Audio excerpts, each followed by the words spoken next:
want to go on a vacation with Galvana.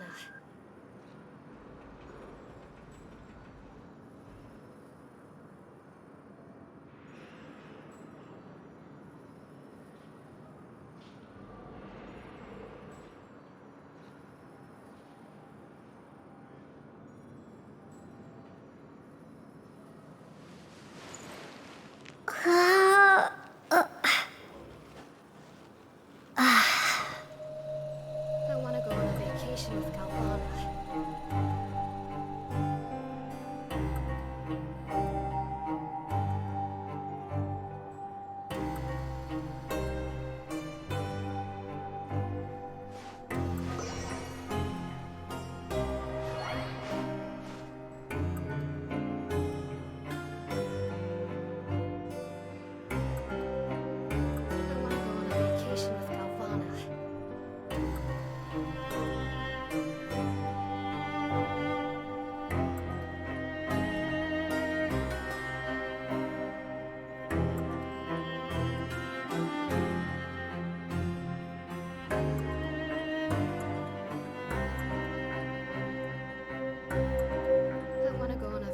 With Galvana.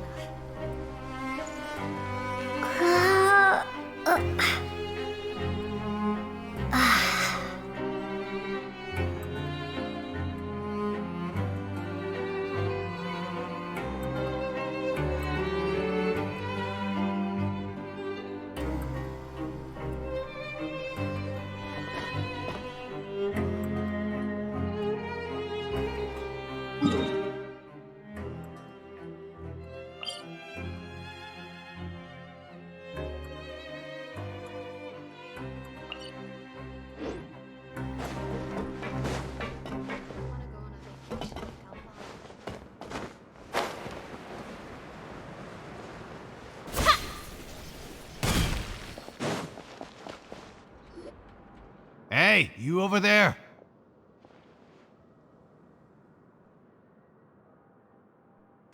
Yeah, you! Say, do you like playing card games? You know, like Genius Invocation TCG? You TCG players are like mint in the wild, literally sprouting up everywhere. Hey, come on now. What's wrong with finding fellow Invocation aficionados? Anyway, care to join me for a game?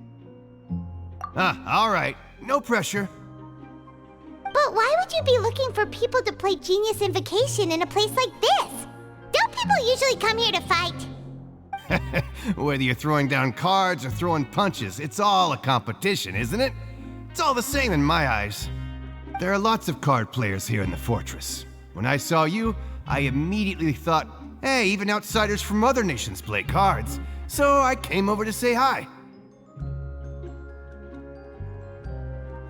Sure. Great! Since you've been here longer than us, you need to flex your seniority a little bit, right? Maybe you could start by telling us newcomers some stories about this place. I thought you would have already heard everything by now. All right then, did you have anything specific in mind? Or do you want me to just pick a topic? Why don't you pick? We'll let you know if we've heard it already. All right. Have you heard any strange rumors since you've arrived? Then, did you know that there are some people who are always gossiping over in the corner?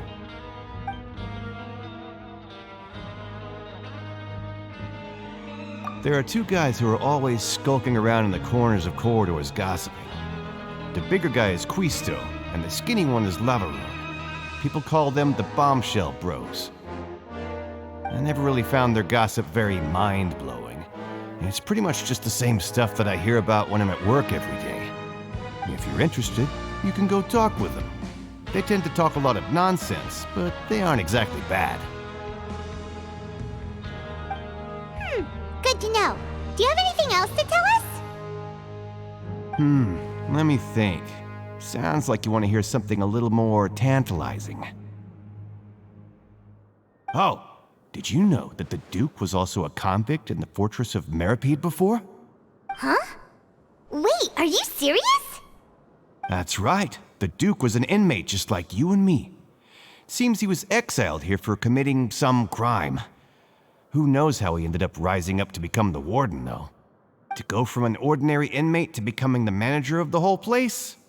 I'm not gonna lie, I kinda respect that. A forbidden zone? Sounds like something that someone just made up. I've never heard of that. Where did you hear about it? It's just a rumor we've been hearing, but no worries if you've never heard of it. Do you have anything else you can tell us? Anything else?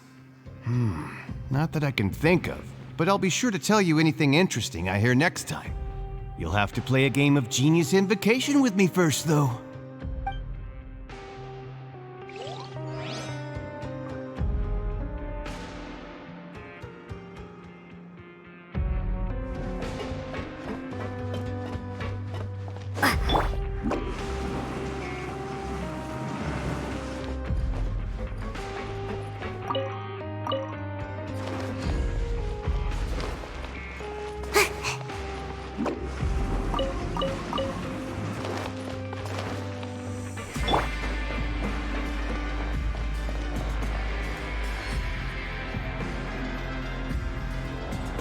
Look!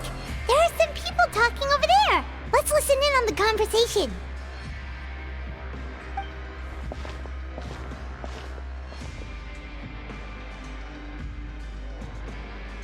If you ask me, those pompous parasites on the surface act like they're all a bunch of aristocrats.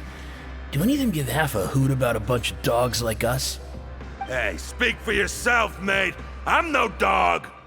Oh, you think you're special or something?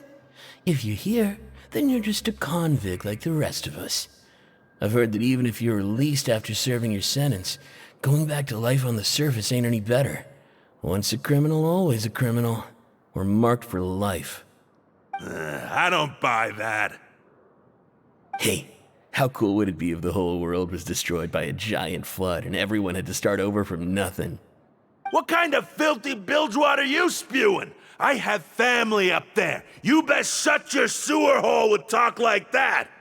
Listen, things ain't so great on the surface, but who says that you have to leave? I've heard that you can still stay here and work even after you've served your sentence. Not bad if you ask me. Who wants to live in the ruddy overworld anyway? And what makes you think they want to hire someone like you? It's one of the great mysteries of the universe, how someone as useless as you is so confident. Whoa. Sounds like they're really unhappy about the overworld. Speaking of which, Paimon never heard anyone use the words overworld or underworld when we were living up there. Is it only something the inmates down here say? That's true.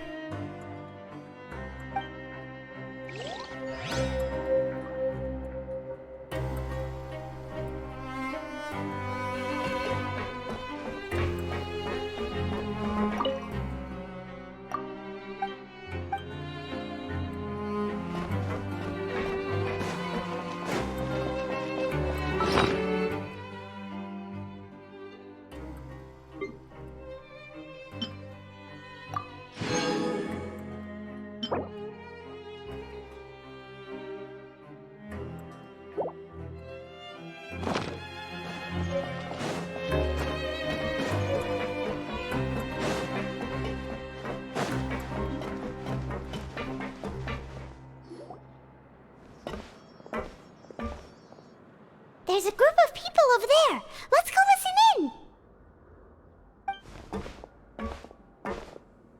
So I said, that's not a faucet. Hey, who are you two? Why'd you come over all of a sudden?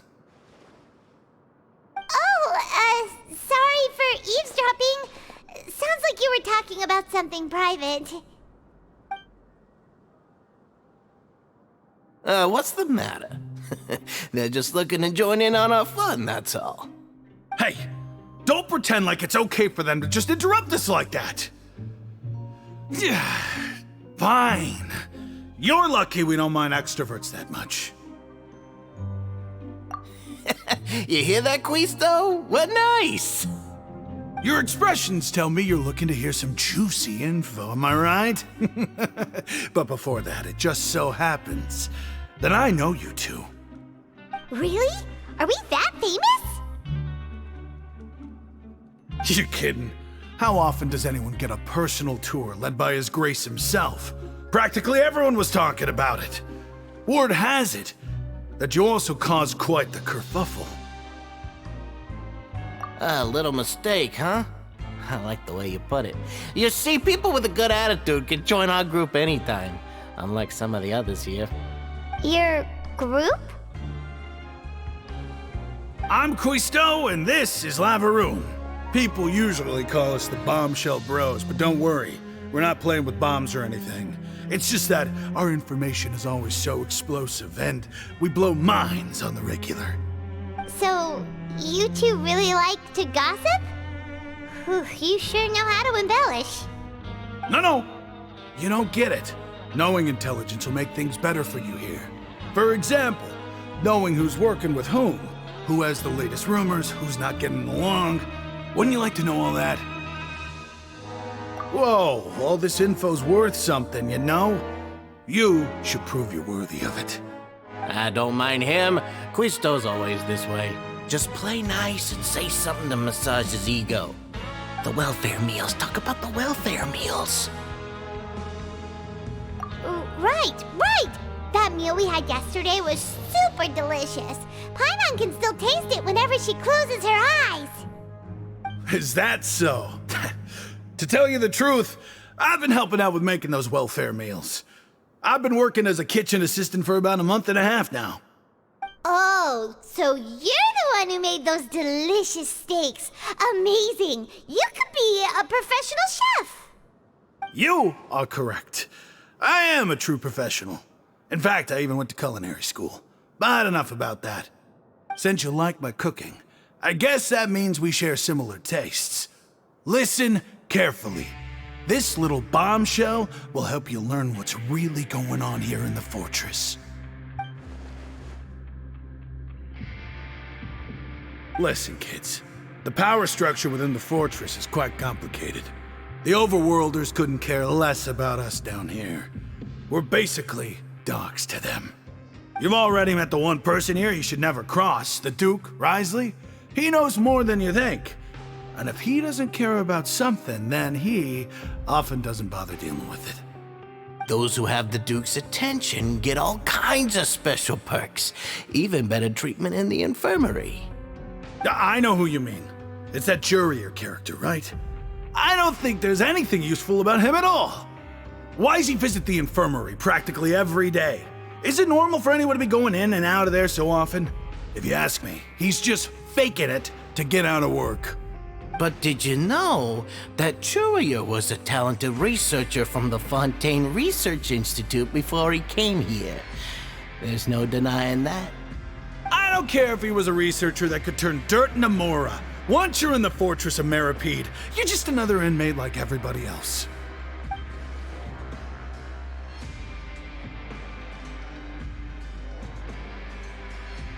Speaking of which, the last time I saw him, he was passing by in the corridor with Laverune. I also heard they started arguing in the library and got into a fight, right? Guess that's just how terrible of a guy he is. You mean he hit a woman? Wow, I never imagined he was that bad. But that Laverune's also quite the odd one, you know? She's always gabbing away, got into a fight with a man, and she also got sent to the infirmary.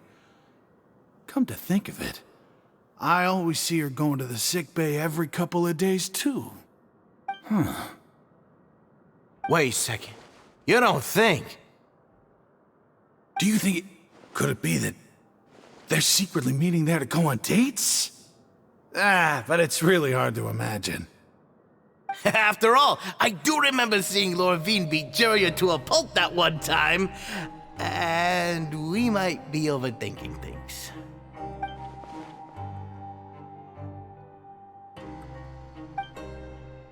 Okay, we've talked to just about everyone, and it's about time for us to go meet Lyney. According to the card he left us, we should go meet him in the production zone.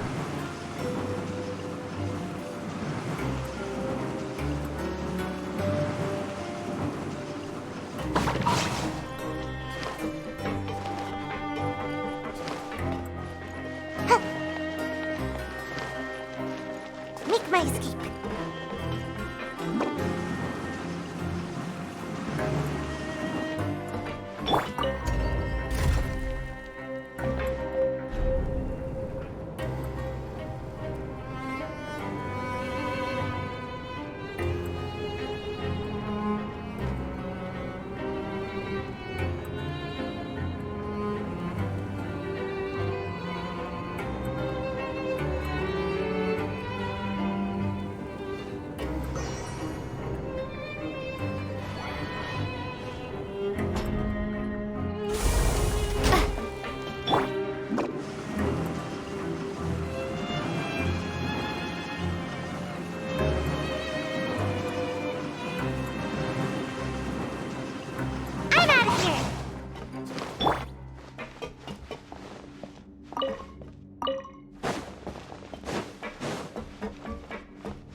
Huh?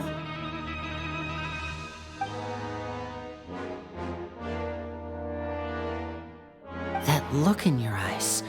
You found something? Hey, this is no time to be modest. Just tell him we found a boatload of information. Oh, as expected of the legendary duo, you have my full and undivided attention. Huh. I'd have never guessed that myself. The rumors swirling about this place are unreliable after all, and Master Childe probably went missing because he found a way out. He is a harbinger after all. I suppose he's much more resourceful than I initially gave him credit for. Unfortunately, this isn't enough for our final report to Father. We need to find out Master Childe's exact whereabouts. Father told me that even though Master Childe said he was just coming to Fontaine for a vacation, he actually had some personal reasons. His agenda might be linked to his disappearance.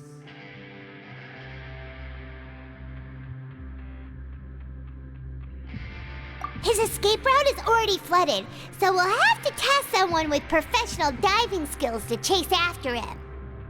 Well, when you put it that way, it's obvious that only Freminet would be up to the task.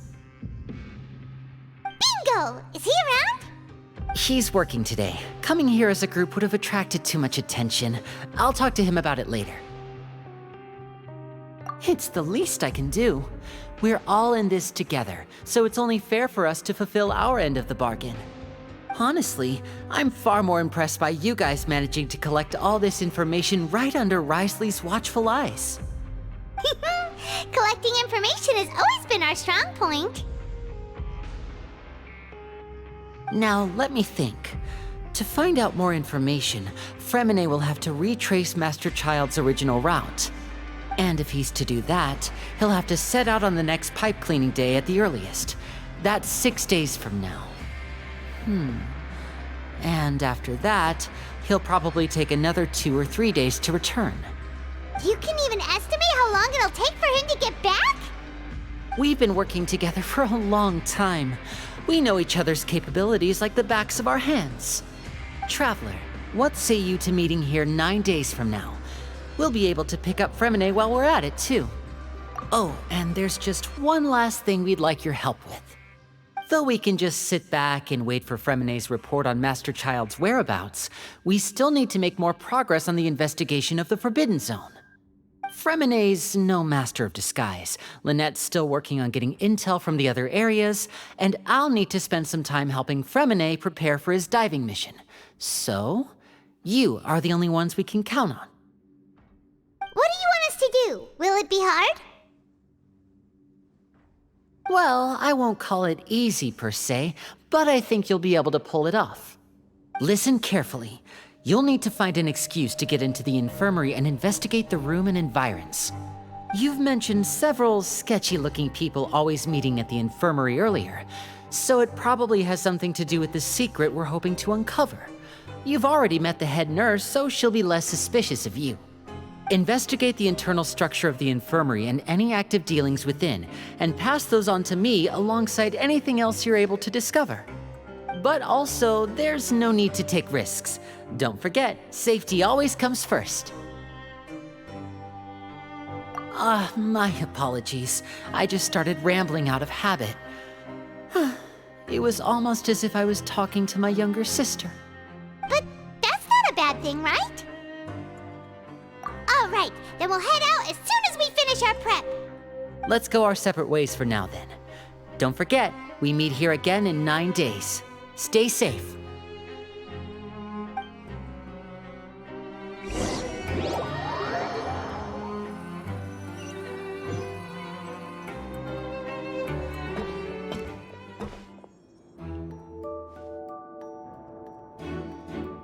Hey, stay here for now. Paimon will take a peek. There seem to be several people inside.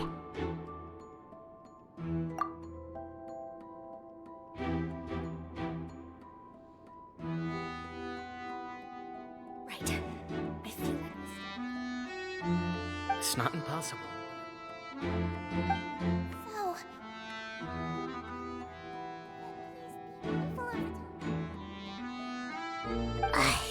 It's a bit hard to understand them from here, so why don't we just try to talk to them in person? Let's go as soon as you're ready.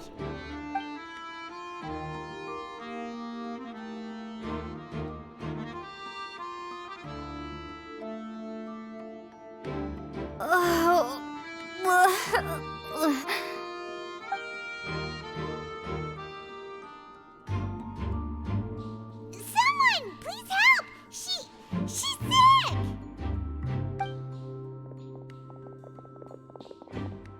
Whoa, are you okay? Oh my! What's wrong, little one? There's no need to panic. Take a deep breath before you begin. The traveler started complaining of a stomachache, and then nausea, and then collapsed onto the ground. Paimon doesn't know what to do! Freezing limbs, twitching fingers, and pale complexion? Could it be poison? Let me take a look. Please, lie down over here. Don't worry, I'll get you to the bed safely. Here, hold on to my shoulder and walk slowly.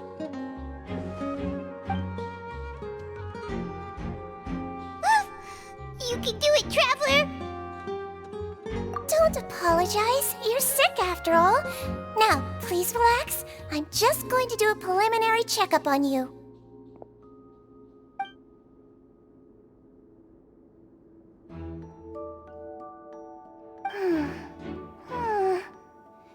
I see now.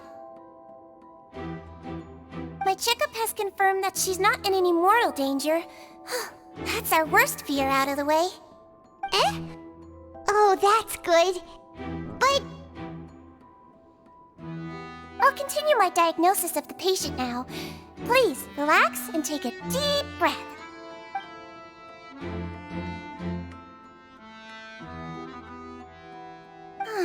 Don't sense serious damage to your organs either.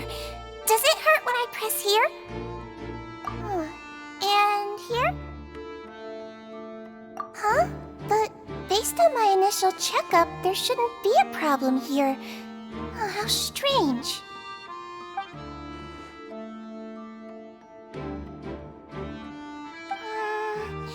What about here? Does this hurt? Oh, I understand. So that's what it is. I think you just ate something that disagreed with you. That's all. Nothing too serious. Outside of a pretty bad stomachache when it decides to act up. So that's what it is. Thank goodness it's not anything more serious. And there have been other inmates complaining about the food recently. I'll inform our head chef, Mr. Woolsey, of this problem as soon as possible. Congratulations! The health risk is incredibly low, so you should recover within a couple days.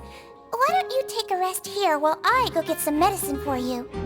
Miss Laverune, I'll have to trouble you to help me look after this new patient while I'm gone. Very well.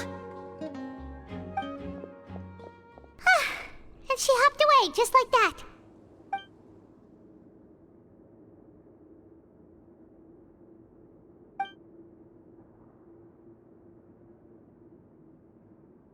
Hello. So how are you feeling now?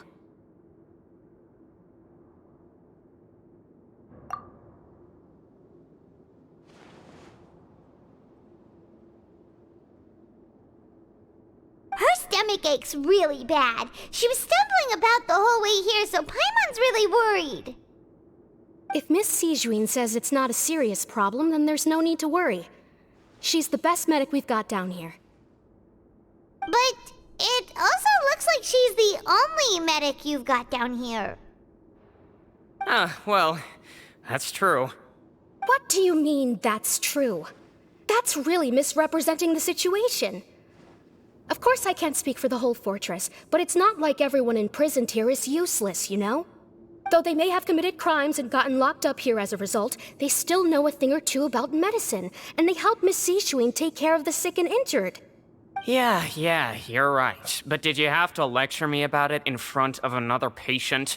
Aren't you a patient too? Where did all your energy come from? That's correct.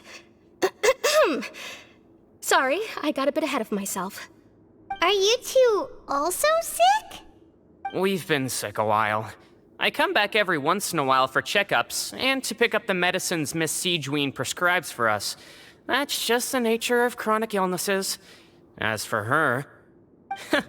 you could say she fancies herself as Miss Sejuin's capable helper because she learned a bit of medical knowledge ages ago. Please watch your mouth, Mr. Jurier. Don't forget that you are the primary reason I have frequent heart palpitations. Hey, don't start arguing now. Please, keep it civil at least.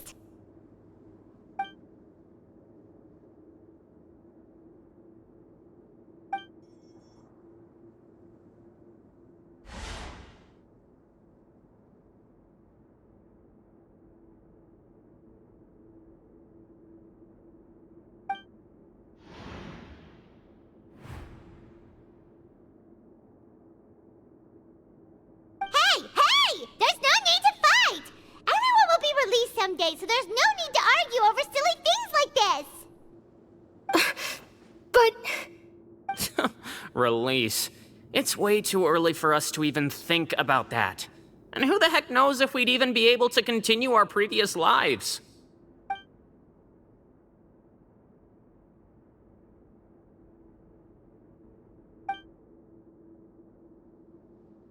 Please allow me to end this boring and useless conversation. Oh, and Mr. Jurier, I don't want to see your face here again anytime soon.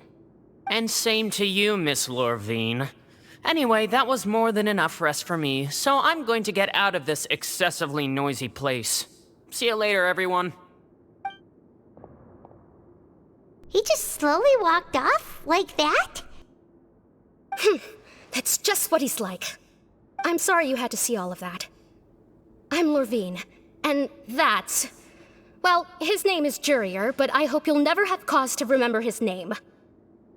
You really can't stand him, huh? I mean, can you blame me? Who would like someone who's as arrogant and obsessed with weird research topics as he is?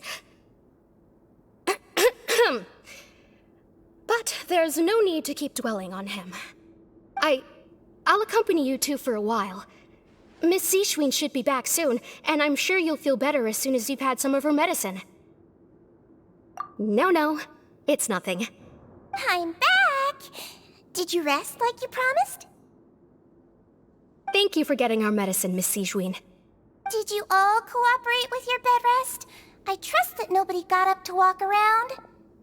Good. Here, this should be 2 days' worth of medicine for you. Take 1 pill now, and then continue your bed rest.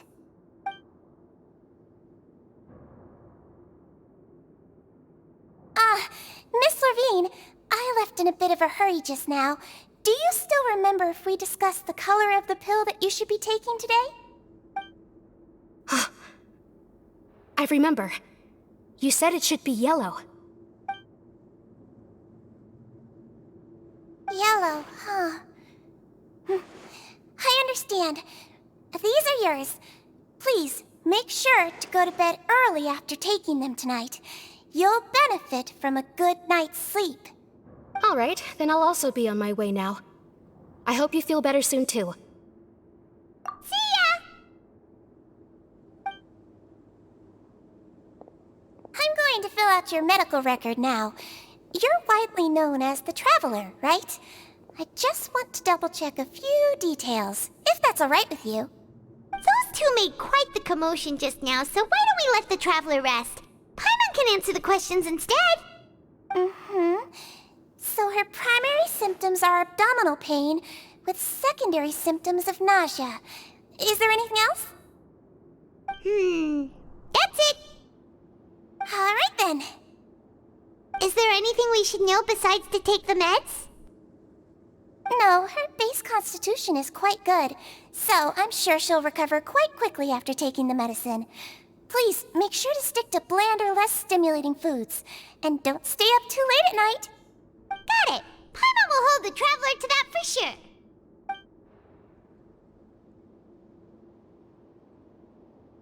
Oh, you're going to take a nap already? Okay then, you get some rest.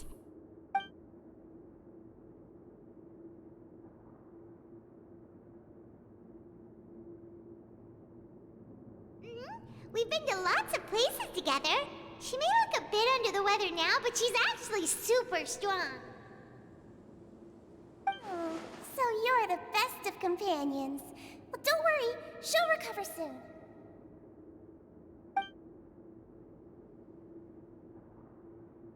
Ah, you're awake. How do you feel? You slept for a really long time, but we never left. Well, now you can go back without a worry in the world. Remember to take the meds regularly, and don't forget bland foods. Thank you, Miss Seashween.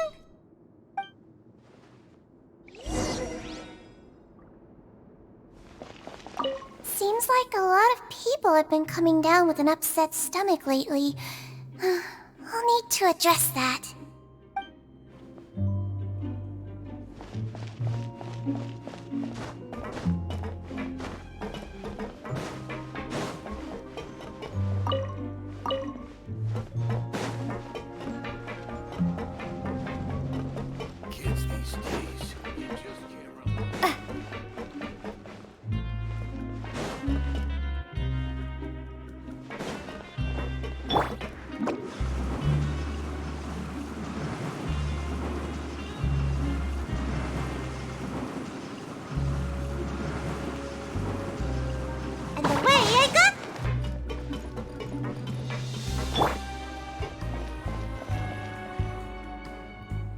Are something. To be able to fall asleep like that and even sleep talk the entire time, you scared Paimon half to death!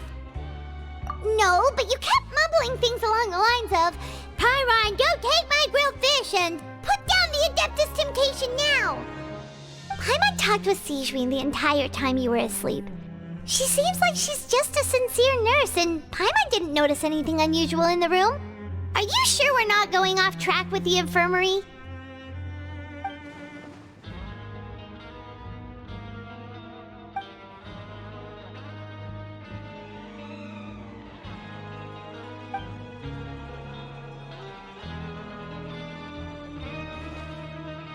Whoa! You really are super thorough! All those tiny little suspicious things that Paimon didn't even pick up on! We've gotta give the info to Lyney!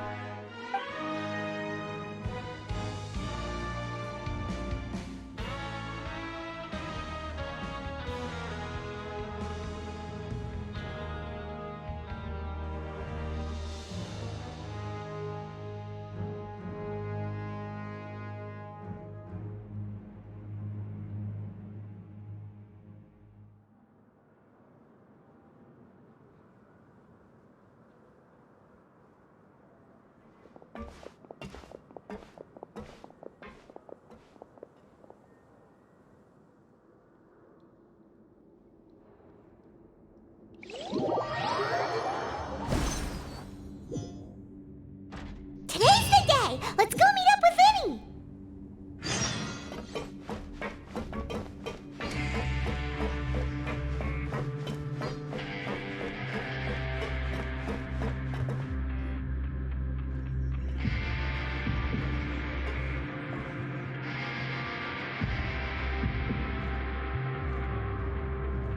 Oh! Hmm?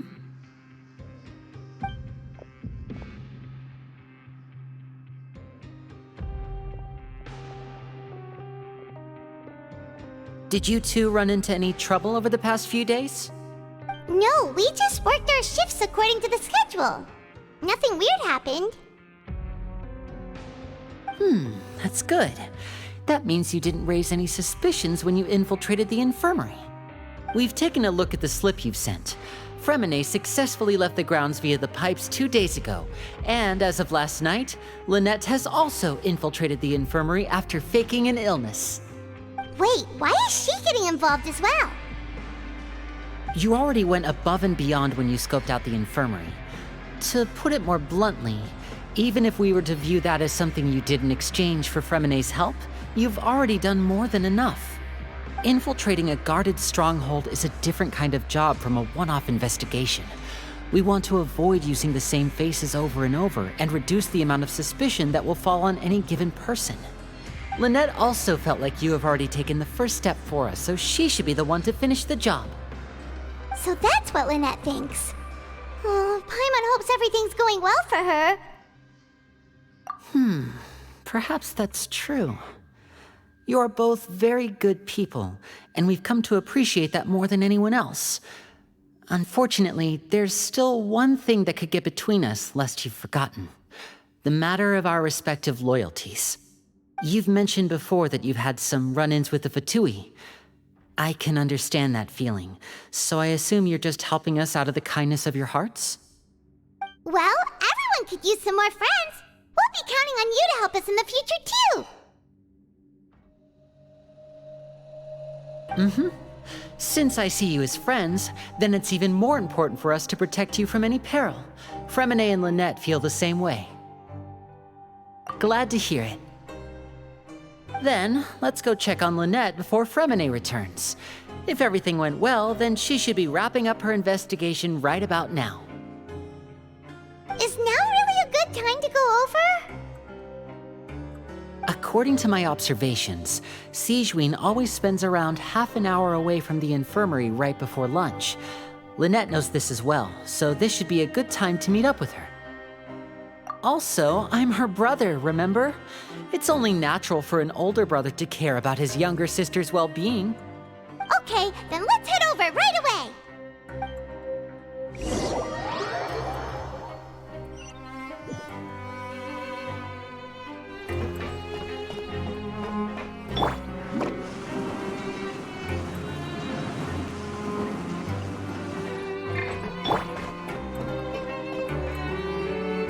Lynette should be here right now. Huh. Strange. Lynette? As expected, Sigewinne isn't here, but why isn't Lynette here? No, Lynette rarely deviates from the plan. We agreed that if she were to make changes on the fly, she'd find a way to let me know. Unless... Let's see if there are any clues around here. We can look while we wait for her. Who knows? Maybe she'll be back soon. Okay.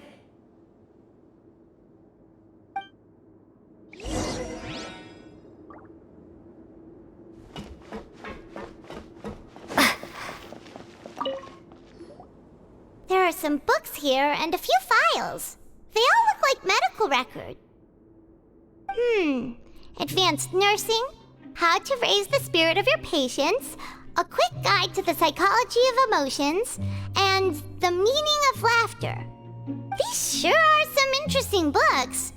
Who knew Sigewinne would be interested in these kinds of things? She even has books on understanding people's motivations and feelings. Is it because she's a Melusine? Or does she have a need to understand her patient's emotional state? Seems quite normal to me. These are skills that would come in handy for a nurse from time to time.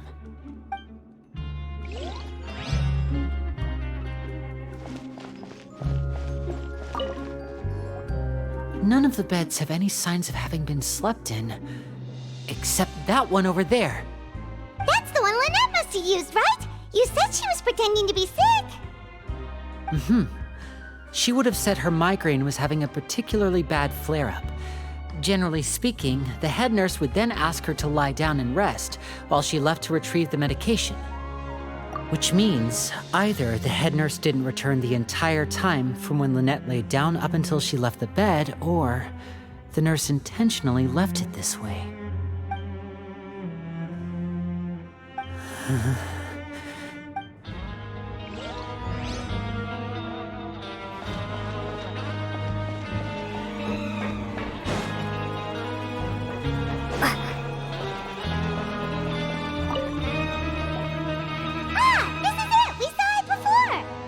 Wait, this thing? It doesn't look like it's been disguised that well.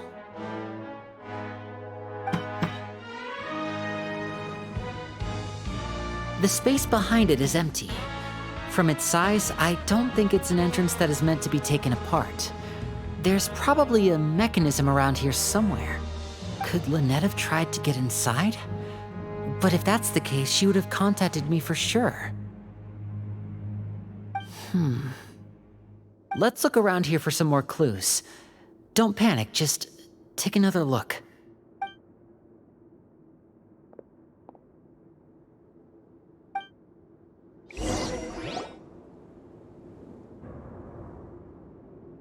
Hey, you guys, there's a slip of paper over here!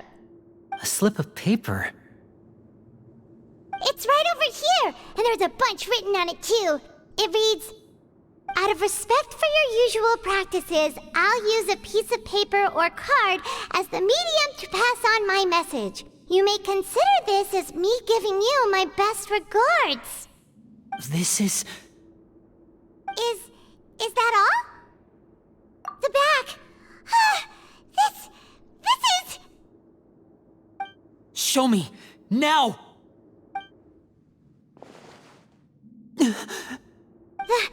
That look on your face! Paimon's reading it now! Would you care to guess where Miss Lynette of the Fatui could be right now? No! Could she have... Is she already... Wriothesley. Did he deliberately leave the infirmary unguarded to use it as bait? Wait, you mean he was aware of our goals from the very beginning? But why? We didn't run into any trouble last time, and he also never reached out to us since. Yes, that is a crucial question. Wriothesley, he doesn't do anything without a clear goal or reason. So this means he had no concerns about your activities from the very beginning. You're not from the same camp as us. You were sent down here by Neuvillette, so you have no conflict of interest with Wriothesley. We're a completely different story, though. I'd like to know that too. Why did he only go after her? Don't panic, just think everything over. I have to stay calm. This is not like what happened last time. The situation's different now.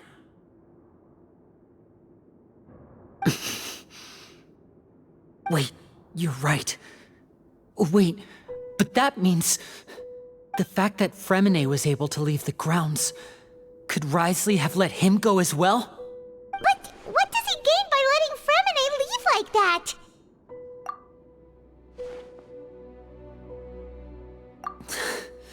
So he's challenging me and trying to provoke me, I'm sure of it.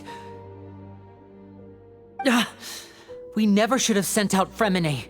We had to go through all that trouble to find an opening to sneak him around the guards and into the pipe, and we even thought luck was on our side. If Wriothesley let him leave on purpose, then he's probably in a terrible spot now as well. Lyney's getting more and more panicked. We have to calm him down. Don't be like this, Lyney. Freminet wouldn't have left if we hadn't told you about Childe. That was our fault. No. I'm the leader of this operation, and I'm the one responsible for this team. I was the one who failed to protect them. I'll go talk to Wriothesley. Hey, don't be reckless! Traveler, please talk some sense into him. I simply cannot allow Lynette to be abducted again. I have to go. I'll find a way to get them back! He's rushed out the door! After him!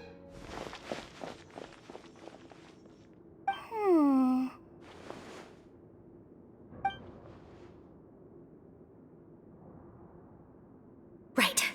I feel like we still have some room to make changes on these details. It's not impossible, but it'll require extensive testing. Is that so? Very well. Then please be mindful of the time. Huh?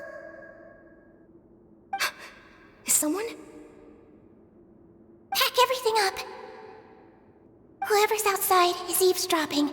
They'll probably come in once we stop talking.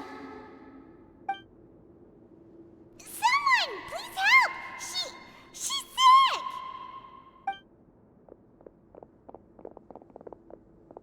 Whoa, are you okay? These two. As expected, they've already found this place. Oh, they are quite sharp. What a delightful turn of events. I like smart people, but I also like playing dumb. I like the feeling of being trusted. Oh my! What's wrong, little one? There's no need to panic. Take a deep breath before you begin. Being able to read human expressions is quite the useful skill. Lyney! Wait! It's no use, we have to catch up to him!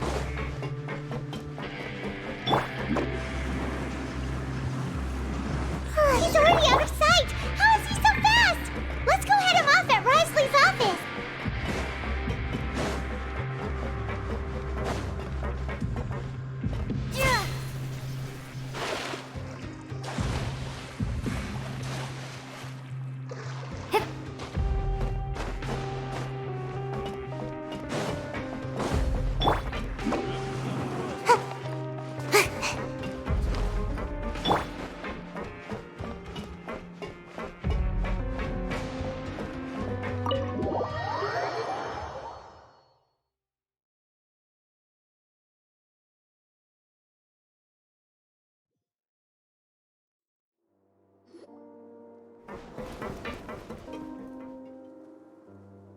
Come out and face me, Wriothesley! Aren't we at an administrative office space? Why don't you at least try to follow even a couple rules from the Fortress's indoor management regulations? What did you do to my sister? I ran into the young miss at the infirmary. I'd heard that she was suffering from quite the migraine, so I decided to invite her over for a cup of tea. I do have some teas in my collection that can work wonders against such an illness. Stop joking around! Where did you take my siblings? I have also heard that your performances are quite the spectacle. Miss Lynette would sometimes enter a box filled with water, only to emerge the next second from another place altogether. Maybe she'll appear behind you right now if you were to turn your head. Is he trying to trick me into turning my head? No, he's probably not looking to attack me right now. All of the hostages are in his hands, and he's even in the mood for small talk. That means Lynette is probably still alive. You knew we were investigating the infirmary from the start, so you deliberately aroused the Traveler's suspicions and baited us into continuing our investigation, just so that you'd be able to kidnap Lynette. As for Freminet, no, you probably didn't even interfere with Childe's escape. You let him go, so you could purge the Fatui members that we had planted into your ranks. There was no need to do so. The Fortress of Meropide is a pretty pleasant place. Most people enjoy their lives here. The only ones who act differently are those with personal agendas. It was quite easy to identify your colleagues. You removed our original members and spread the news of Childe's escape so Father would assign our team to come down and investigate. Freminet has also fallen into your hands, right? If you're oh so omnipotent and so in control, why would you need hostages? One correction. Lynette is in my hands right now, but Freminet is not. He's not? What do you really want? Lyney! Oh, wonderful. Everyone is here, so I'll only need to say this once. Thank you so much for cooperating with me. Eager and to the point, I see. Alas, only Miss Lynette is currently having a cup of the Fortress's finest tea. Although, as per your original plan, Mr. Freminet should also have returned to the Fortress by now. But he has neither shown up within my gates, nor has he been taken into any kind of custody. So where do you think he may be right now? Wait, you can't mean... you locked him outside in the sea? I closed the Fortress's gate to the outside world. That's all. Freminet's a star diver, so he should be fine, right? No, we're still here, so he definitely tried to find a way to come back for us.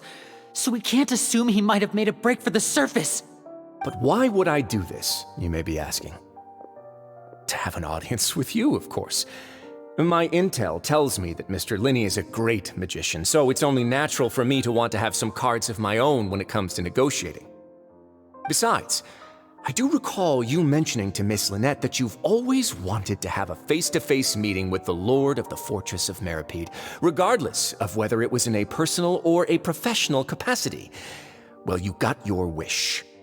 So, you've been keeping tabs on us before we even set foot in the fortress. Some of my folks just happened to hear a thing or two, that's all. In any case, I will be straight with you. I was willing to play dumb and turn a blind eye, so we had a pleasant few days playing games together here. But once you started focusing on the Forbidden Zone, all of that changed. Mr. Lyney, the cards are stacked against you right now. Miss Lynette is in my hands, and Mr. Freminet is still slowly being pickled out there in the brine. You know just as well as I that he cannot last out there forever. You need do but one thing to guarantee their safety. I would like you to contact your superior, and ideally invite her over for a cup of tea with me. You want to see Father? But why should she bother giving you an audience? Well, if she cares for the well-being of her dearest children, she should have plenty of motivation to join me for a parents' evening. I've heard that the bonds between the members of the House of the Hearth are like the bonds of family. I don't see why she would refuse. Why did you think Father sent us to handle the Fortress of Meropide? This place is basically a no-man's land. It wouldn't be fitting for anyone as important as a harbinger like Father to come here in person. Oh, I see. So it's because she doesn't care for my place here. That's such a shame. After all, I've amassed quite the tea collection. I was looking forward to sharing it with her. Both Monsieur Neuvillette and Lady Furina have already received many samples as gifts. Was this the extent of your master plan to get to Father? No matter how much pressure you may put on me, I won't allow you to use us to blackmail her. You people really are difficult to get along with. All I'm asking for is a face-to-face conversation. Does she truly have no interest in the Fortress's secret? Mr. Lyney, you have one last chance to invite your father here. If you refuse... Lyney!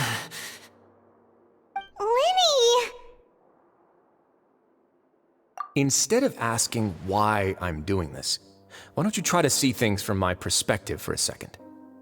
From the very beginning, the Fatui has been actively infiltrating my fortress. I gave you a warning by cutting off the first few operatives I found, but that only caused you to double down. Had you given up on the fortress then and there, I'd have no reason to want to talk. Mr. Freminet left the fortress on his own, and Miss Lynette tried to pry out my secrets right in front of me. No matter how you look at it, the responsibility for this falls on you. I shouldn't ask Father to do anything because of us. 6, 5... Wait, 2, 1. Time's up. It really is a shame, Mr. Lyney. Wriothesley! Negotiations have broken down. Please leave, ladies and gentlemen. It's time for my afternoon tea. Yeah, listen to the Traveler! If you can't talk to Lyney, can you at least talk to us? You do realize that I'm only letting you go because of Neuvillette, yes? You're here helping him out, and I've already done my best to stay out of your way. But that doesn't mean you can just do whatever you want. The fortress may be small and remote, but it still has its own set of laws. Then how about this? Those who are capable deserve respect. You've spent quite some time investigating my home turf by now, so why don't you tell me a thing or two about what you found, I'll ask you 3 questions. Answer all of them correctly, and I'll agree to your request. Question 1. Regarding the hidden rules of the production zone, what is the truth behind the one about not being allowed to work for 3 days in a row?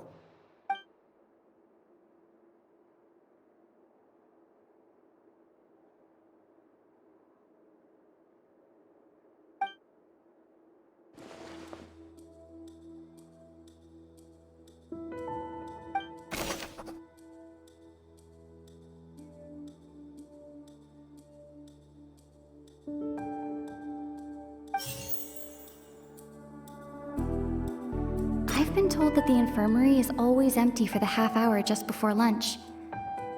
But what could Sigewinne be doing during that time?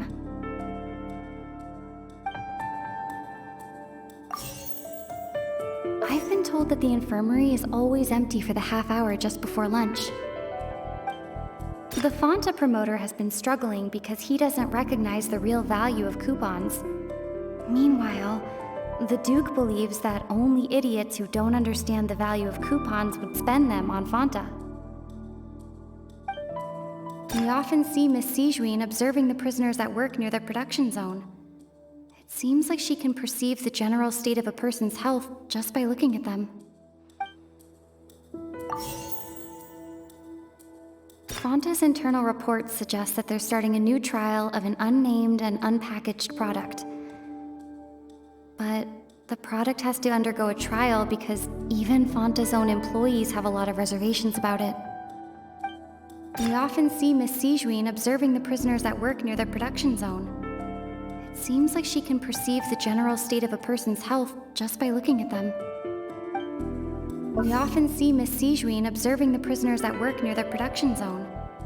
It seems like she can perceive the general state of a person's health just by looking at them. The research notes said that the Melusine race perceives the world very differently from humans.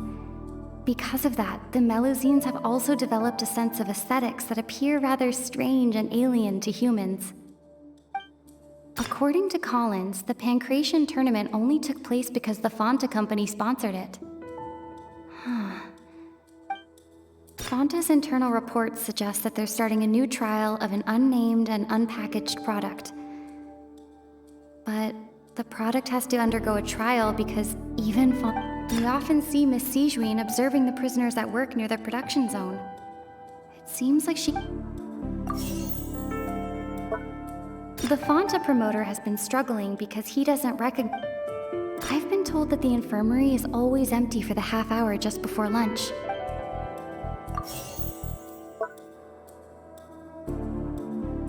According to Collins, the Pancration tournament only took place because the Fanta company sponsored it. We often see Miss Sigewinne observing the prisoners at work near the production zone. It seems like she can perceive the general state of a person's health just by looking at them. I've been told that the infirmary is always empty for the half hour just before. We often see Miss Sigewinne observing the prisoners at work.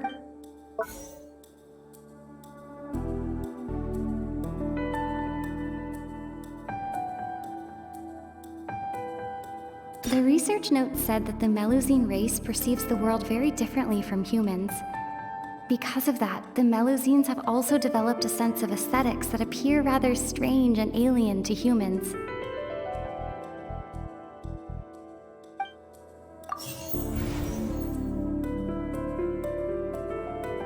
I've been told that the infirmary is always empty for the half hour just before lunch.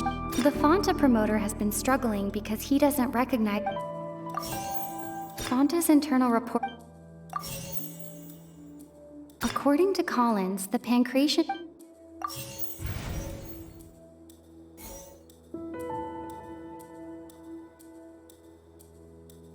I've been told that the infirmary is always empty for the The Fanta promoter has been struggling. Fanta's internal reports...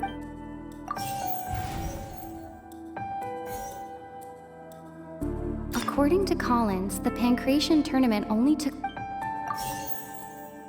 I've been told that the infirmary...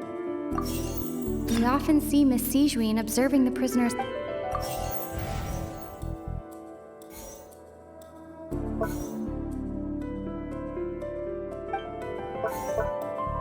We often see Miss C.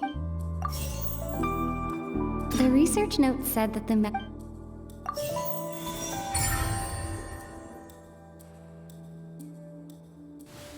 So that's what's going on. Paimon understands it now. Who would have guessed?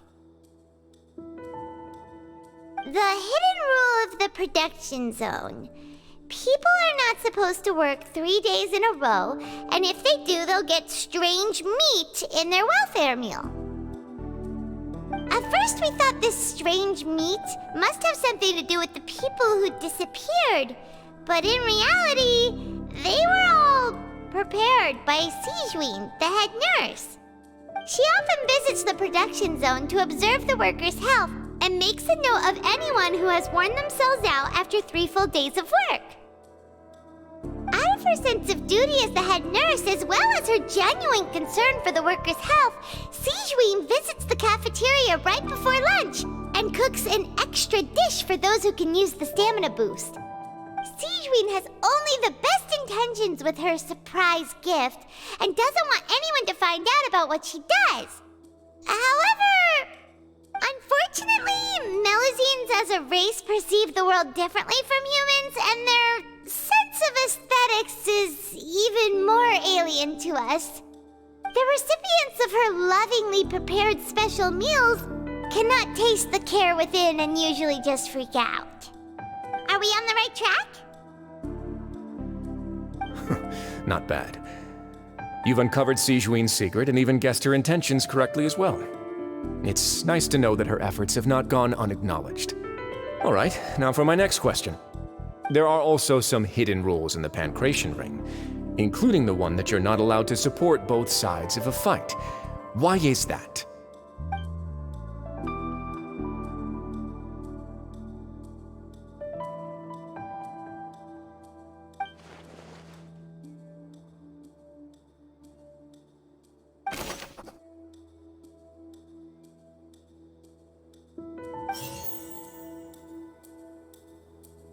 I've been told that the infirmary is always empty. Fanta's internal reports suggest that they're starting a new trial of an unnamed and unpackaged product. According to Collins, the Pancration tournament only took... The Fanta promoter has been... Fanta's internal reports...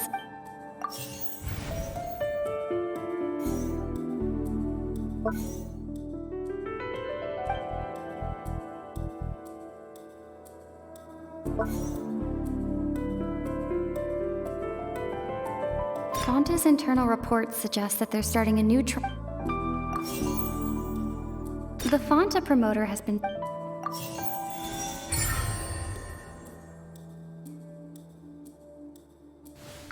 Paimon gets this rule too now, so there really was nothing to be afraid of. That hidden rule of the pancreation ring is about how, people are not supposed to bet on both boxers at the same time. And if they do, they'll receive a package containing a strange, blood-colored liquid. People get scared when they see it because they've subconsciously begun to associate it with the missing boxer. But really, it's just a bottle of the latest yet-to-be-named and packaged new Fonta trial product. A blood-red drink. It's no wonder even Fonta's own staff were questioning the company's decision-making. The company, facing backlash from its own staff, decided to try to trial the product on a smaller scale, to see how it might be received by customers. They came to the Fortress of Meropide and offered to sponsor the pancreation tournament so they could push their new product. But the Duke completely refused to even entertain the idea. The Duke, knowing how valuable coupons are in the fortress, knew that only total idiots who didn't understand their true value would bother buying a Fonta product here. And so, only those who proved their stupidity by being dumb enough to bet on two opposing sides of the same match were selected to receive the drinks. I acknowledge the effort you've put into bringing the truth of this mystery to light. Although, based on your description, that Fonta promoter is a bit too careless with his words. I may just reconsider my collaboration with the company. All right, and here's the final question. What's the secret behind our head nurse and all of her patients in the infirmary?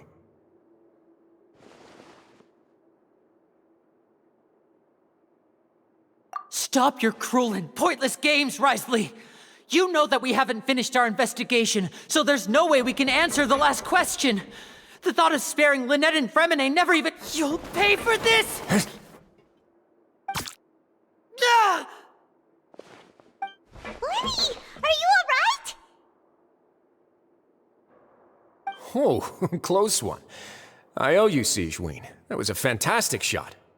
It was nothing, Your Grace. Sigewinne? Though this gun may look like a toy, it's actually fully functional, as I just demonstrated. Sigewinne... You... Not at all. I am merely a resident of the fortress, and thus protecting it is my duty. When Monsieur Neuvillette asked me to come here, he told me that my job would be to take care of the well-being of everyone here. I am merely discharging my duties. But if you mean what you just said, then isn't Lyney someone you should be looking after as well? Isn't he a resident here just like the rest of us? But I really am just doing what Monsieur Neuvillette told me to do. Everything I did, I've done to protect them. Had I not, they would be in far more dire straits right now. His Grace knows it too, right? Your Grace? Mind proving my innocence to them? My dear Sigewinne, whatever shall I do with you? Would it have killed you to just wait another minute or two? Well, it's nearly time after all. The way you do things can be truly frustrating sometimes, Your Grace. I figured I should try to talk some sense into you. What are you talking about? What time? Take me if you want. Let them go. How touching. Can you just give me one more minute? Don't be like that, Your Grace. All right, everyone, calm down. 2 more visitors will be arriving any time now. I'll go get a cup of tea. Miss Sigewinne, I leave Miss Lynette in your care. You... What are you doing? I believe I hear footsteps.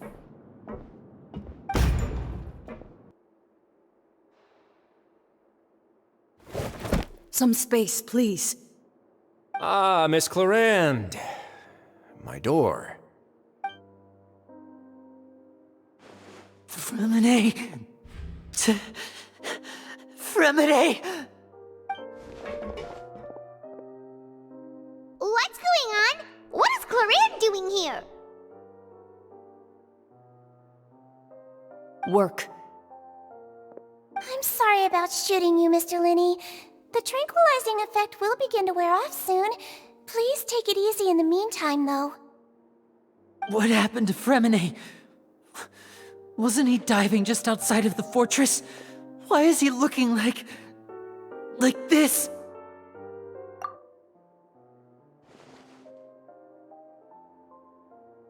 A flushed face, an accelerated pulse. He must have consumed primordial seawater. What did you say? Please, make some space. I'll need to give Mr. Freminet a more thorough checkup. Your Grace, I'll leave the rest to you. I'll talk to Clorand while you get Freminet to where he needs to be. Everything else can wait.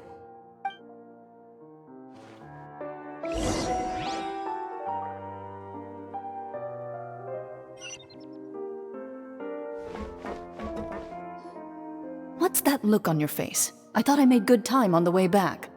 Oh, I'm just admiring your punctuality. Had you arrived just a few minutes later, Sigewinne may have been forced to shoot Mr. Lyney again. How's the situation out there? The water has changed. It's pretty much as expected. The concentration of primordial seawater has increased significantly. I was only out there a short time, so it wasn't too bad. But if one were to stay for any significant amount of time, well, you can see how that boy's doing. Where was he when you found him? The abandoned zone at the end of the pipes. A good distance into the water. Closer than I thought. He must have recognized it early on and tried desperately to swim back. Locking the door was necessary. I don't think we could have saved two. Well, I did try to convince him that I had my reasons. Never seems to work, though. It would probably work on Neuvillette.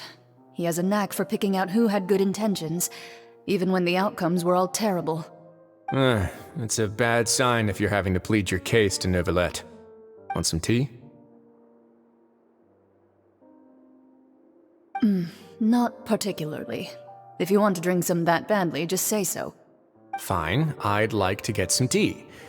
Want me to get you a cup too, since I've already made it? Might as well then, I suppose. Actually, do you have a towel? I would like to dry my hair.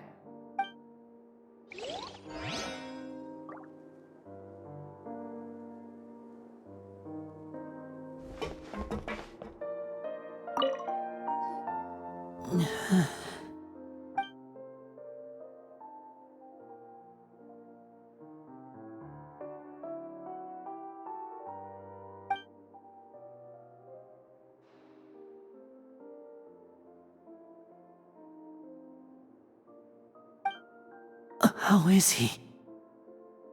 These symptoms are probably caused by an acute ingestion of a large amount of primordial seawater.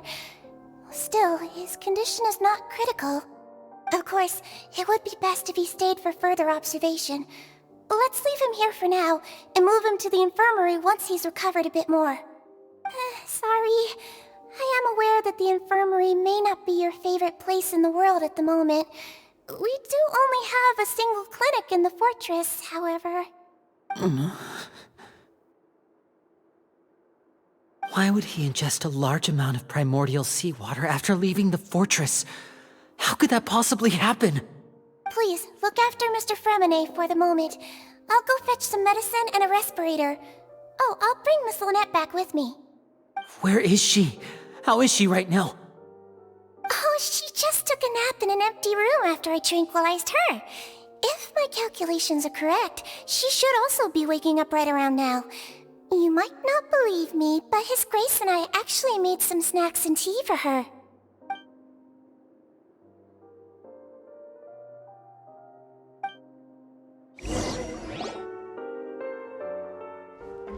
Lyney, are you okay? I'll be fine. They're all here now. Don't worry about me. Are you sure? You don't look all right. My hands and feet are still a bit weak, but that's probably just the residual effects of the tranquilizer shot. I'm back, everyone. Lyney! Oh, Traveler, Paimon, you're here too. Freminet? Is he... He'll be fine. But for now, please help me lift him up.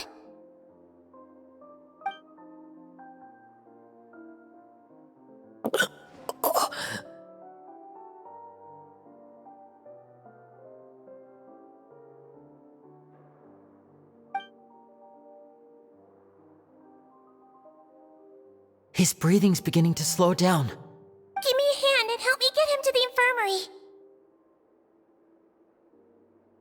Yeah, I'll take him from this side. Lynette, together? On it. Traveler, you seem pretty worried about him. Want to come with us? The Duke and Clarande are gone. They probably went to get some tea. The Duke will explain the truth in just a bit. Miss Clarande will need a break, since she only just returned from rescuing Freminet out of the sea.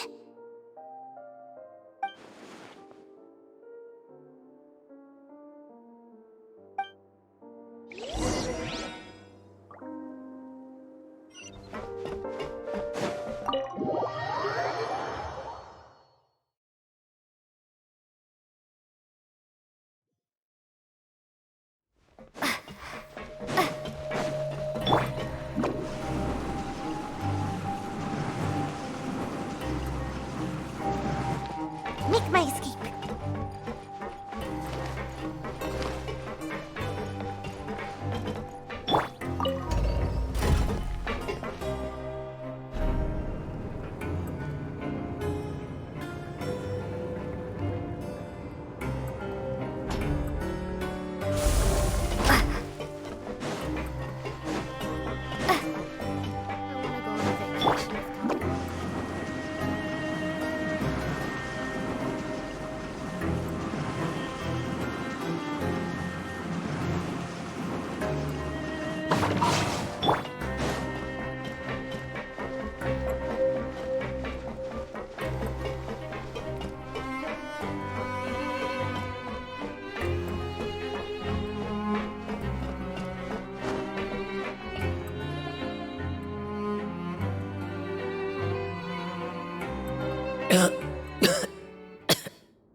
He's awake.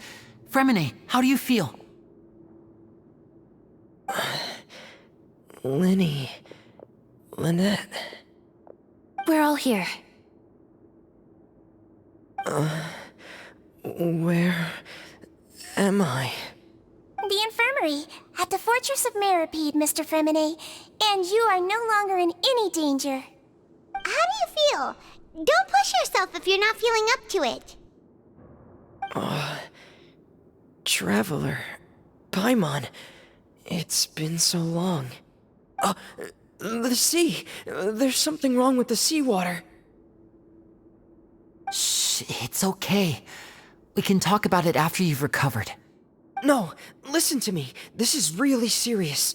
There's primordial seawater mixed into the regular seawater. I don't know why it's there, but no one should touch it. Pipes. Right, the pipes. It's all coming back to me now.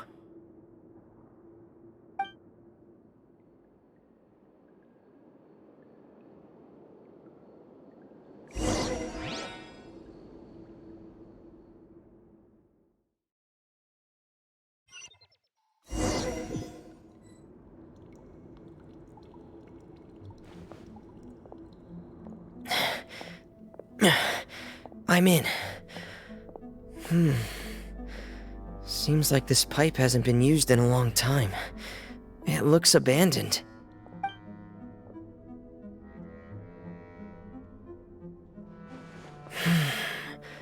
Where could Master Childe be?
This mechanism looks like it's been tampered with. Could he have done it?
It's getting stuck on something. Seems like I'll have to avoid those obstacles while I turn it.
This is where the water starts.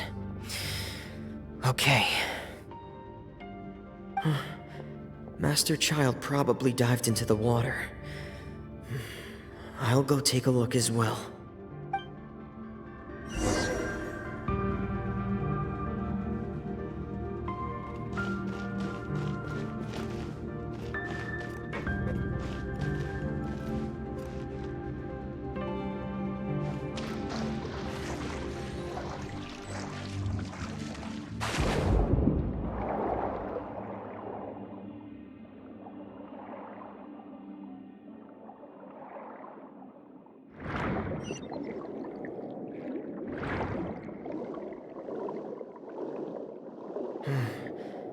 The vegetation here is a bit more sparse.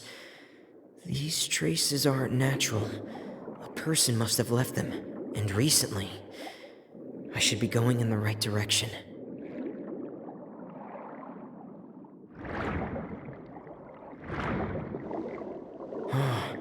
There are traces here too. I need to keep going. Huh? The traces are gone. But I don't see where he could have gone from here. Wait. What the?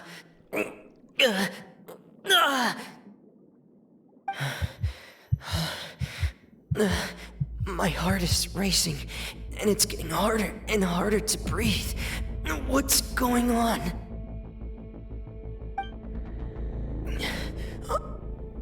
No good. I have to get back.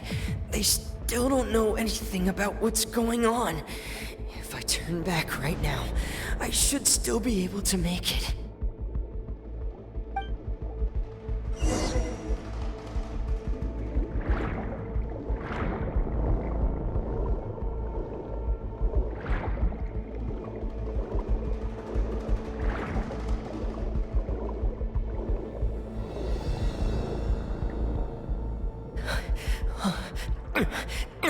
I can't die here. This... I have to push on.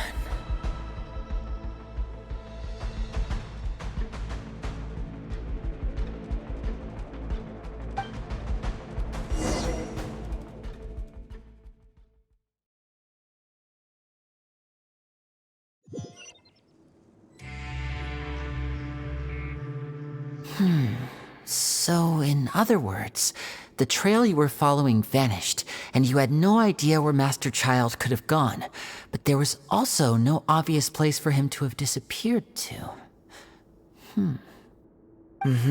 That's right. I tried my best to swim back, but I had already put some distance between myself and the fortress, and I just couldn't find the strength to keep going. I probably passed out some time after that. And you know the rest. Miss Clarande brought you back, but we also don't know why she just suddenly appeared at the fortress, or why she went out to save you. Miss Clarande, you say? I must go thank her in person. You're still too weak, Freminet. You can go after you've had some more rest. Miss Lynette is right. I believe Miss Clarande will stay here as a guest for another few days, so there's no need to hurry. A guest? Then I can assume Wriothesley was the one who invited her to come down here? You should ask His Grace about that. He'll be able to explain better than me. Yeah, it's about time he actually told us what's going on. Wanna come with us, Lyney? No, please go on without me. I don't want to leave just yet. Lyney. The logical part of my brain is aware that we're safe right now, but I still can't bring myself to leave. Both of you are just in danger. Understood. Then let's just sit together for a while. In that case, I'll leave the infirmary to you. The Traveler and I are going to head out for now.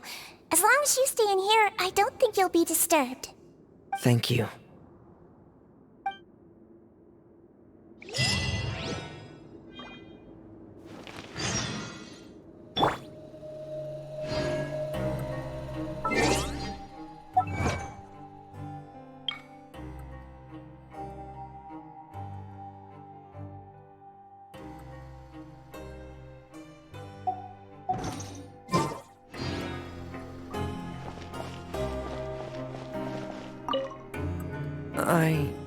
I'm so sorry, Lyney.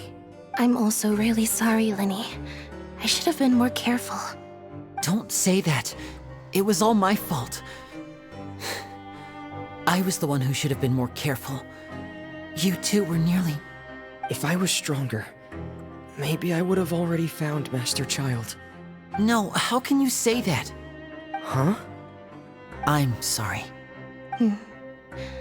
What I'm hearing is, we all dropped the ball at some point during the mission, so the responsibility falls on all of us. Isn't that right? Yeah, that's right. It's on all of us. Lyney, we understand that you're worried about us, but we're worried about you as well. Please don't blame yourself. We want you to keep your spirits up. Yeah.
I take it Mr. Freminet's condition has stabilized?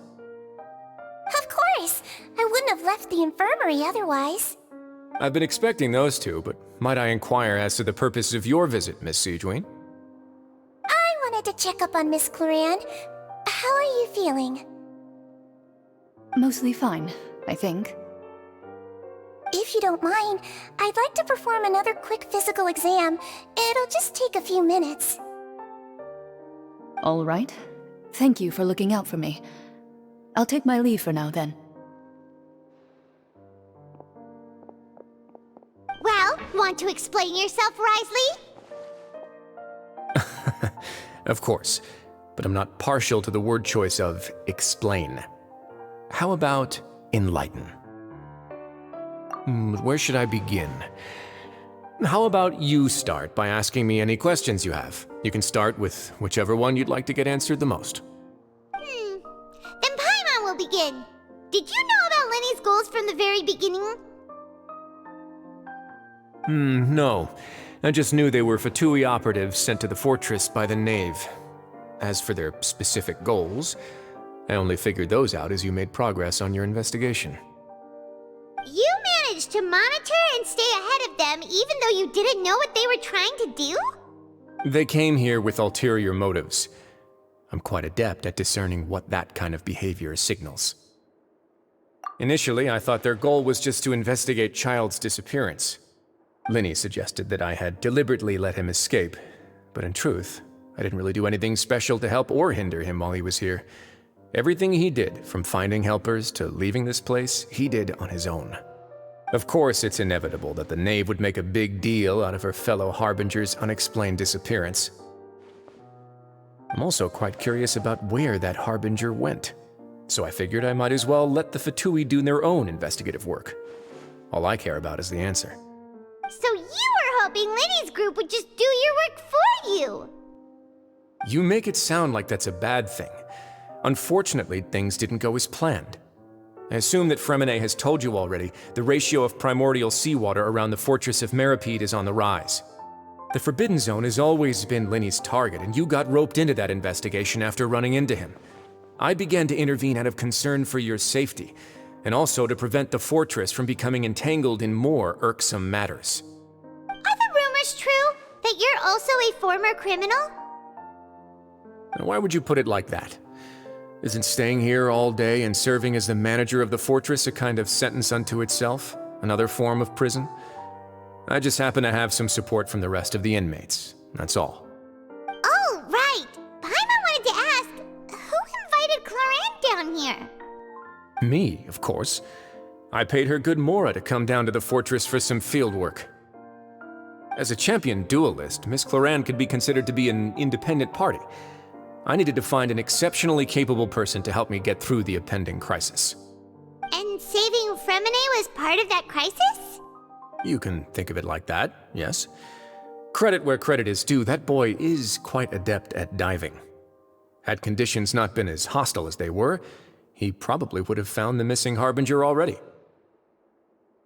That's not something you should be asking after. Neuvillette only asked you to investigate Childe's whereabouts.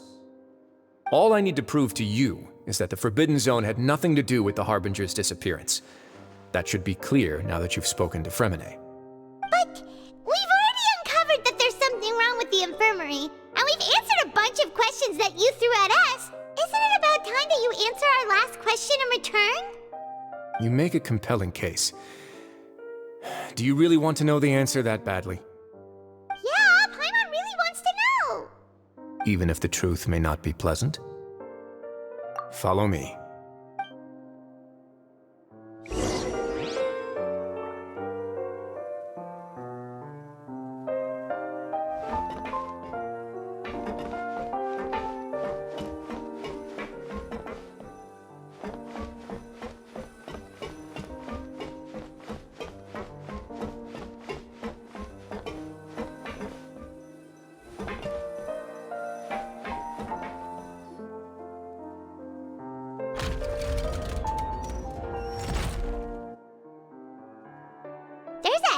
Door here? And a whole basement behind it? Huh. You're pretty good at hiding stuff, Wriothesley. It seems you've forgotten just what kind of place the Fortress of Meropide is.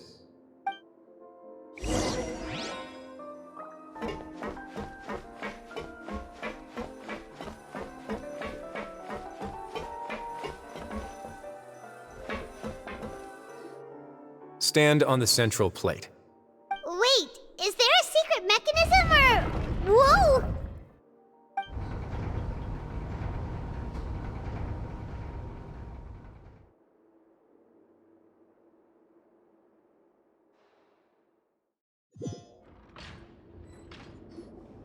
So, this is the Forbidden Zone?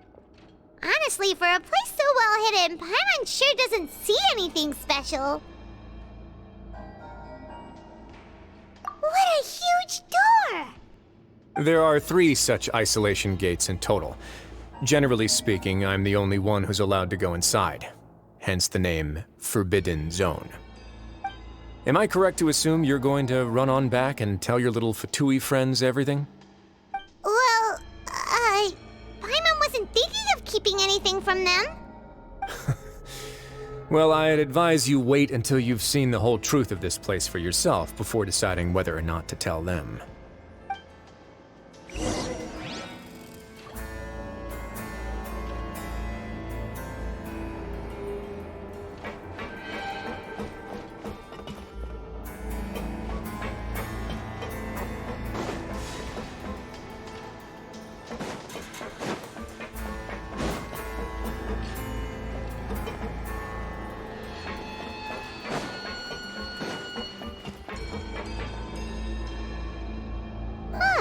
So there's a switch on the side.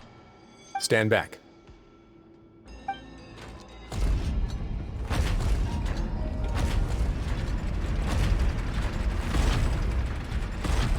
Whoa! They all just went up one by one! Go on, have a look.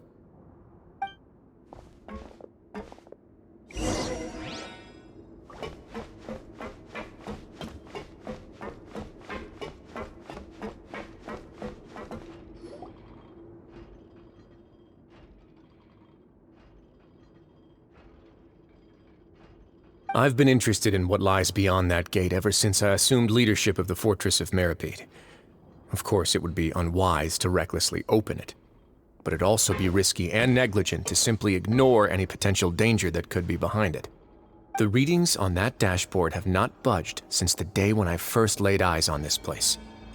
But over the past year, the needle has crept upwards from its original position, likely because some parameter it's been tracking has changed, if only infinitesimally. Normally, I would have ignored it, but I happened to have some free time when I noticed it, so I investigated. Any guesses what the reading could be tracking? Very reasonable guesses.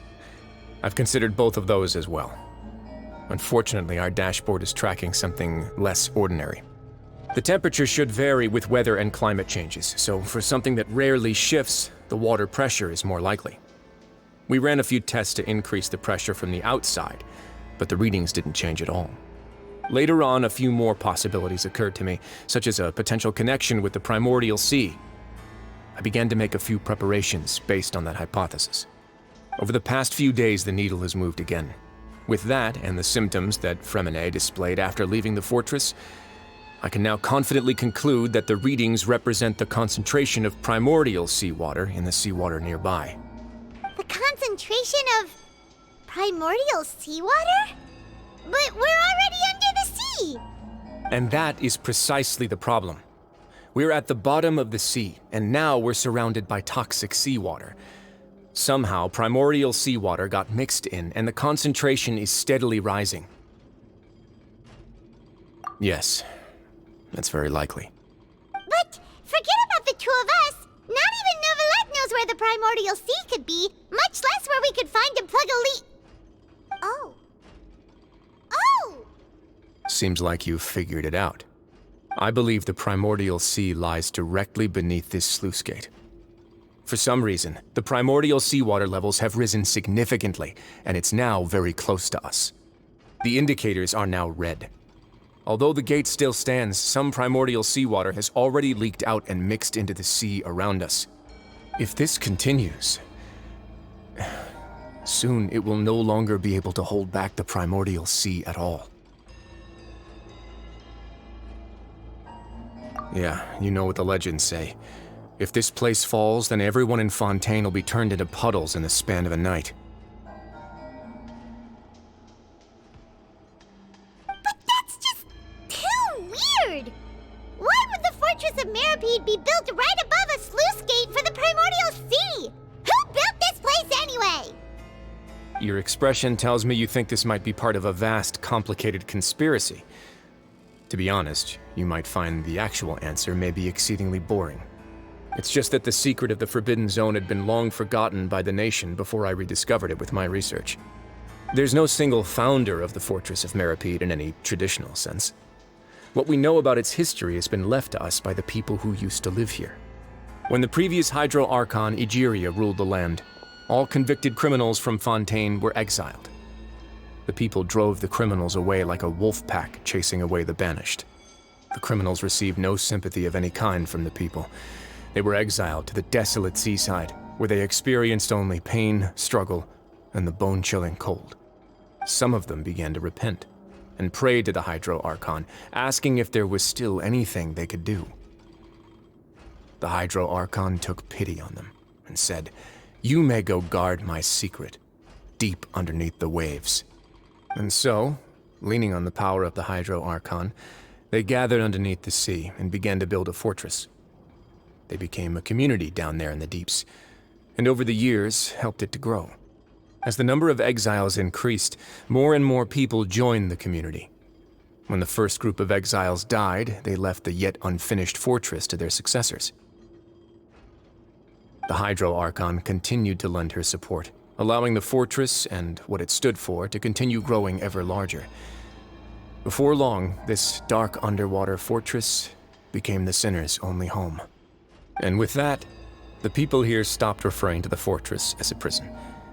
They saw themselves as repenting sinners who would regain their freedom once they had sufficiently redeemed themselves. But as time went on, people also realized that the fortress was a lonely place. Once they had gotten used to life here, they could no longer feel comfortable living in the overworld. Once they had finished serving their sentences, some people left and some others chose to stay. They'd find some idle position and let their withered souls fade away with the ancient secrets of the past. After many, many centuries, few people still remember the reason for the fortress's founding. Now they just see it as an integral pillar of Fontainian society, as the place where criminals deserve to be sent. Now and again, researchers manage to break one law or another and live out their days in the fortress. I learned all this from an elderly historian. Everyone else just thought he'd made it all up. But now you know every part of that history is true. Indeed. It's just as the prophecy says. If this gate fails, then everyone will be dissolved into the sea. To be frank, not really. But sadly, that hasn't stopped this prophecy from proving all too accurate. Prophecies are troublesome things. Just hearing one will create the first wave of panic. Seeing signs of it will bring about the second, and actually witnessing it in real time, the third. Let's go somewhere else. I want to show you something.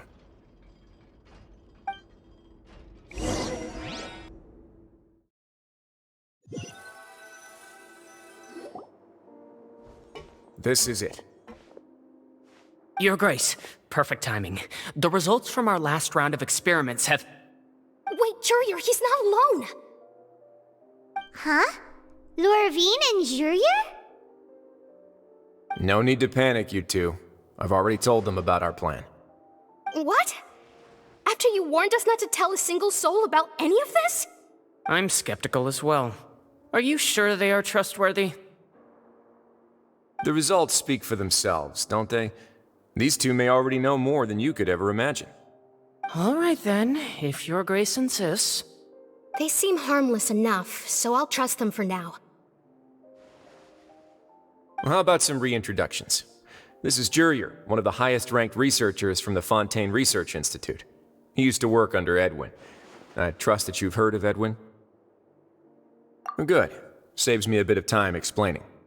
Edwin's main areas of research were archaeum and gravimeters. As his assistant, Jurier is quite familiar with them as well. I hired him to be my technical consultant. You want to blow up the Fortress of Meropide? Ah, what a lovely idea. I'm already imagining it in my head. Gotta admit, I'm tempted as well. Guys, focus! Focus! That taskmaster over there is Miss Lorvine, and is also one of my technical consultants. While Jurier used to be Edwin's assistant, she used to be Jurier's assistant. Ooh, are they together? See, everyone keeps asking this question. Are you too sure you're not a couple and just using your work as a convenient cover?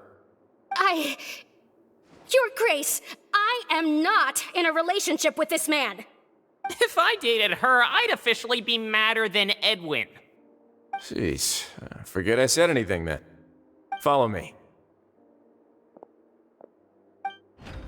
Whoa, there's another door that goes right up. Your constant amazement makes it seem like the fortress can do anything. But Paimon really thinks everything's super cool.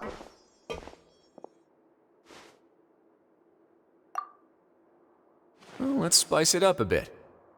And here you go.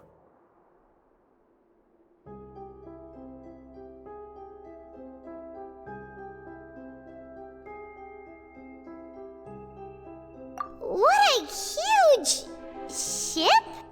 This is also a production zone that Paimon's never seen before. What's going on? How much do you know about Fontanian history? Not much at all. Well, then maybe you haven't heard the story of ancient Lemuria. To give you a quick rundown, Fontaine used to be ruled by the Lemurian dynasty. According to legend, the Lemurian king Remus came to this land after being inspired by divine revelation and found the seer Sibila, who had taken on the form of a golden bee. Taking the golden bee with him and riding on a huge ship, the Fortuna, he created his nation above the surging waves. He called his nation Lemuria and used the Fortuna to incessantly search for new tribes and islands, calling on them to join his empire. There's a ship in this story too? Where there's water, there'll be ships. People believe that hope can always be found at the end of a voyage. Do you believe that too? To a point, I think. As you've already seen, I have a whole factory's worth of labor, materials, and technology at my disposal.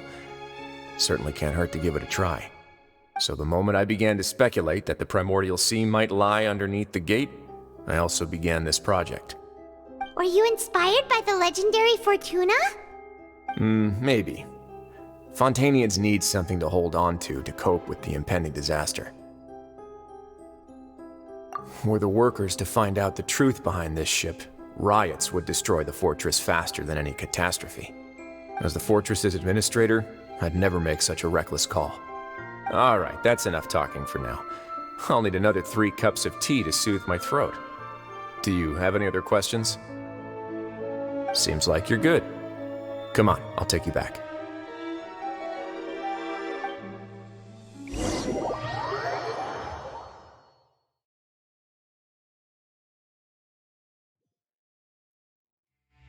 I'll leave you here for now. Oh, thank you so much. No worries. But don't forget, it's up to you whether or not you want to share what you just saw. What you do from here on out will likely affect those 3 as well.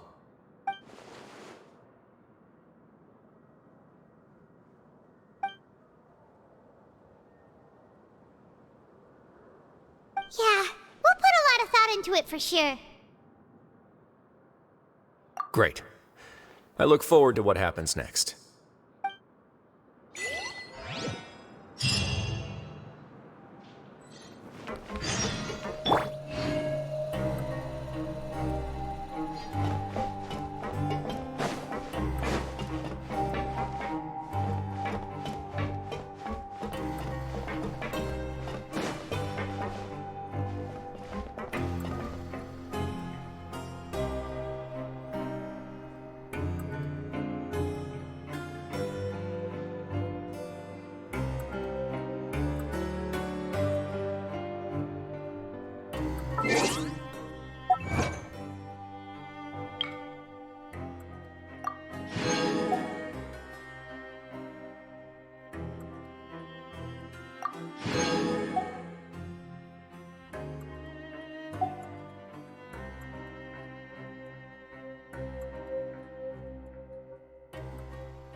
Welcome back.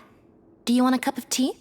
How can you be so much like Wriothesley, always drinking tea? Huh. Actually, now that you mention it, I just remembered something now. While I was sedated, I could still barely hear two people talking next to me. They were discussing everything, from the leaves to the water and even the teacups themselves. Must have been Wriothesley and Sigewinne. Yeah, I heard one male voice and one female, so it should have been the two of them. They really were just talking about brewing tea. I really can't make sense of this place. So, Traveler, Paimon, were you able to learn anything from Wriothesley? Yeah, he explained everything. Very well. Then, would you mind checking your answers against my speculations?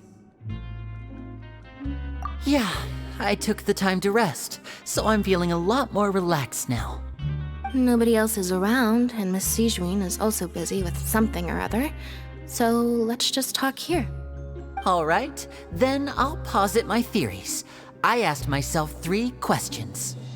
Firstly, why was Freminet affected by the primordial seawater? It was because he dove into the sea.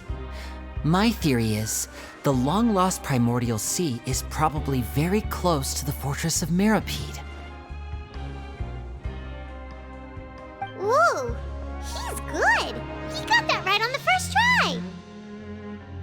That's our Lyney. Secondly, Wriothesley's attitude changed dramatically during the course of our stay here. He ignored us completely at first, then suddenly roadblocked us. Why? I spent quite a long time thinking about this.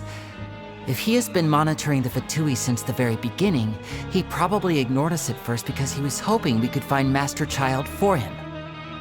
What's more, the Fortress of Meropide is not part of Fontaine's court system, nor does it report to Iudex Neuvillette.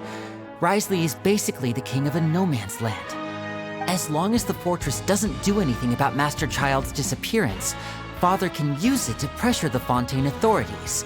And while the two factions are pitted against each other, Wriothesley will be free to move between the parties of interest. If I had to guess, he probably has something that he's working on himself. It's likely related to the secret of the Infirmary, but I just can't think of what it could be. You're super smart. Thanks so much. Then finally, there's the last question.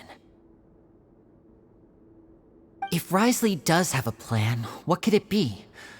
All I know for now is that his plan probably has something to do with the changing nature of the seawater. He's even gotten Cloran to help him out. That can't be the full extent of what he's doing. There's probably a secret passageway behind the block in the infirmary, and there's something big in the fortress that most people here never get to see. He has a bargaining chip, and it could be important enough for Father to deal with him directly.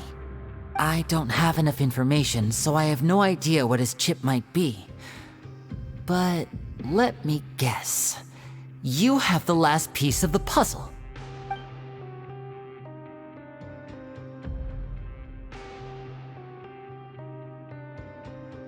I can't believe it. The sea will engulf everyone. Just like the prophecy said.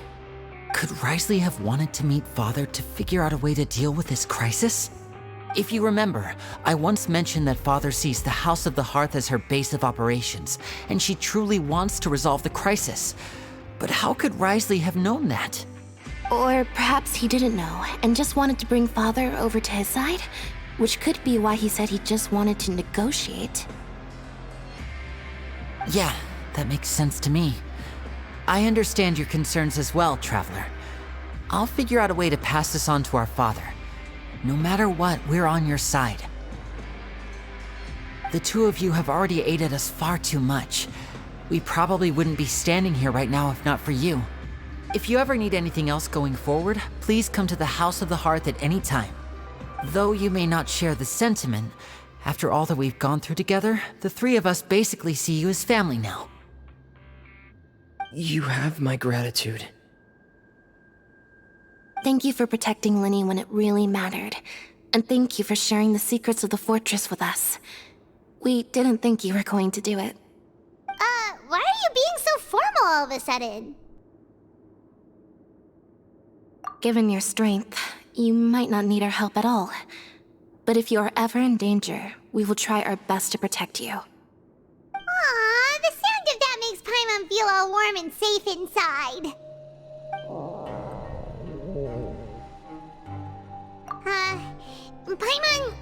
Paimon's hungry.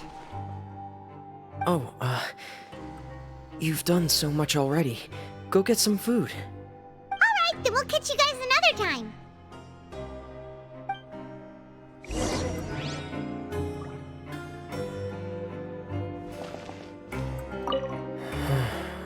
I feel like I should try to become someone more capable of helping.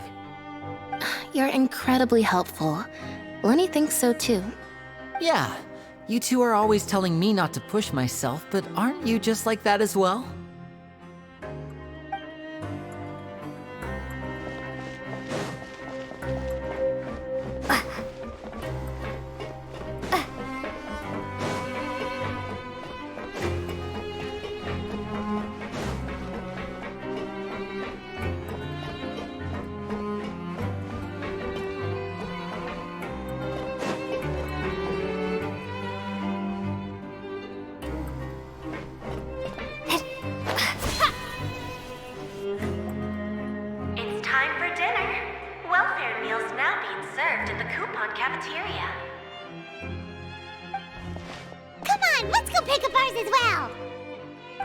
Traveler Paimon, over here!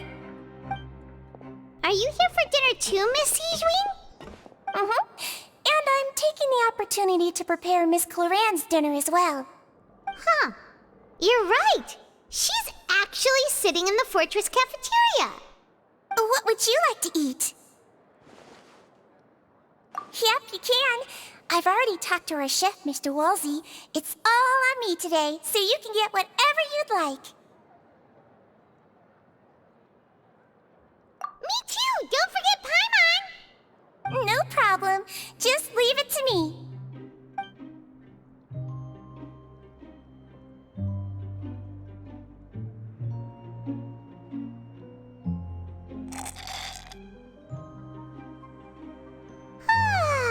So delicious. Paimon's so happy. Paimon wants to feast like this every day. Feeling full yet? How's the food? Delicious.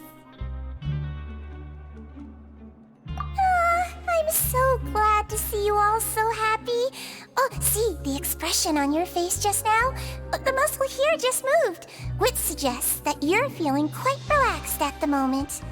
Sijween, do you do this to help your patients or to better understand human beings? A bit of both, I suppose. I'm a Melazine, which means I'm very different from human beings. I must know what you're thinking if I want to take good care of you. You're really good at taking care of people. Even though you're so short, you still talk and act like an older sister. Really? You're reminded of an older sister? That's great to hear. Oh, and what did you mean back in Wriothesley's office? When you said that you were protecting Lyney and his siblings as well? Oh, that. I just asked His Grace to look out for those children, especially that diver boy.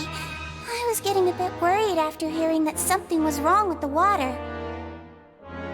Thankfully, Cloran is very strong and managed to save him in the nick of time. His Grace also sealed the pipes after Cloran left, to make sure that Lyney wouldn't impulsively chase after his brother. Although the path was blocked, we still stationed some guards there to stop anyone from approaching.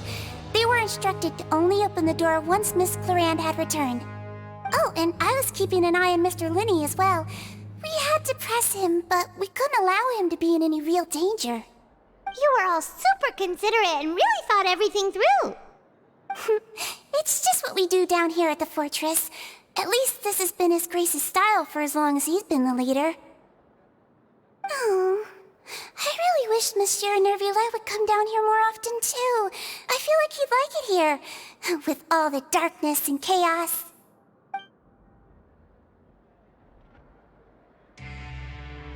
very good night's rest, you two. You've both worked very hard.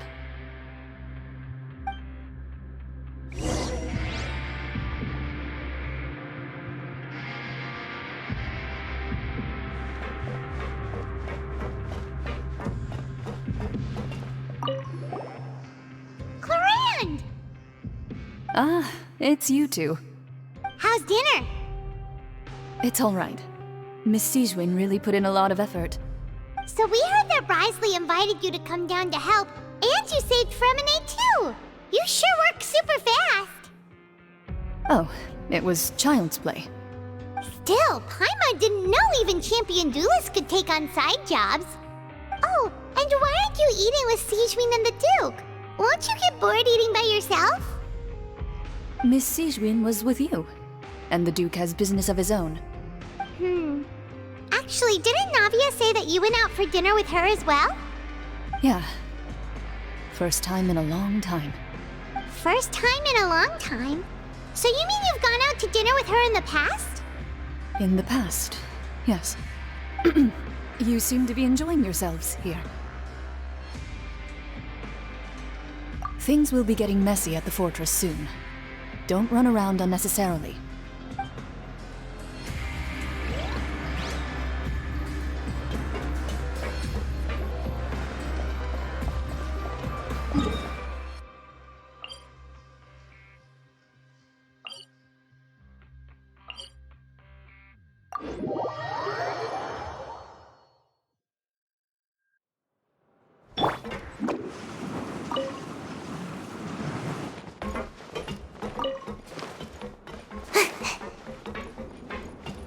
Make my escape.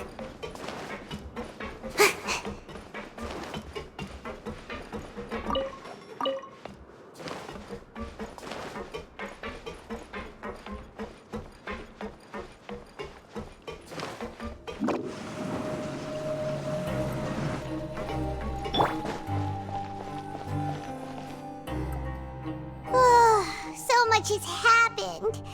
Paimon just feels absolutely exhausted now that she's finally relaxed. Paimon's super sleepy. Are you sleepy too?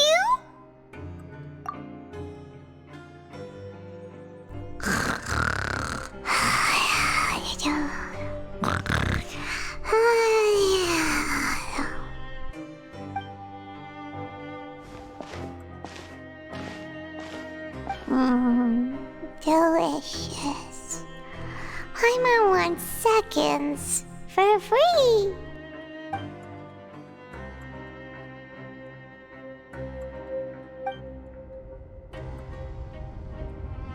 Out of my way! Get out of my way! What happened? Why is everyone running? No idea, but something must have happened. Stop asking! Who's yelling? Paimon still wants to sleep.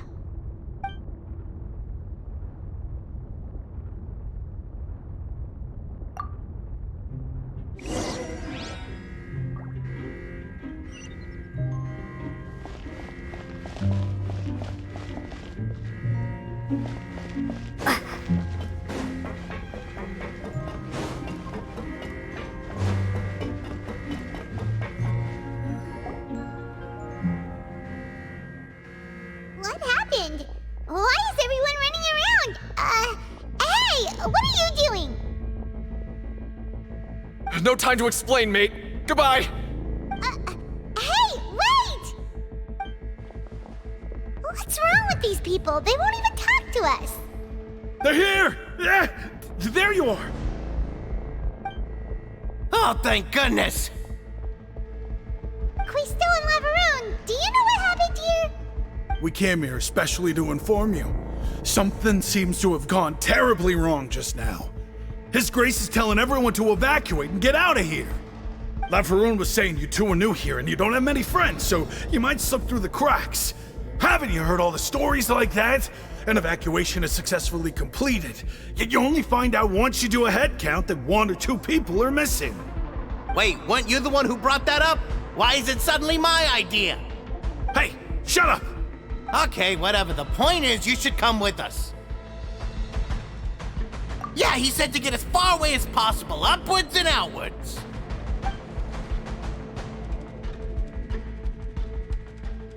Oh no, it can't be that thing!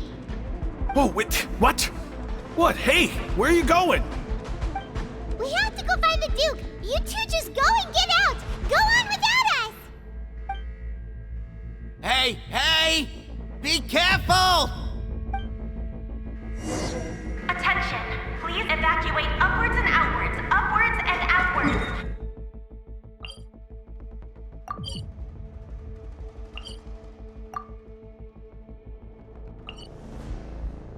Attention! Please evacuate upwards and outwards, upwards and outwards. If you're already at the topmost layer, then try to move as far outwards as possible.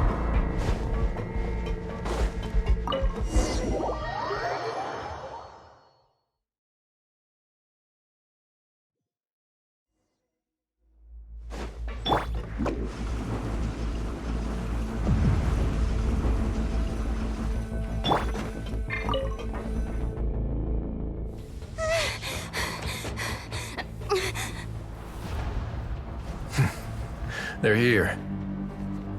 Just like I said. What happened? Huh.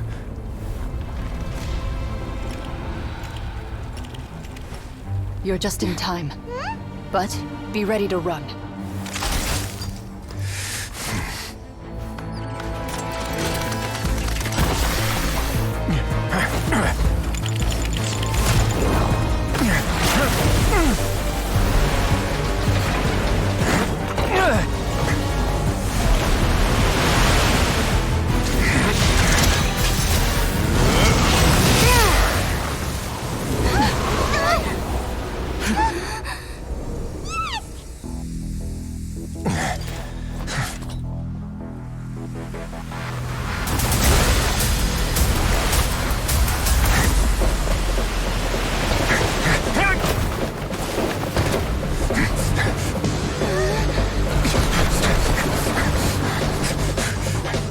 Three, 2, 1.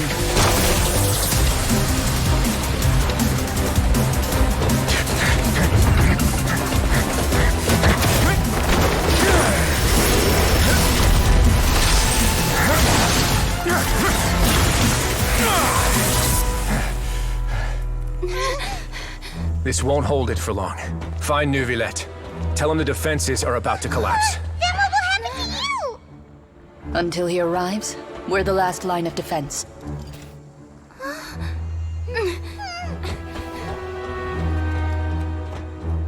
The gate. How long do you think it'll hold? That depends on us.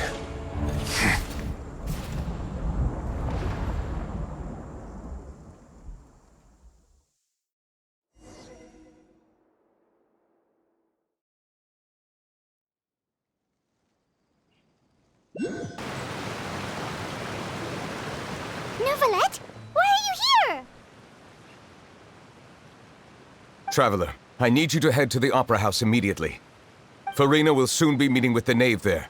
You must protect Furina, and make sure she doesn't spend too much time alone with her. Will do. You have my sincerest gratitude.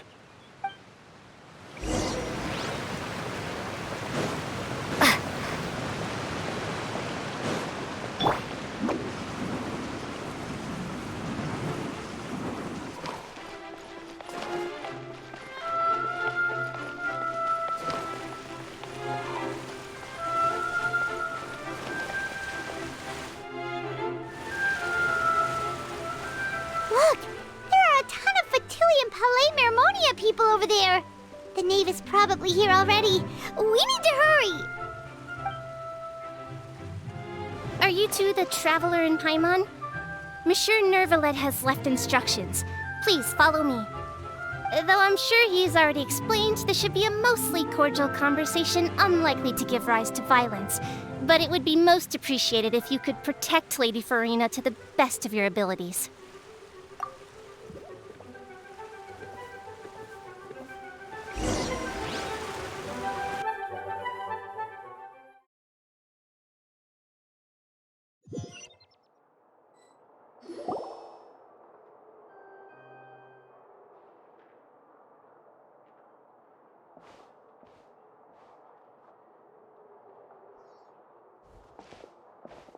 Oh, so you two are the honored guests Miss Furina mentioned. Of course, of course. How could they not attend a meeting such as this? I must always have 2 or more guests at my dessert table. Otherwise, the occasion would be too lonely and unbecoming of my station. It is my pleasure to make your acquaintance, traveler.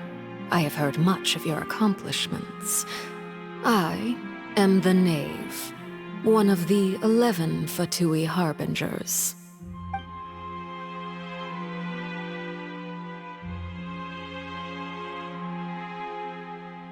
I've already prepared seats for you. Come, sit beside me. Perhaps you two are unaware of how Miss Furina and I do things. You see, we actually recently agreed to get together for tea when we had the time. See this? This is a limited type of confectionery that Miss Furina simply adores. There are only 16 slices sold every day. Here, why don't you and Paimon have a taste?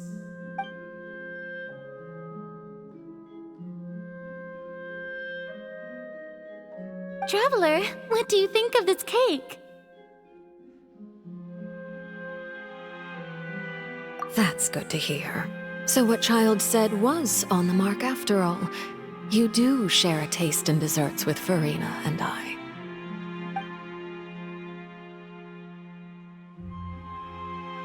I wonder how he's doing nowadays. You must have heard, right? He's suddenly gone missing. I'm really worried about his safety, you know. Here's to hoping that he's an excellent swimmer. Since we're talking about him, I feel like I should add something. His martial prowess really looked certainly pretty impressive, yeah.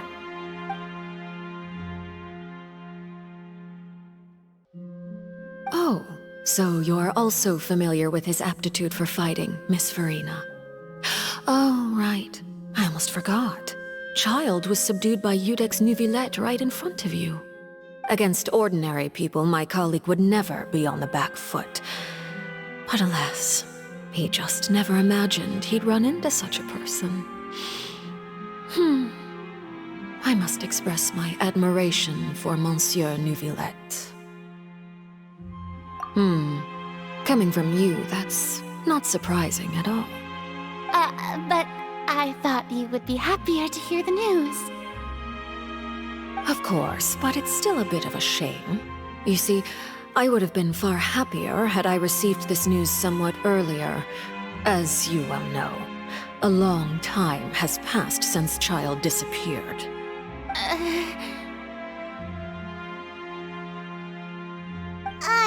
Well, in any case, there's no need to worry.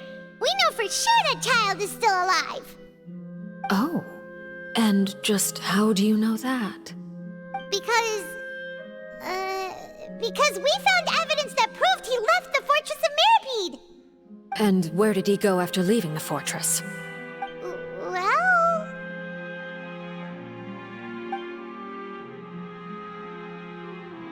The Fortress of Meropide lies deep beneath the waves. Unless he pranced right out of the main gate, he must have had to swim for it. Do you have any proof that he surfaced safely?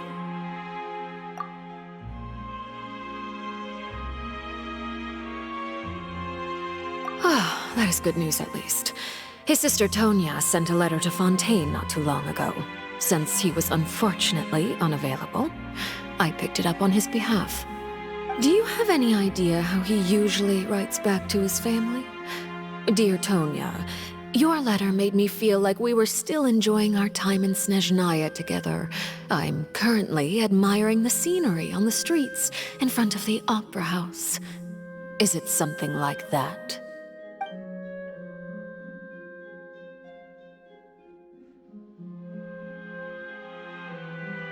All letters tend to follow the same few formats anyway, right? As long as the contents are accurate, it doesn't matter so much how it's written or how it's worded. Huh? Hold on. The water in the teacup is shaking. I suppose this is also a sign of things to come. Miss Furina. Huh? I don't quite understand what you're trying to say. Have we entered into the next stage of the prophecy?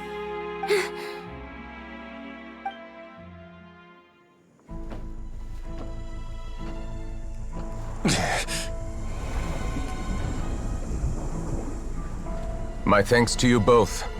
I will take it from here.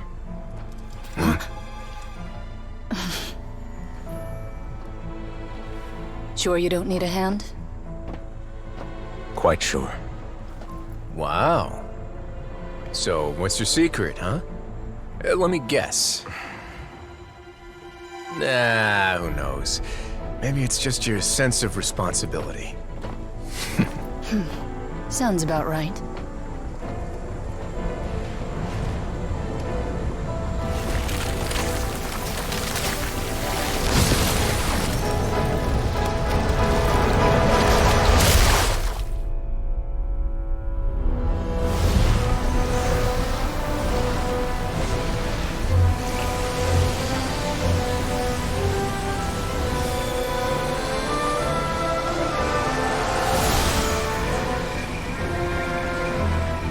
Day may come when the prophecy is fulfilled, and the waters burst forth. But it is not this day! This ancient power could easily obliterate an entire race. A tsunami of fury would unleash endless catastrophe.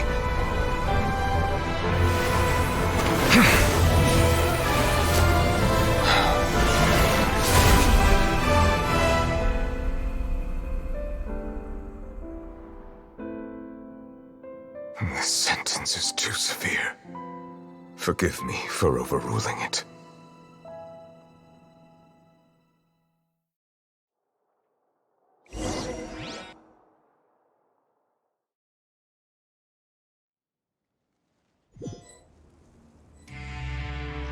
All right. Seems like the problem inside has been suppressed. Let me guess, we're safe for now. Indeed. But only for now. I win this bet. You owe me a present. Very well. It was indeed just as you said. You made a bet? We made a bet on the size of your entourage. Cloran thought you wouldn't come down by yourself. I figured you would have at least brought a few people along for appearance's sake. It appears I underestimated just how confidential the mission was. Shouldn't you have gotten used to confidential missions by now? That's just how the courts operate. So what gift must the loser give? Tea? He already has tons of tea in his office. I'm thinking about a set of legal codices. That wouldn't happen to be a dig at my lack of legal awareness, would it? Well, I'm sure His Grace doesn't consider the fortress to be outside the law. I was under the impression the residents of a place like this would be uninterested in the legal codices. That was obviously a joke. Anyway, you've still got some unfinished business to attend to in the overworld, correct? No need to stay here if you have a pressing matter. We all know you can't leave Palais Mermonia for long. Thank you. I hope everything went smoothly with the Fatui Harbinger.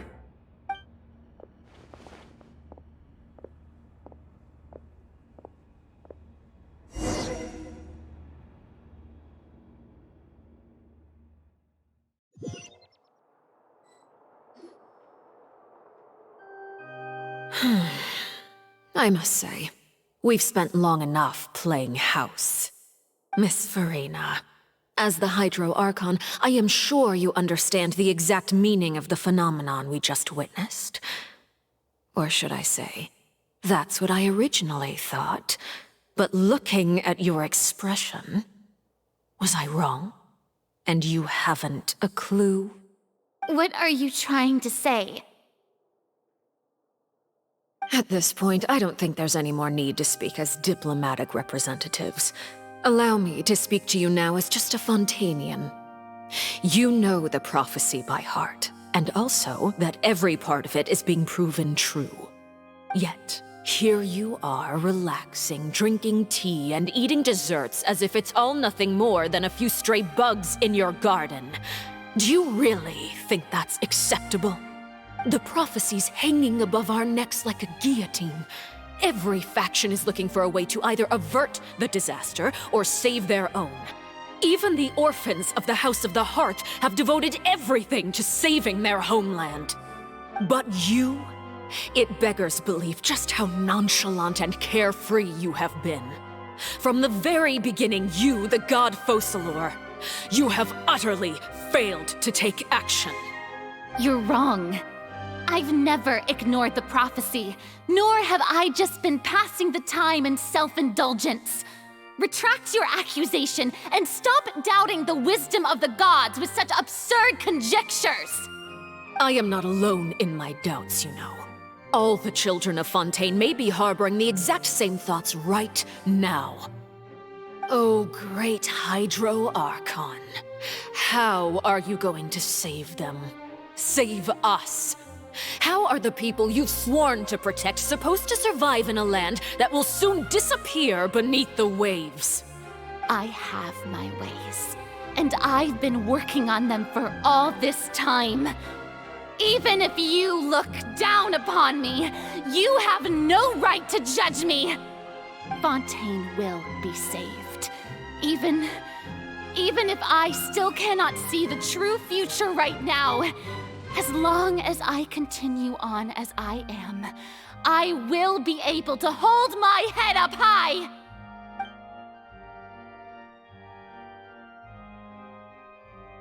Then I ask you, Miss Furina, just what have you been working on? Where can we see it, and what is it doing to help?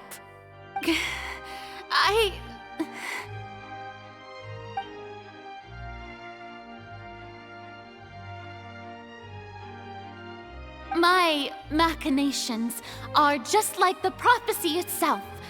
They will only reveal themselves at the fated time. It is just that beings like yourselves are unable to perceive them as of yet. I see. As a god, the proof of your labor always lies beyond prying mortal eyes. Allow me to be so bold as to ask another way. Would it be possible for you to tell us the parts of your plan that are not confidential? Such as your emergency response plan for the impending disaster? An emergency response plan? Oh, that look in your eyes. Have you not even prepared one of those?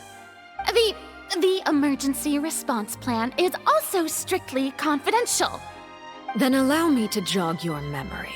Miss Furina, what is the purpose of your Oratrice Mécanique d'Analyse Cardinal? And what do you plan to do with the massive amounts of indemnitium that has accumulated over the years? The Oratrice? It's just like it appears to be. So you also have no idea. If I'm not mistaken, someone's using it to prepare for something. But unfortunately, it would seem that someone is not you, Miss Furina. I first caught wind of this when Lyney tried to investigate the Oratrice in the Opera House. You see, even just getting close to the core contaminated him with an extremely large amount of indemnitium. But even if that had nothing to do with you, then what could you possibly be working on, oh great Hydro Archon? Oh, right. I almost forgot. Udex Neuvillette is not at the tea party with us today. Miss Furina, I suppose you must have ordered him away to take care of some troublesome business. Yes, that's exactly right. Please keep it a secret for me. Of course I will. Although, I must say, Miss Furina, you seem quite insecure without the Udex by your side. Oh, very well. Let's stop that conversation here. There are still a few slices of cake left, so please, help yourselves, everyone.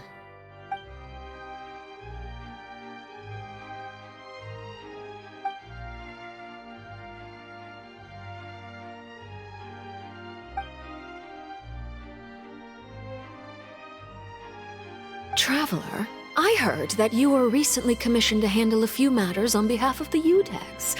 Why don't you take an extra slice of cake? Those who work hard deserve gratitude and praise. You too, Paimon. Thank you. Paimon will take you up on that offer.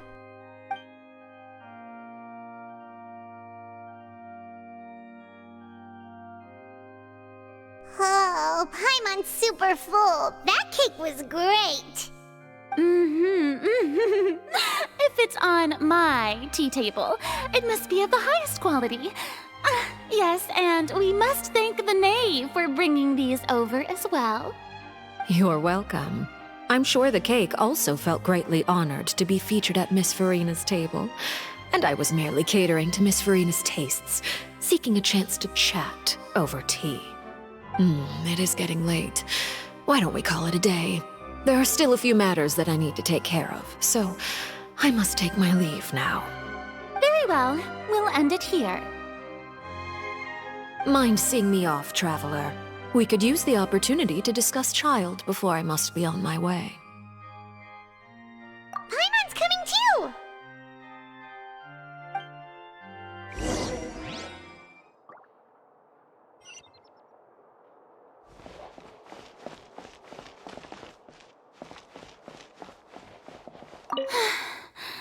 The tea party turned out to be even more difficult than I'd imagined. Why are you looking at me like that? Is something the matter? If there's nothing urgent, then I shall be retiring for now.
I'm glad that you were willing to come with me.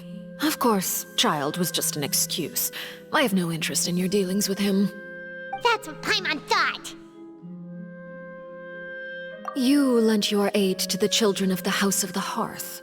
As their father, I would like to express my gratitude.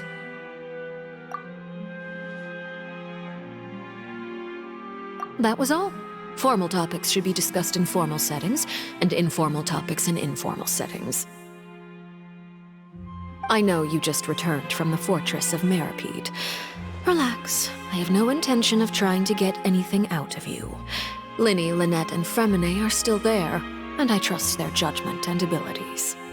They've all been working very hard and have always done all they can to fight back against anyone who tried to stop them, especially Lyney. You mean Wriothesley. He's a tricky one to deal with. It's unfortunate that Lyney's so eager to prove himself that he can't learn to rely on others, including me. By the way, and you can just consider this a bit of idle gossip, but what's your impression of Furina? You are outside of our disputes, and the freest person in all of Fontaine, able to move around most easily. Allow me to share my perspective with you. And that's everything that happened during the trial. Master Childe was declared guilty and immediately transported to the Fortress of Meropide. Didn't he say he was coming here on vacation? Does he not feel an ounce of shame for all the trouble he has caused?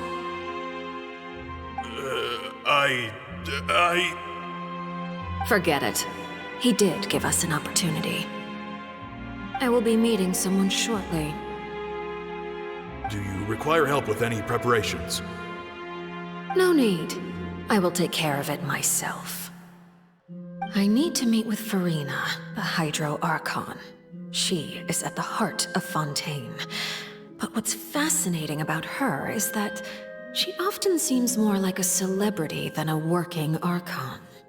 Oh, come over here, you little critter, you!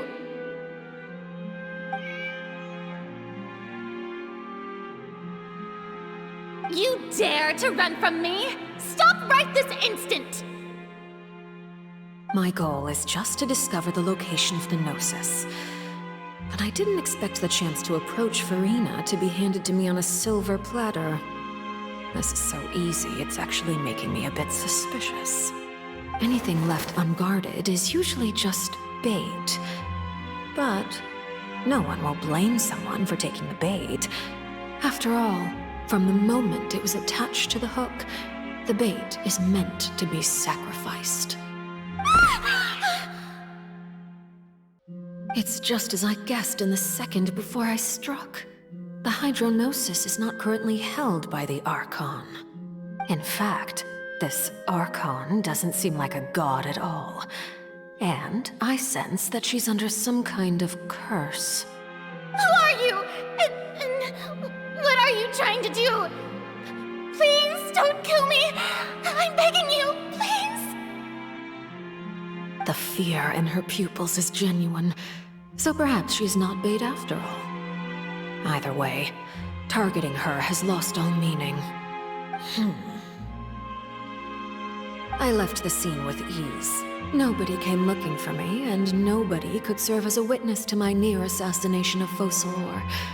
I suspect even Furina dares not mention this incident to anyone. Not long after, my informants confirmed what I had guessed. After returning to her quarters, Furina quietly cried alone. She was so scared that she could not sleep that night, nor could she even bring herself to eat her cake. There's no doubt that there's something wrong with her. I began to entertain the possibility that she is not the true Hydro Archon. Perhaps Iudex Neuvillette is actually the genuine article. I have to find the Gnosis. If the Neuvillette hypothesis is correct, he is probably in possession of it. Alternatively, it might have been hidden in a place that's hard for ordinary people to access. Yes, Father. My dear children, please speak. News from the Fortress of Meropide. Master Childe has gone missing. On top of that, the contacts and guards we bribed at the fortress have all gone quiet as well. Probably the handiwork of that Wriothesley. I'm afraid so.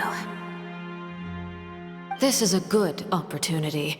The value of a harbinger is much higher than most would imagine. We now have an excuse to exert diplomatic pressure on the Fontaine authorities. Set up a meeting for me. I would like to meet the Hydro Archon and Iudex Neuvillette. Oh, and I have an additional mission for you three. Yes, Father. Tartaglia's disappearance was not a part of my plan, but I can use it to make a breakthrough.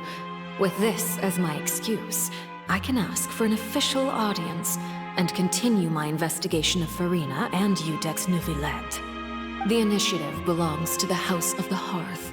My wish to investigate the Fortress of Meropide will be a front. Lyney and his group will be responsible for the actual intelligence gathering.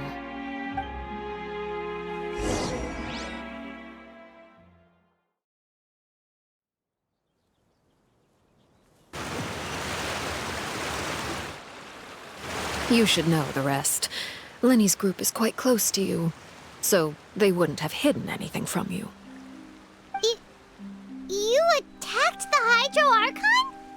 It wouldn't mean anything, even if you shouted it from the rooftops. After all, even Furina herself is still pretending that nothing of that sort ever happened. Alright then. I've now had 2 chances to enjoy tea with Furina. I have to say, the leadership of Fontaine is even more inscrutable than I had imagined.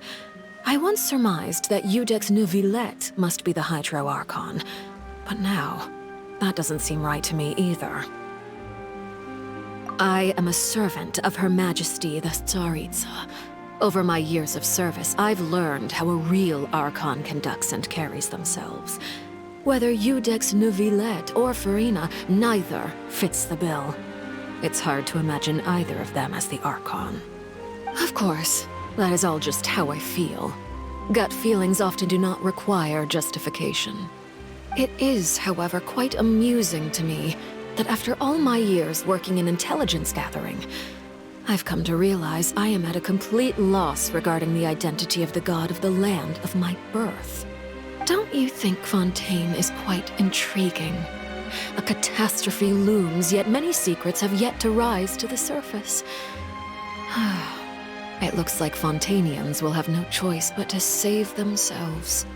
Ultimately, though, one must survive in order to do anything else. Should the need arise, I would be happy to cooperate with you. You don't need to commit to anything right now, of course. I have a feeling that the situation will continue to evolve, and as your name is often connected with noble deeds, I'm sure we will work together someday. He certainly returned quickly. You must want to catch up with each other, so I'll leave you to him.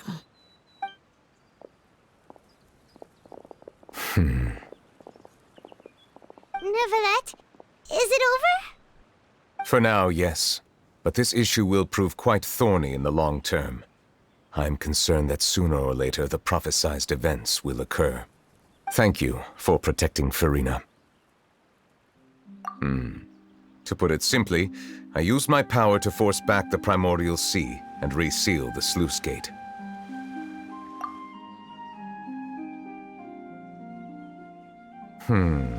So as expected, the knave has turned up the pressure on Furina. She's trying to feel her out, though I'm still unsure as to her motives.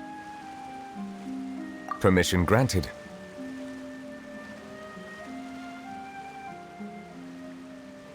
Whoa. It can't be that you're the real Hydro Archon, right? But that's just a speculation on our part, though. You can't tell us? Then that's okay. We can talk about something else. We won't try to force you. You guys in Fontaine are super strange.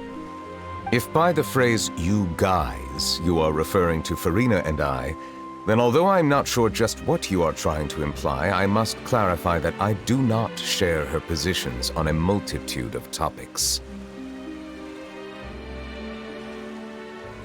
I believe so. The fortress has a long and complex history. It has seen much grief and suffering. And now, another catastrophe will soon be upon us. I mourn this turn of events. Huh? Why is it raining all of a sudden?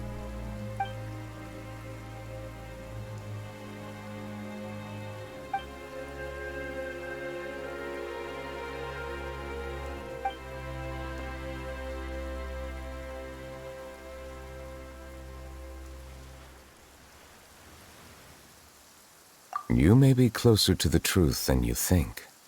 Oh? And what are you thinking?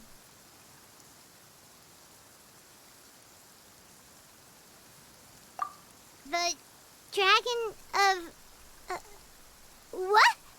Huh?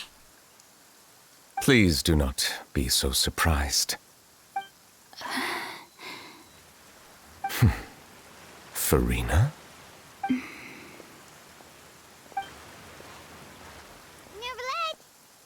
Neuvillette, are you listening? My apologies. We were just guessing randomly. We didn't guess right, did we? You're not actually the dragon sovereign of water, right? Well, if you don't want to confirm or deny... You guessed correctly. I sincerely hope you'll be able to keep this a secret for me. Right, of course. We'll definitely help you keep it a secret.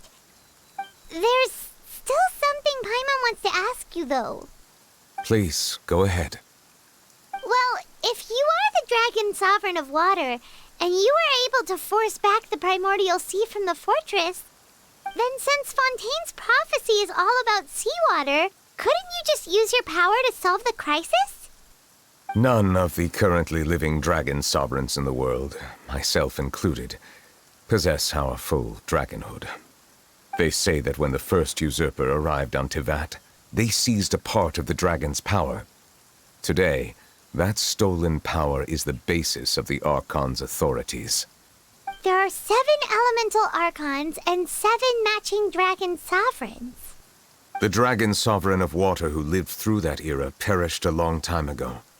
As their successor, I know far less of that part of our ancient history. In any case, I believe I will not be able to do much unless the Archon disappears and returns their elemental authority to me. Given the status quo, however, I would recommend finding another way to deal with the prophecy. Oh, so even you can't solve it. I still have some urgent matters to attend to at my office. If you have any more questions regarding ancient history, you are welcome to discuss them with me at a later time. Please go right ahead. There's a place that Paimon wants to go too. Traveler, why don't we pay another visit to the Fortress of Meropide? Paimon is a little worried. We'll see you another time. Take care.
You guys are back?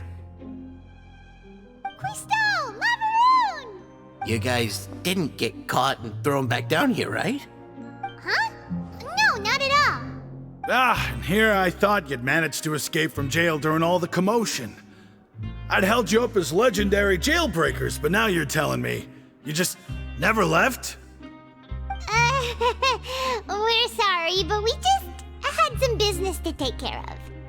All right. There's no need to get caught up in the details. We're just relieved to see you.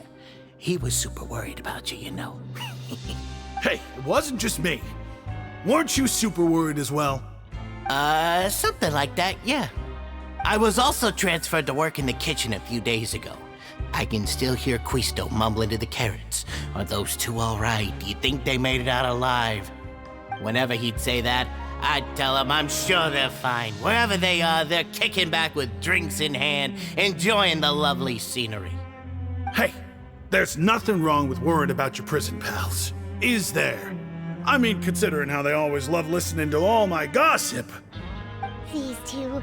They sure are a lot warmer and friendlier than when Paimon first met them. Oh, well, if you say so. I'll be watching you to make sure you finish every last bite.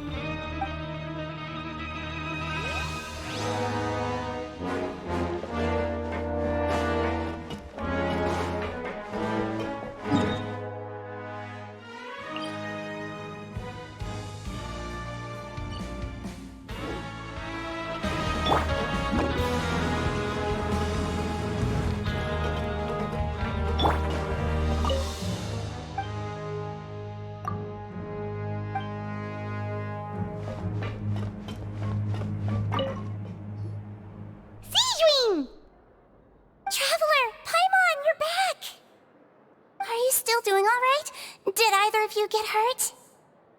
We're fine, but what about you guys? It was such a huge mess. How bad was it? A few people sustained superficial injuries, but that's about the extent of the damage. Monsieur Neuvillette paid us a visit. It was all thanks to him that we managed to suppress the crisis for the time being. Of course, we must also thank you for the help you provided.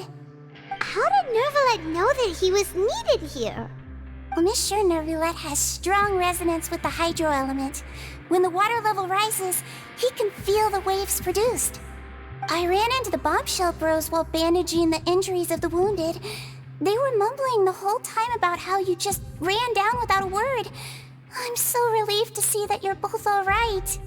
If you're not too pressed for time, please stay with us a few more days. Just let me know if you get a craving for any particular dish, so I can have Mr. Wolsey get your meals prepared. Oh, and please feel free to visit the infirmary for a break at any time. I'd like to take the opportunity to spend some more time observing your facial muscles as well. Your happy smiles are quite contagious, you know. They're so memorable, and I've missed them immensely while you were gone.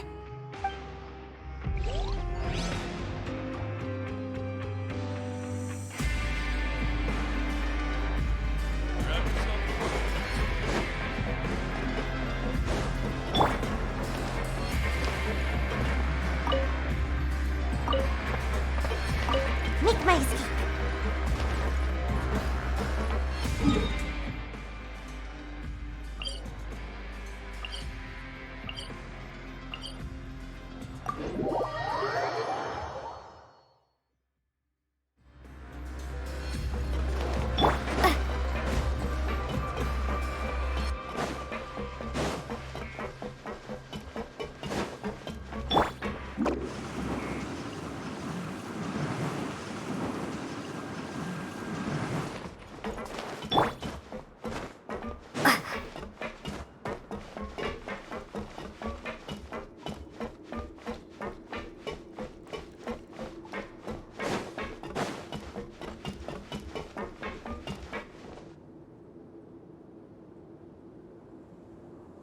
Now guess, what suit will this next card be? A bare-teethed cat? Well, well, look who it is. Traveler, Paimon. Hello, everyone. Looks like you're recovering nicely, Freminet. Mm-hmm. Thanks to everyone's support. Oh, right. I managed to work up the courage to thank Miss Clorand in person. Whoa, how did she react? She told me that it was nothing. It was as if saving a life wasn't a big deal to her at all. She also told me not to worry about it. She didn't want to stress you out, that's all. She's right, and it's best not to dwell on it. Yeah. Okay, but check this out. We went back to the opera house and we met the knave. You met Father? Did she say anything to you?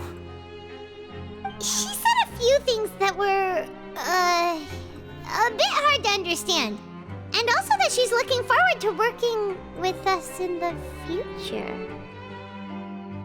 Her attitude towards you is even better than what we'd imagined. That's fantastic. You should believe her. She has her own way of doing things, and she'll do everything in her power to help those she considers close, which now might also include you. Mm-hmm. Father is very capable, and also trustworthy. Oh, Paimon just remembered that she thought Lyney was a bit too proud as well. She said that you should learn how to rely on others sometimes. Got it. Huh. That does sound like something that Father would say. Hey! Are you going to stay here for the next few days? Looks like it, yeah. Excellent. I will host a tea party. For real? Then Paimon wants another serving of cake. Another implies that you were already served some delicious cake while you were up there. How lovely. Well, next time, you're going to have tea and snacks with us.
Jurier, Miss Sijween told me you still haven't eaten. Yeah, I was working on something, so I forgot. That's no excuse for... Huh? It's you two. Jurier, Laverune, we're back! Hello there. It's been quite the mess here recently. How have you been? And you? Are you still taking the secret passageway from the infirmary to work on the ship? Yep. That is still top secret, though, so don't say a word to anyone. It can be a bit annoying when there are lots of people in the infirmary, but I still prefer taking that route over the one from the Duke's office. I mean, the infirmary does make it easier for you to slack off. Oh yeah? Then why are you also here so much? You two really are just using your jobs as a cover for your relationship, aren't you? Not at all!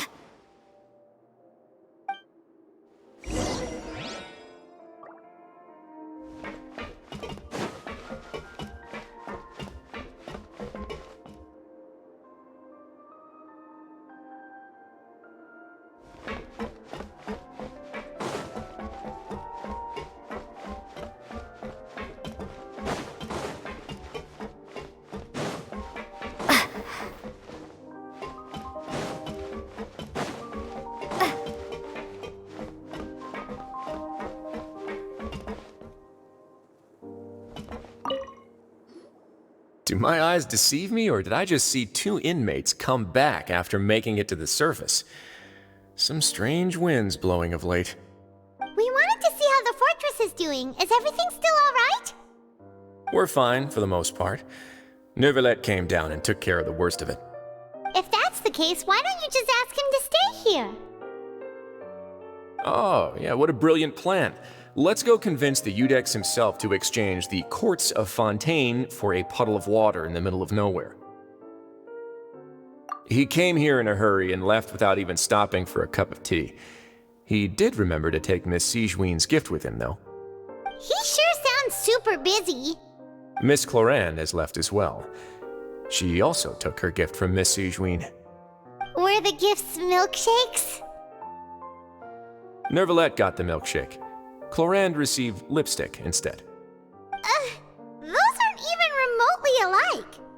Well, it's Neuvillette's own fault for making Sijween worried about his health by working so much. But besides that, our head nurse is still pretty fond of picking out beauty products for the ladies.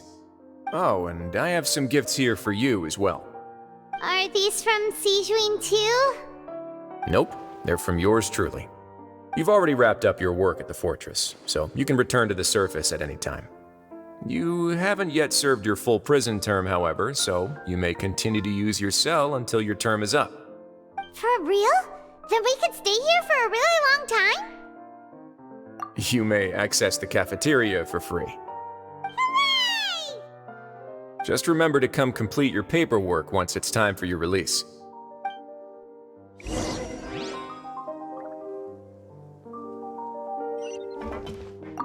Your file can't be closed until we've completed your paperwork, so don't forget to come find me again when you're done serving your sentence.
normal again. We're no longer prisoners, though, so it really doesn't feel the same. Sure feels that way. But the truth is, we never did anything bad to begin with, so I'm not sure why we put so much pressure on ourselves. Huh? How did you know? Hey, that's not true! Alright. Okay, Paimon just wanted to say that we really are an amazing duo after all. It's like we've now gone to so many places together and become friends with so many people. We've never stopped traveling or stopped meeting new friends. There are so many bad things in the world, and we're just two people, but we've still been solving problems no matter where we go. Isn't that pretty cool?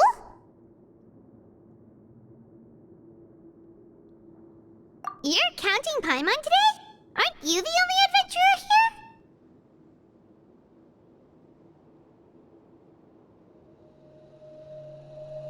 Then let's ask Catherine to give Paimon an adventurer handbook as well! Paimon will also be an adventurer from today forward! Just the thoughts making Paimon giddy. Paimon's gonna crash, so you sleep soon too.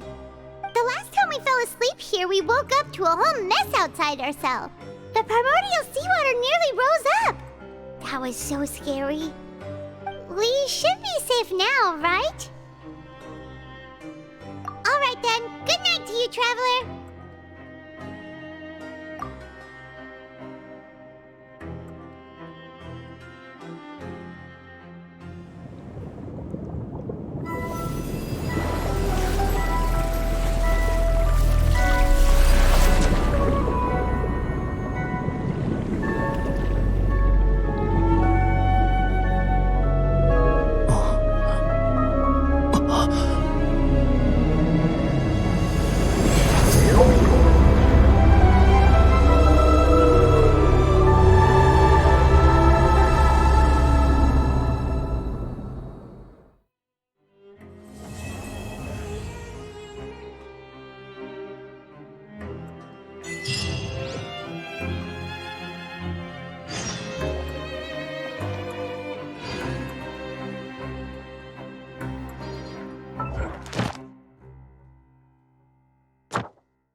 This is the life. Wait a sec. Isn't something important supposed to happen today? Oh, today's our big day! We're supposed to leave the Fortress of Meropide! Come on, we've got to go complete the release procedures now!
Please, sign here.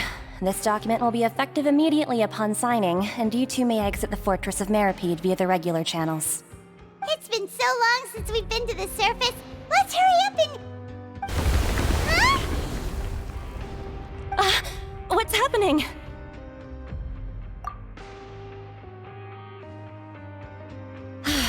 I'm fine, thanks. But I wonder what that tremor was just now. Let's go ask the Duke.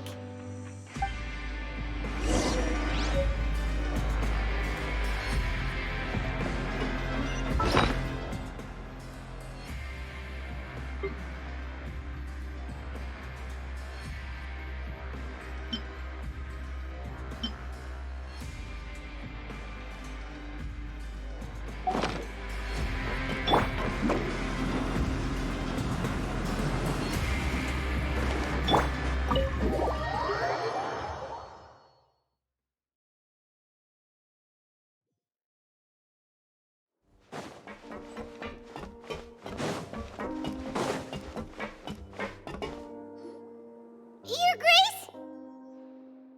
Ah, good to see you two. Is there something you wish to see me about? Yeah, what was with that earthquake just now? Ah, that. The tremor didn't originate from the seafloor. In fact, it seems it came from the surface. Over the years of serving as the warden here, I've developed a sense for distinguishing between what occurs on the surface and what occurs underwater. Besides, the seal that Monsieur Neuvillette set in place won't fail so easily. So the fortress is okay? If you recall our last incident, if there really were a problem, there would be crowds of inmates in a panic right now. Huh, you've got a point. Okay, seems we need to get back up to the surface and ask about what happened. By the way, do you know what day it is today? I believe today is this month's pipe cleaning day. Wait, seriously? Ah, yes. Have you completed your release papers? Yep. It's you two. Are you leaving now? That's right! Today is our last day in prison!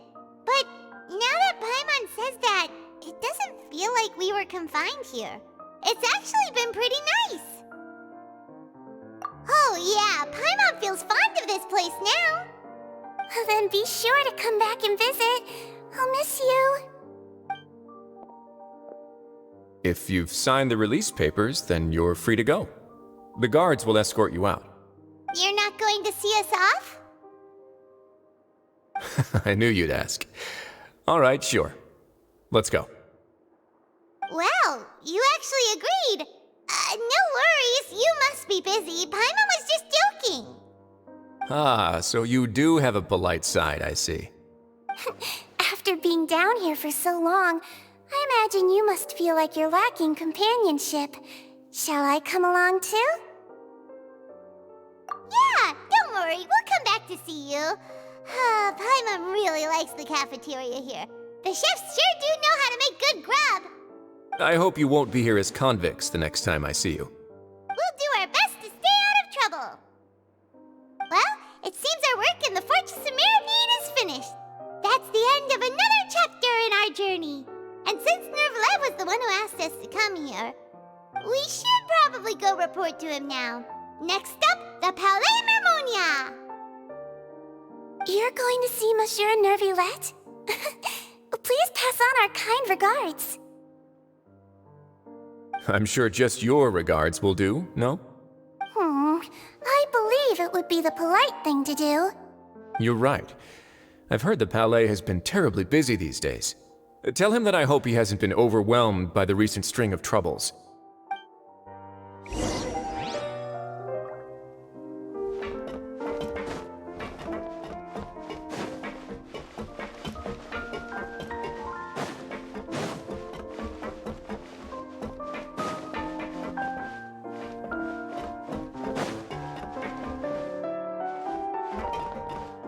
If you're concerned about things at the Palais, why don't you take some time to go up and check things out? I believe you should still have some vacation time to spend. Thank you for being so understanding. It means a lot. It's been some time since I've gone to the surface. I must say that I've started to miss it a little.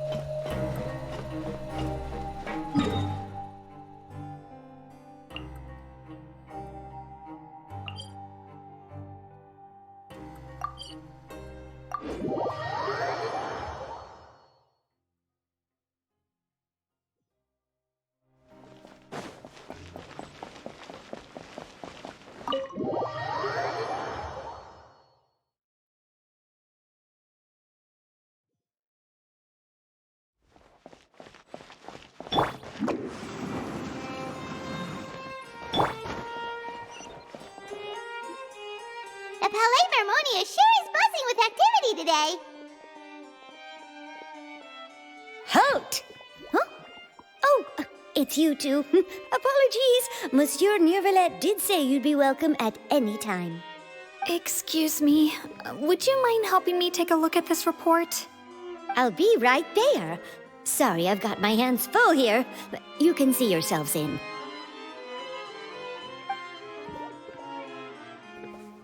Everyone's so busy. Seems a lot has been happening.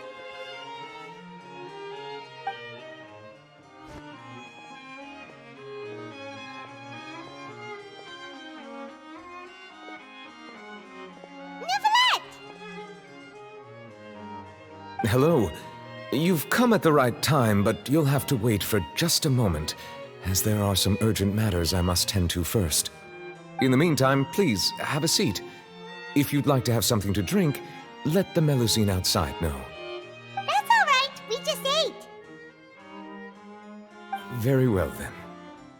Let's take a break over there while we wait for him to finish his work.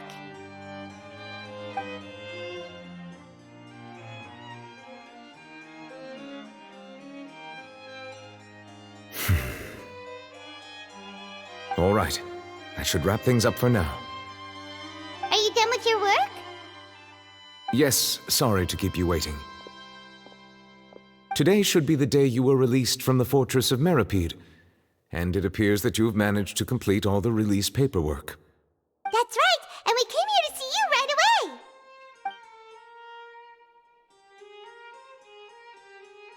away. A massive whale. Do you have any idea what that might be?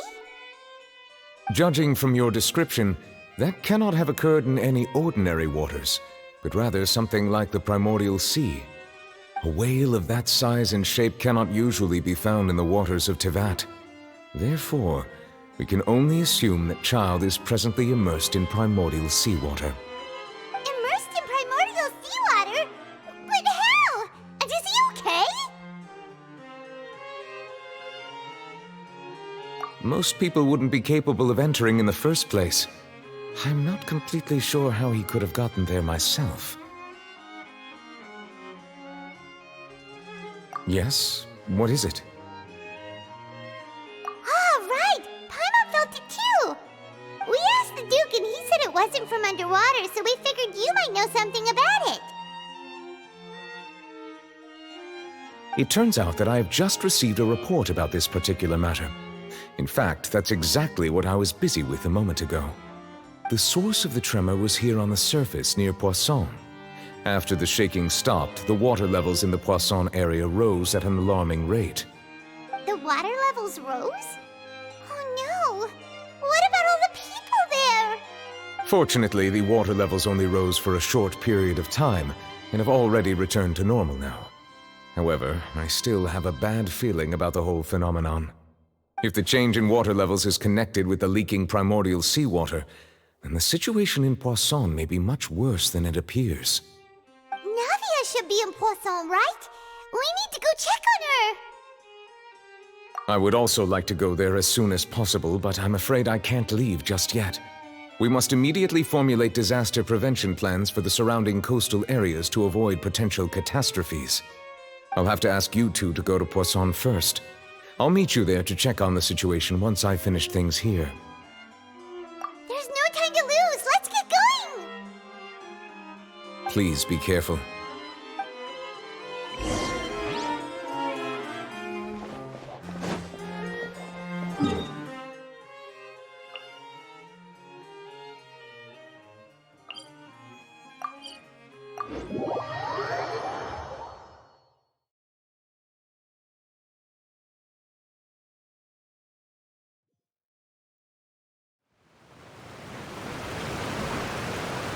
Oh no! What happened here?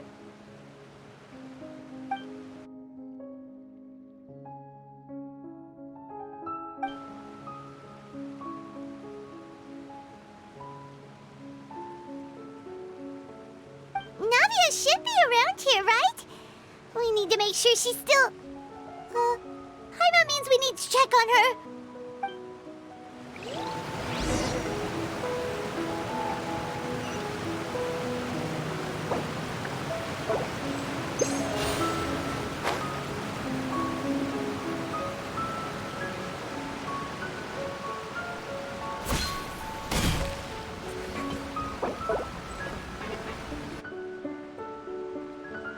We haven't seen a single soul all the way here.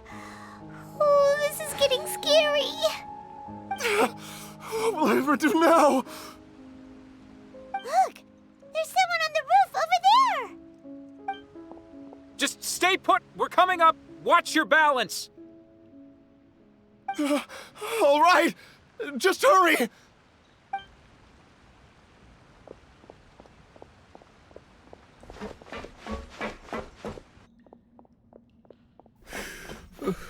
I'm not young anymore. How will I survive on my own? My Desiree! Oh, he looks pretty sad. My leg! My leg! How could this have happened? It hurts! Just hang in there. Help is on the way. You can hold my hand if it makes you feel better.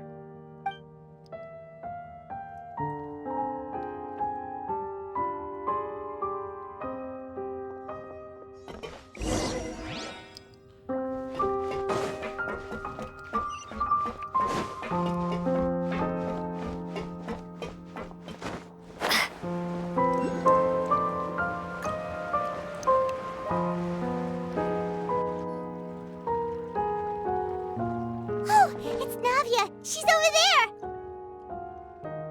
Hey, Navia! Are you okay?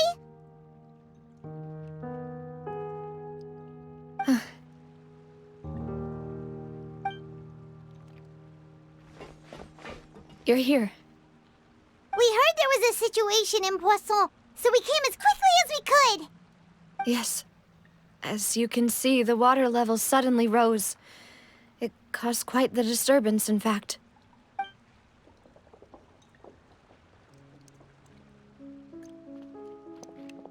Demoiselle! There was a wounded resident next to a building southeast of here. We've already transported him to safety, but we've run out of medical supplies. He's wounded? How badly? He fell, so it's probably a broken leg. He's pretty shaken up. When the water level rose, he desperately climbed up to the roof. Once the water receded and he saw the ground, he became terrified and eventually... He jumped down then. Find the leader of Squad 1 and tell him to take the wounded resident to see a doctor. He should know where to go. Understood. I'll take over his search and rescue mission in the meantime. All right. You'll be in charge. I'm sorry. Where were we? The situation in Poisson? Ah, right. Allow me to explain. A little earlier, we suddenly heard a loud noise. At first, everyone thought that something might have exploded on an aquabus. But before we knew it, water started pouring out from everywhere. The rushing water seemed a little odd, almost like the unique color of primordial seawater. Some people didn't realize the danger and thought it was just ordinary water, leaking from somewhere. Everyone on the street who happened to be close to the water didn't have a chance to escape. As the water levels rose, they suddenly disappeared. They were all dissolved. Those who realized what was happening started to flee in a panic, desperately trying to get to higher ground. Many were injured in the stampede, and some people fell from significant heights. The Spina di Rosula initiated rescue operations as quickly as possible, but there have been a lot of casualties. Fortunately, the water began to recede after some time, and the chaos came to an end. The water that flooded the area contained primordial seawater, so the lower levels of Poisson are still hazardous. To ensure everyone's safety, I've asked the people there to leave as soon as possible. No one knows if this could happen again. All we can do for now is try our best to help evacuate the residents. We still haven't completed the head count, but we'll have some numbers soon. How awful. And all of this just came out of nowhere. It was quite frightening indeed. I only wish that everything that just happened was a bad dream. Is there any way we can help, Navia? Thank you for being so willing to help in a moment of crisis like this. You don't know how much it means to me. I really can't express how grateful I am. Don't say that, Navia. That's what friends are for.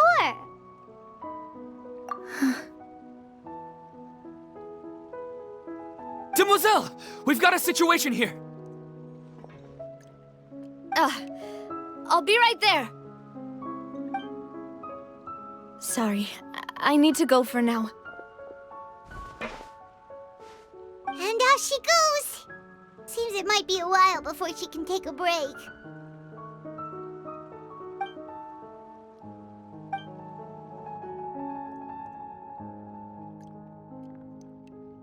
Okay, the wounded are being tended to, and we finished a preliminary head count.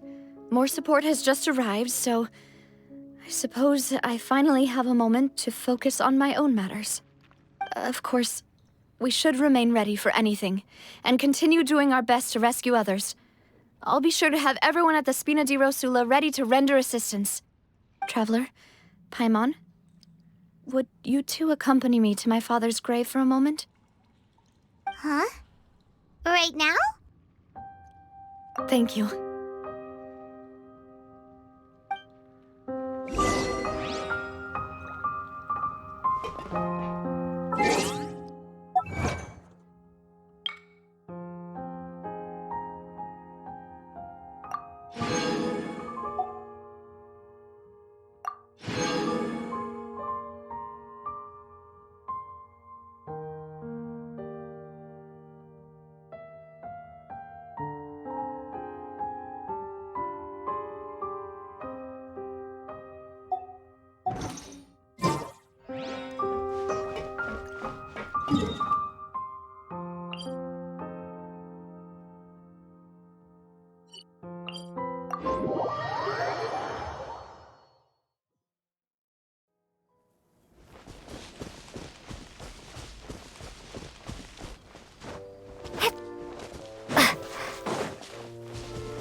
Not a lot of people here, huh?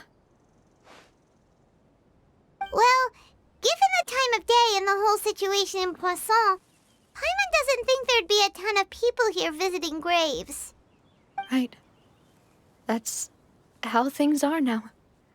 The living are so exhausted that they've no strength to spare any words for the dead. Navia?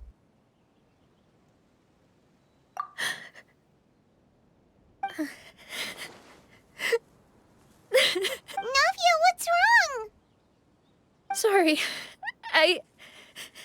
I just... Malus and Silver, they won't ever come back here again. What should I do, Papa? Huh? What happened to them? Everyone agreed on the rescue plan, but still, I was the one who initiated it. They were helping evacuate the residents, but they couldn't leave in time. And they were caught in the seawater.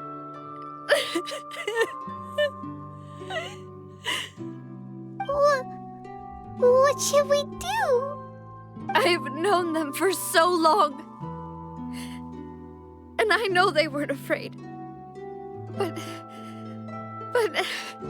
I could at least hold a funeral for my father. And I know where he rests. But as for Malus and Silver, they're just... gone. I just can't...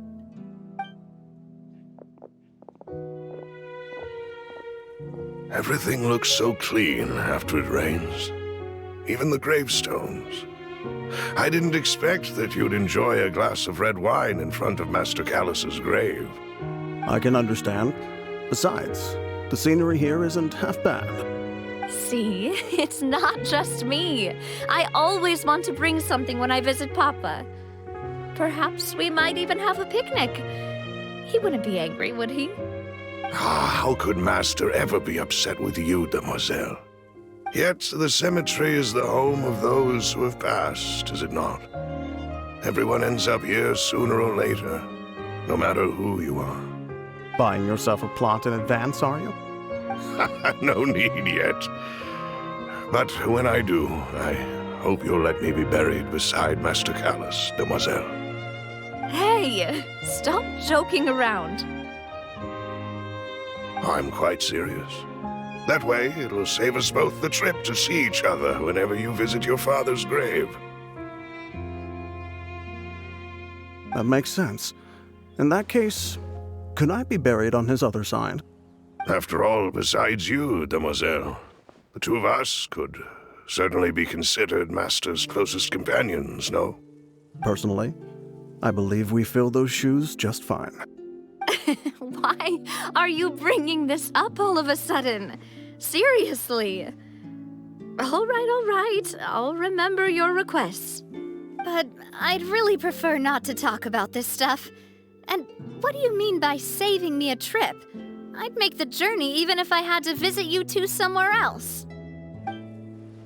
I'd promised to let them rest in peace here. But here I am breaking that promise. I'm sorry for letting you see me in a mess like this. I don't usually cry, really. Paimon doesn't know how to help you feel better.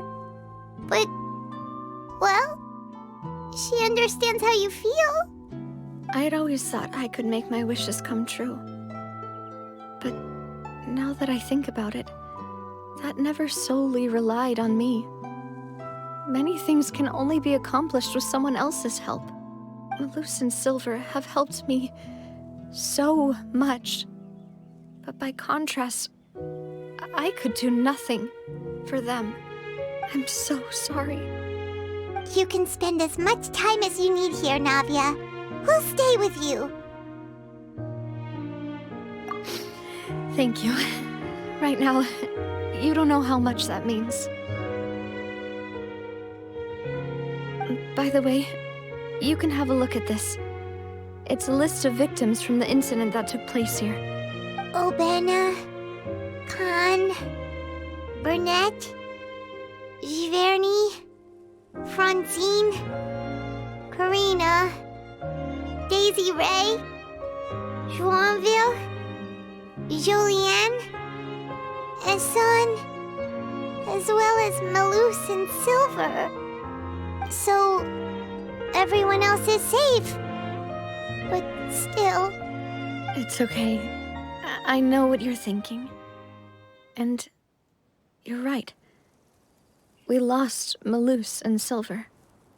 But we were able to save more than we anticipated. The overall outcome indicates that the cost was worth it. Right. Don't think that way, Navia. One person might be saved at the expense of another, sure, but that isn't something we should ever consider a trade. Malus and Silver were not the price for saving anyone. They're heroes. You're right. Thank you, Paimon. What you said just now was pretty amazing, actually. I'll remember your words.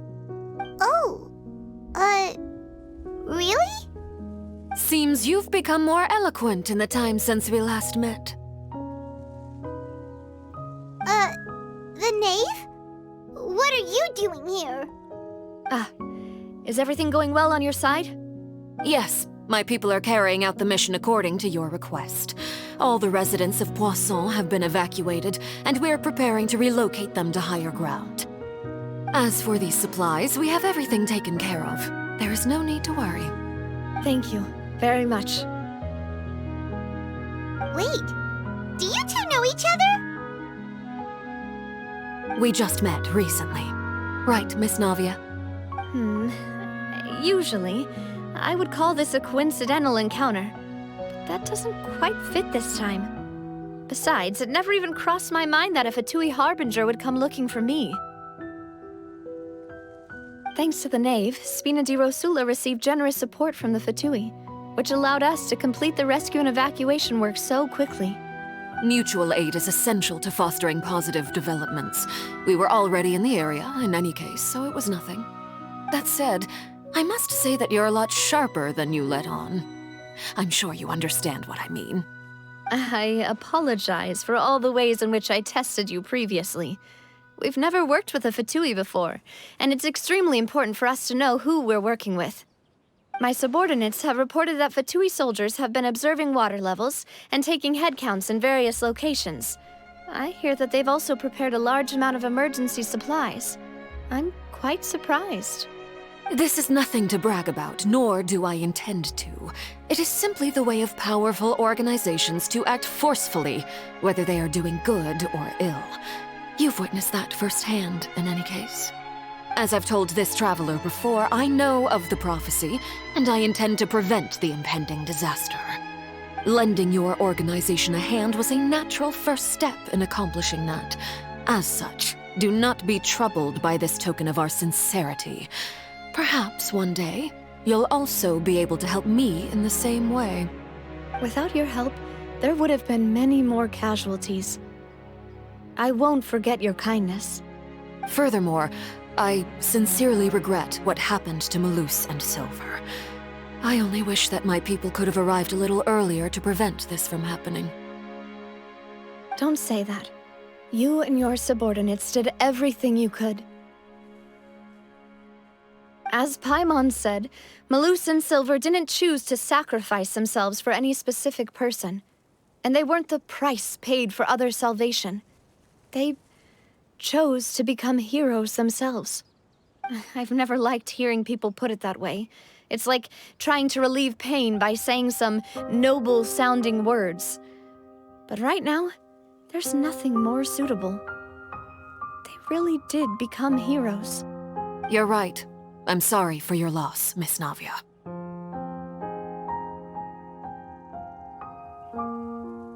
Water is life to Fontaine's people, and it also spells disaster. It's no wonder that people always say that prophecies represent fate. Fortunately, I've never been one for such opinions. So, you're one who will try to change fate, then? Of course. That is why I'm going to Hotel Bouffe de Thé. I still have some things to take care of, and the children need my attention. By the way, Traveler, Paimon, one more thing. Alright, then we'll just... Huh? This isn't right. Paimon thought you would ask us to walk with you for a moment so you could tell us something in private. That is a clever and useful conversation technique, which I do like to use when necessary. But there's no need today. it would not hurt to have Miss Navia listening in. Traveler, I'm sure you remember that I said we could work together when we had the chance. You and I both know that there may be issues with the Primordial Sea. Previously, it was the Fortress of Meropide's sluice gate, and this time it was the water levels in Poisson. These are both signals. Indeed. Allow me to share the latest intel I've received from the House of the Hearth's intelligence network with you. During some recent investigations, a child claimed to have discovered some ruins near Poisson. The ruins date back to ancient times and seem to be worth investigating in many ways. Judging by the dating of the ruins, they may be related to the prophecy and the coming crisis. The situation is becoming more urgent, so any pertinent information will prove extremely precious. My people initially came to prepare for ruin exploration. Unexpectedly, this disaster struck, and at present, we're all busy prioritizing the rescue effort. So that's why the Fatui were already in Poisson. I wanted to take the children along, but unfortunately, Lyney, Lynette, and Freminet have all been dispatched to higher ground to assist affected residents. Lyney told me that outside of the house, the person they trust most is you. Which is why I want to give you this task.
The House of the Hearth's members see each other as family, but Lyney, Lynette, and Freminet said that they also see you as such, even though you are not from the house. I'm sure you already understand how earnest they consider their friendship with you to be. Oh, that somehow makes Paimon feel kinda happy. The intel I just shared about the ruins could fetch a high price. But since the children consider you family, it's only natural that I freely share it with you. Got it! So all we gotta do is go to some ruins, right? We can handle that. Excuse me, but may I tag along? You wish to join, Miss Navia? But are you sure you're up to exploring some ruins? You need to rest. Well, I'm sad, yes, but I can't just go back and plop myself into a chair by the roadside and do nothing. There's no point in being depressed while we still have a disaster on our hands. As my father's successor, I must live up to the hopes he had in me. Besides, I'm also doing this for myself. I need something, a distraction, to keep my mind off Malus and Silver.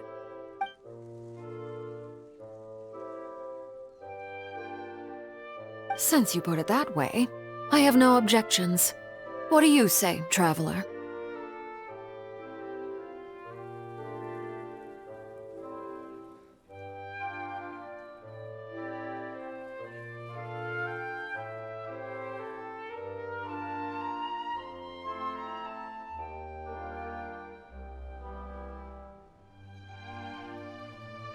All right.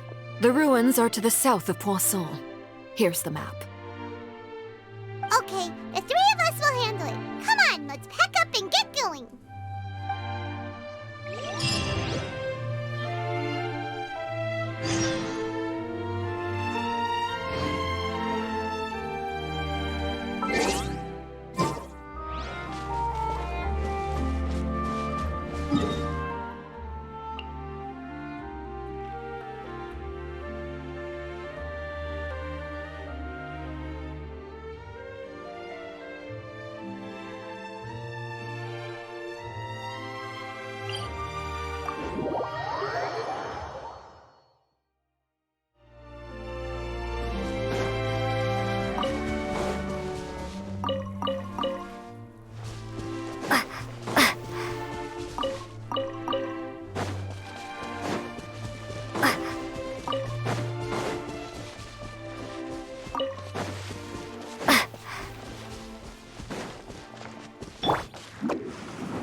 And away I go!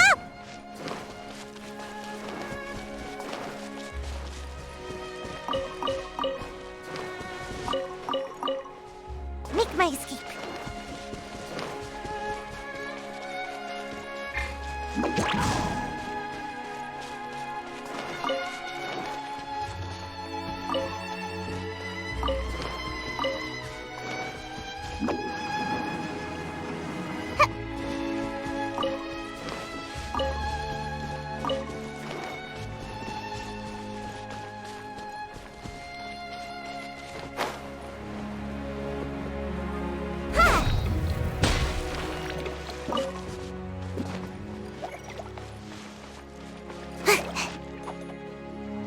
So, are these the ruins the knave was talking about? Whoa, talk about old. They seem to be pretty ancient, all right. Let's go in and have a look. Just be careful.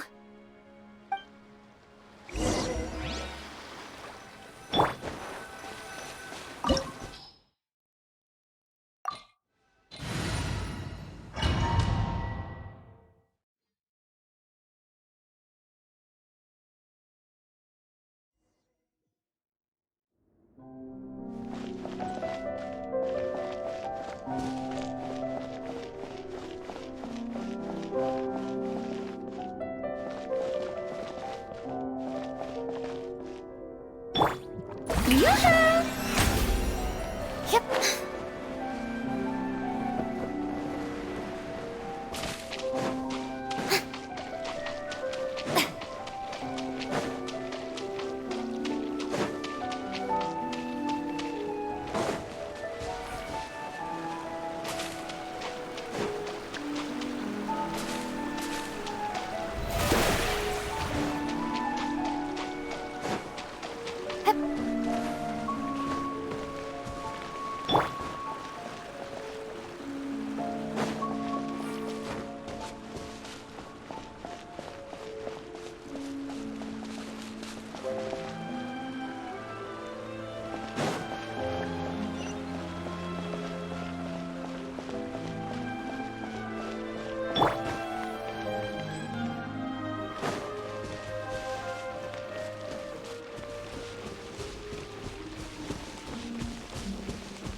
How brilliant!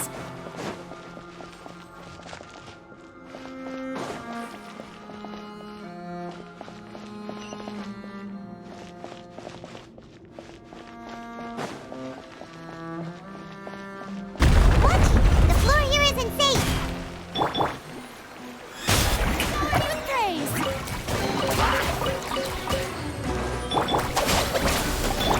dash.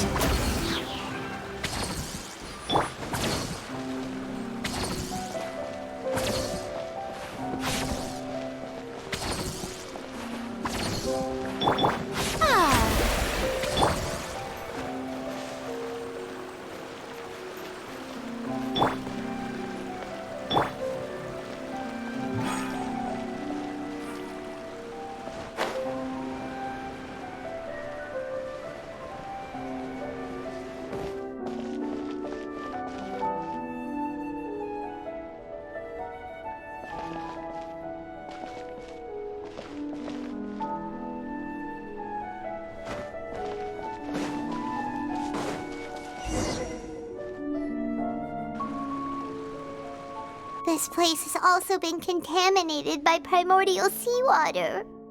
Yeah. And a lot of it, too. A Fontanian would most likely dissolve the moment they fell in. Right! You can't go down if there's primordial seawater. It's too dangerous, and it won't be any help for you to just stay here.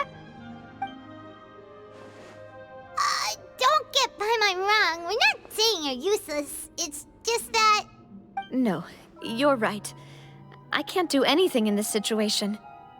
I'll leave this to you.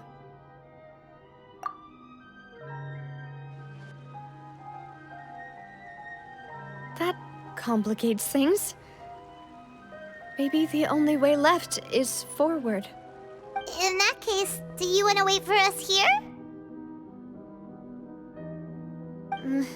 The water levels here are unstable, and there's a chance the water will rise. So staying here wouldn't be safe either. I'll go together with you. Perhaps we'll find the exit just up ahead. All right. Come with us for now then, but please be careful.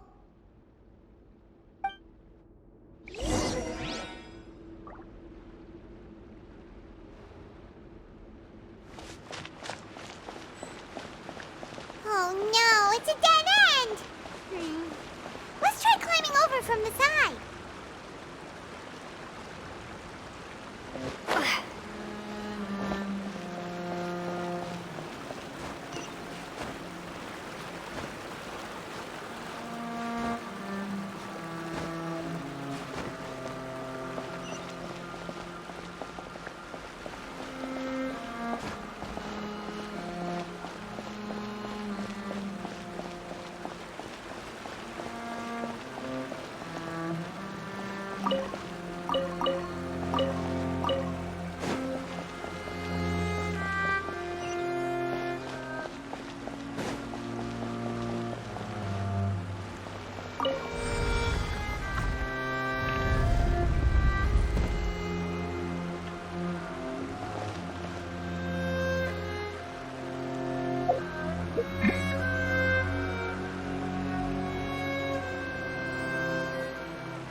There's something wrong with this bridge! Run for it!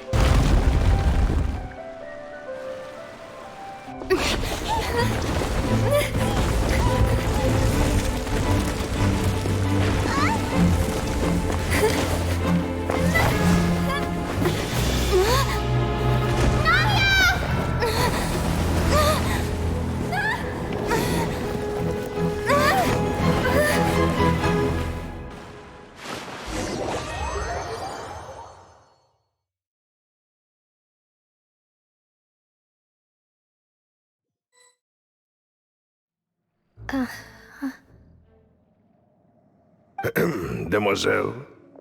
Huh? Demoiselle, what are you doing here by yourself? Would you be standing here till dark if I hadn't come to get you? Maybe she just wants some time to herself, Maloose. Oh, was I sleeping? Yes, it would appear so. I must be tired. That's quite possible. However, you were the one that suggested we go out for a walk. Oh, right. I nearly forgot. It must have slipped my mind when I dozed off. I haven't had a nap today yet. Have I? This is a familiar feeling, yet something's a little strange. Is something the matter, Demoiselle? Oh, no. No, I'm fine. I was just trying to recall why we came out for a walk. Do you remember Mr. Giverny?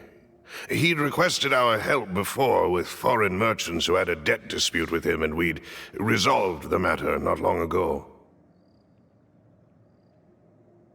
We were headed to see how things were going with him at the moment. Ah, right. Yes. I remember now. Oh, Miss Navia. Ah, Mr. Malus. And Mr. Silver, too. It's good to see all of you. How have you been? I've been great. Thanks to your help, those bothersome merchants finally realized that I wasn't the one they were looking for. Why, I wasn't even the guarantor for that person. They were knocking at my door day and night. Even my neighbor, Obina, was getting fed up with them. Sometimes force is required to calm someone down and get them to listen to what you have to say. That's right. Oh, by the way, Burnett, what was it that you wanted to give to Miss Navia again? Oh, yes. One moment, I have it right here. Miss Navia, these are some flower seeds that I prepared. Please take them. They're a very good variety, and they'll become very big and beautiful once they bloom. I don't know what we would have done without your help, so this is a little token of our appreciation. I hope you won't refuse.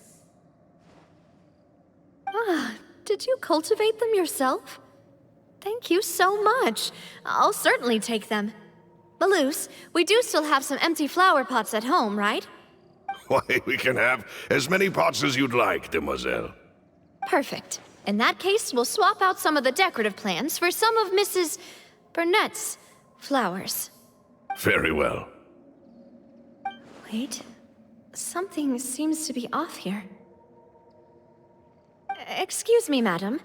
If I'm not mistaken, your name is Burnett, correct? That's right. Is something wrong? No, it's nothing. This is the first time we've ever met, but your name seemed familiar to me. I must have heard it when I was discussing things with your husband previously. I've heard this name before. Sometime recently, I'm sure of it. And why are there so few people around here? Where did everyone go? We must mind the time, demoiselle. We still have important things to attend to today. Huh? We do? Like what? Well, now, did you forget? Miss Navia, here you are. I've been looking for you. Please, come to the Opera House. Your trial is about to begin. My trial? Wait, why would I need to go to the Opera House? Yes, she's right, demoiselle. It's just about time now, so we should get going. Oh? All right then.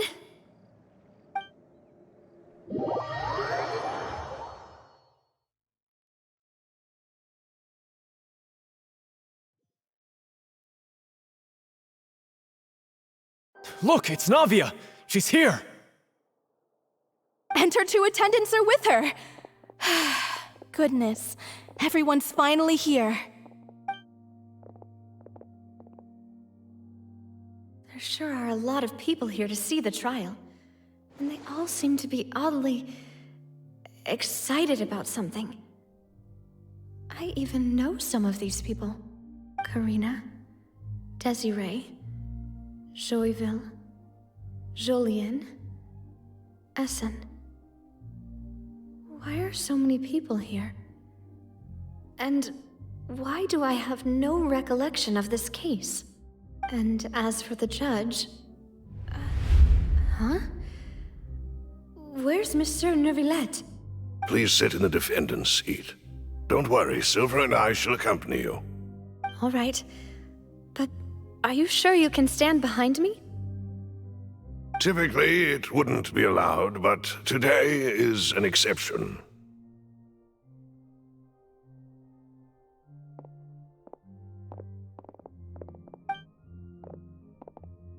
Hey, what kind of place do they think this is? Come on, do they have any idea what they're doing? Seriously. Enough with the whispering! Could someone please tell me where Monsieur Neuvillette is? And why I'm standing trial? My dear Miss Navia, have you not yet realized what you've done? In that case, allow me to explain. As all here know, you are Master Callus's successor, the head of the Spina di Rosula, someone held in high regard by every soul in Poisson.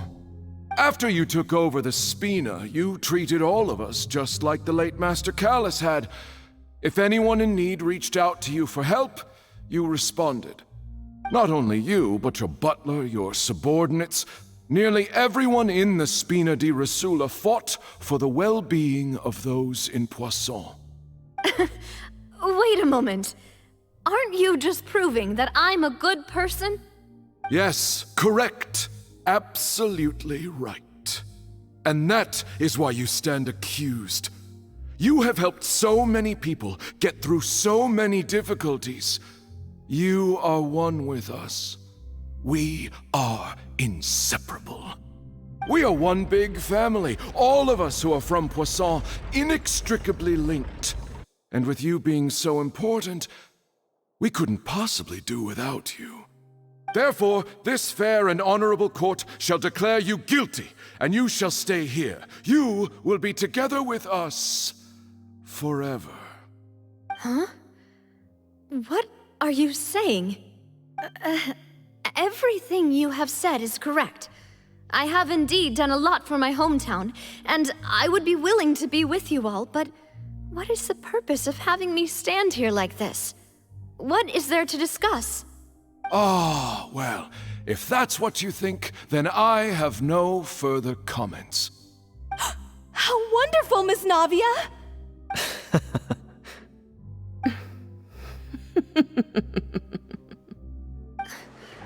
I know all these people. Why are they laughing? I seem to remember now. Yes, I get it. This trial is... Wait just a moment. This isn't right! Malus? What was that, Mr. Malus? Our conclusion is very clear and unanimous. Let the court judge her now. She's guilty! Stay here, Navia! You're one of us! Demoiselle, don't admit guilt. This trial means to keep you here forever. I wish to exercise my right to defend Our Lady. Mistress Ronville, you only know of Navia's goodness, but nothing of her utterly independent mind. She was born a free and independent spirit. She has never been tied down by anything. Indeed, even the death of Master Callus couldn't stop her. Her actions cannot serve as proof that she identifies herself as part of any group. She merely acted as an individual, extending her hand to help others. Please do not mistake her actions as being otherwise. Really? As an individual, you say? Don't forget, we are all Fontanians here. This is the nation of justice, the nation of Hydro. Even if Miss Navia only voluntarily rendered her assistance, that doesn't change the fact that her beautiful soul must return to everyone. Water accepts all, blends with all. It will surely accept her kindness. Everything is measured here in the nation of Hydro, and in the end, everyone shall meld together. Thus, when a unanimous opinion emerges, that opinion represents justice. Now I speak for everyone. Our opinion is consistent. Navia should stay. We and Navia are one. And you would call this justice? Preposterous. You are merely jealous that Demoiselle still has a chance to exist as an individual. Have you forgotten how much you all once longed to become individuals, to become independent? Do you mean to defy our justice?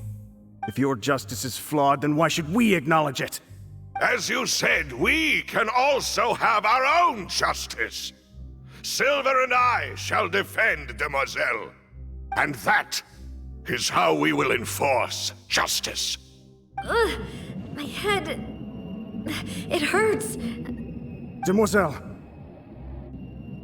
Silver, it hurts. My head is spinning. All I can see is stars swirling in front of me. I remember now. Everything that seemed odd from the very beginning.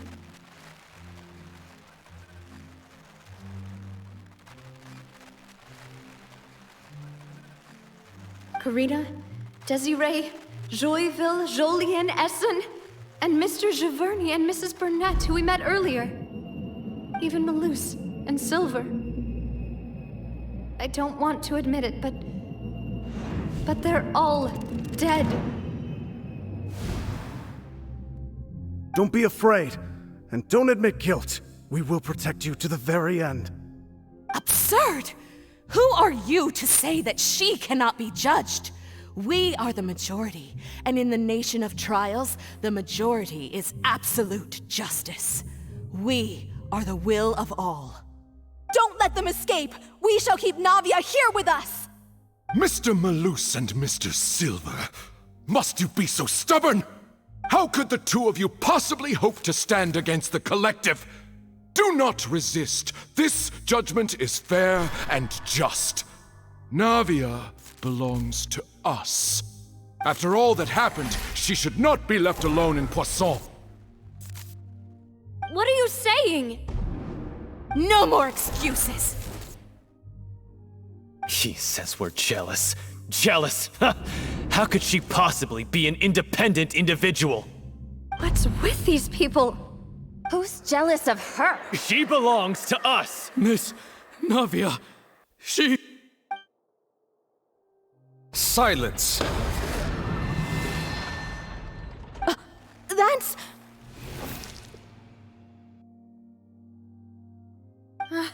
Monsieur Neuvillette! Such commotion is prohibited in the court.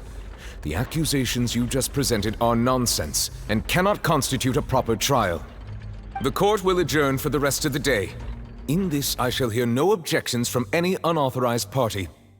Our thanks, Monsieur Neuvillette. Please leave with me, Miss Navia, while there is still time. But... Go on now, Demoiselle. This is your only chance to leave this place. What, can't bear to leave us behind or something? Malus. My apologies. I couldn't resist making one little joke once I realized that this shall be our last goodbye. Malus. Silver. Quickly, you must come now! Goodbye, Demoiselle. Farewell.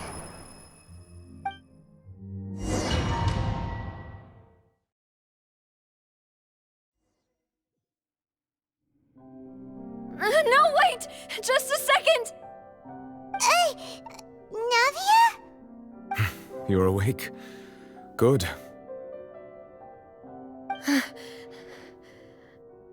I must have been dreaming.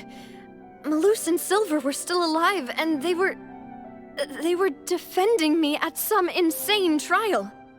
It looks like you're all right. Did all the sad feelings cause you to have a nightmare? Paimon could give you a hug. The ruins you were exploring suffered a cave-in. When I arrived, I found you falling toward the water. You were just about to be dissolved within, but I...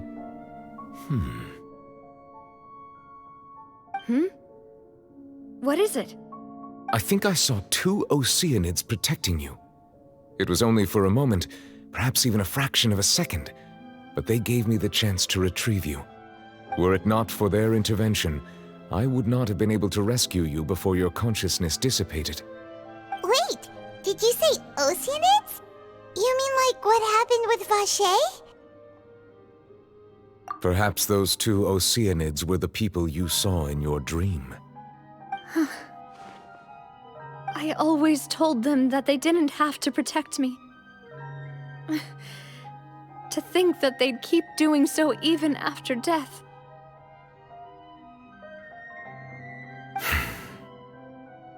Please come with me.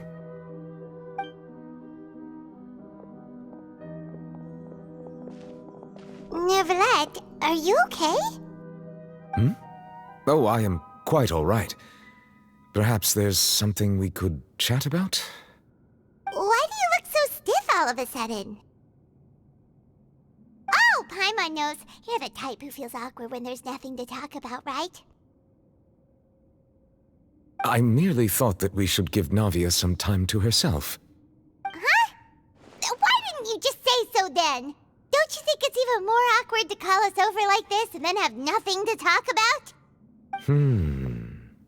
I suppose so. Ah, Sigewinne. I hope all is well with her these days. Her work in the Fortress of Meropide has not been too much for her, has it? No way, don't worry. She's doing fine down there. She's an amazing head nurse. I see. Well, that is good. I have always worried that Sigewinne would need a lot of time to understand the world of humanity, just as I have.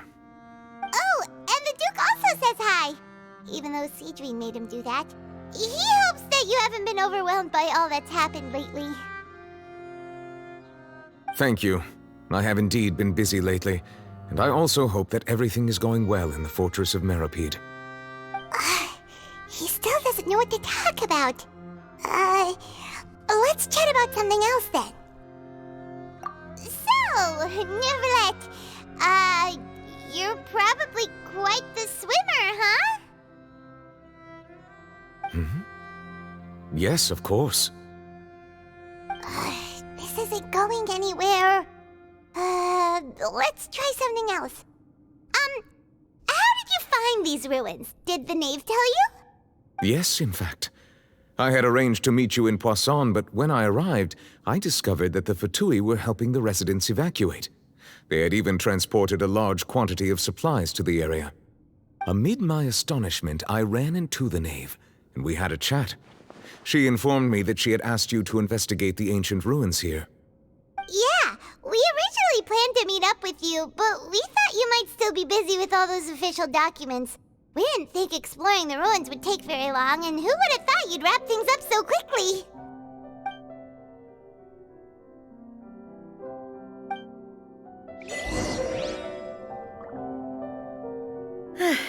I'm sorry to have kept you all waiting like that. I'm feeling much better now. I guess we should get going again. Will you come with us, Monsieur Neuvillette? Yes, if you wouldn't mind my company. All right! Another one joins the party! Let's get going then!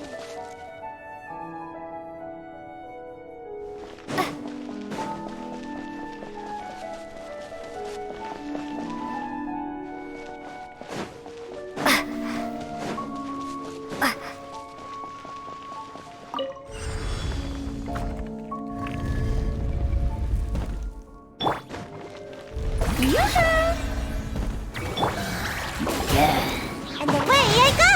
The bond is strong! Ha!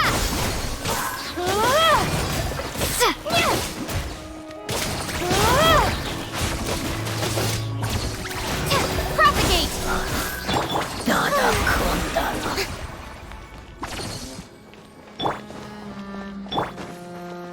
Dissipate!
And away I go! Our bond is strong! Scatter! Lightning terrified! Let the world collide! Come on out! Ha!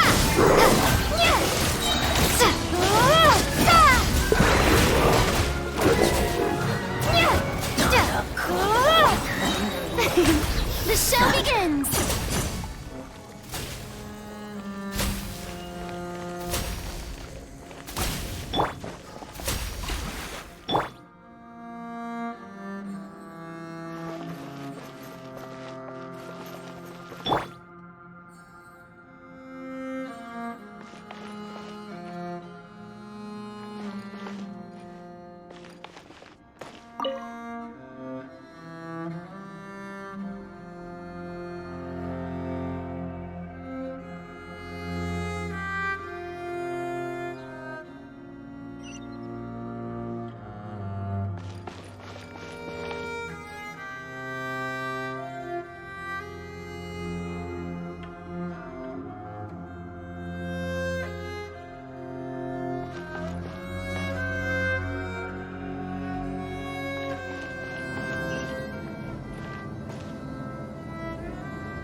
Make my escape.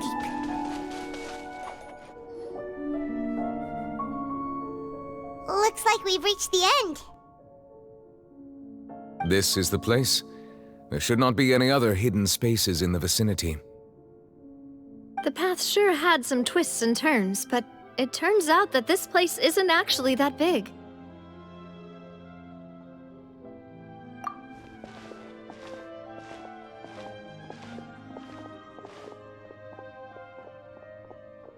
Stone slates? It seems like they were put here as an offering. Could we take them down and have a look? Perhaps we should just leave them be for now.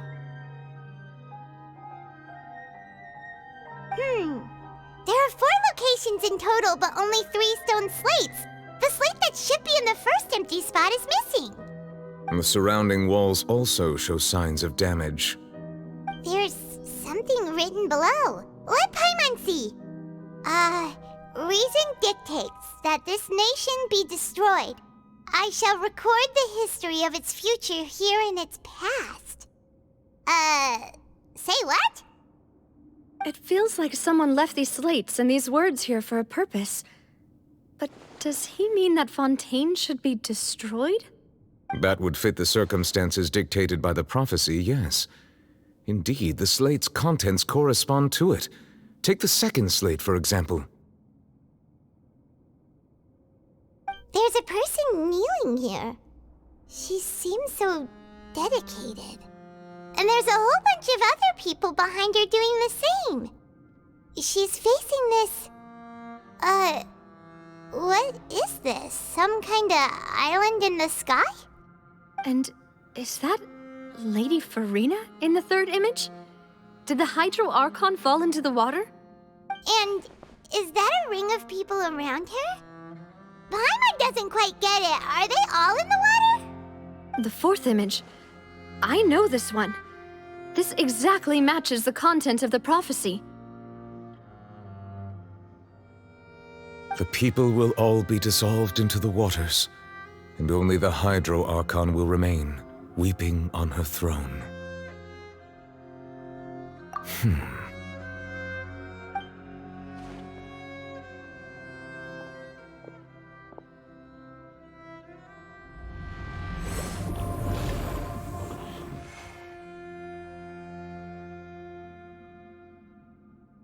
More information should be hidden in these slates, but I fear I cannot easily uncover it, most likely due to us missing the first slate.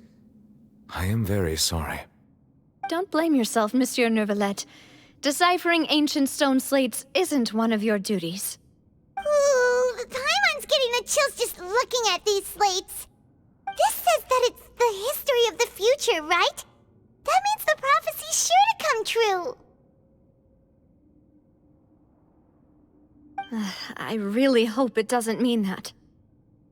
Still, Paimon feels like these images are kind of weird when you look at them together.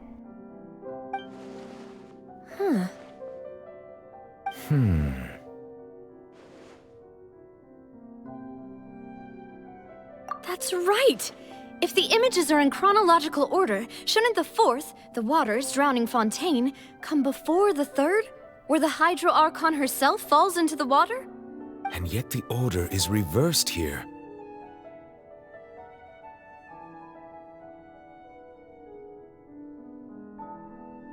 If we go by timing, Lady Furina only emerges in the third image. That means that the person in the second image might be the previous Hydro Archon. Egeria, then. I had never met her, but her appearance here does match the records. The previous Archon kneeling before the floating island in the skies, as if confessing a sin. Did she herself commit that sin? And if not, why would she be in such a posture? Also, I'm still wondering why these ancient stone slates are here at all. Judging from their contents, could this place be the origin of the prophecy? Does that mean that someone, or some people, once saw these slates? But who would have created these slates and left these words here?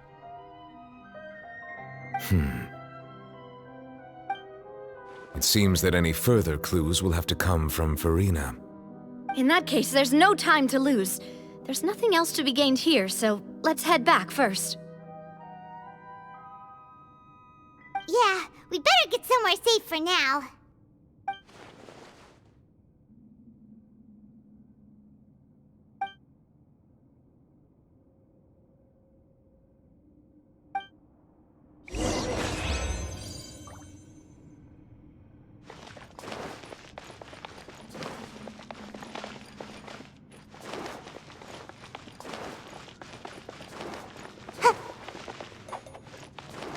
Make my escape.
let's split up here.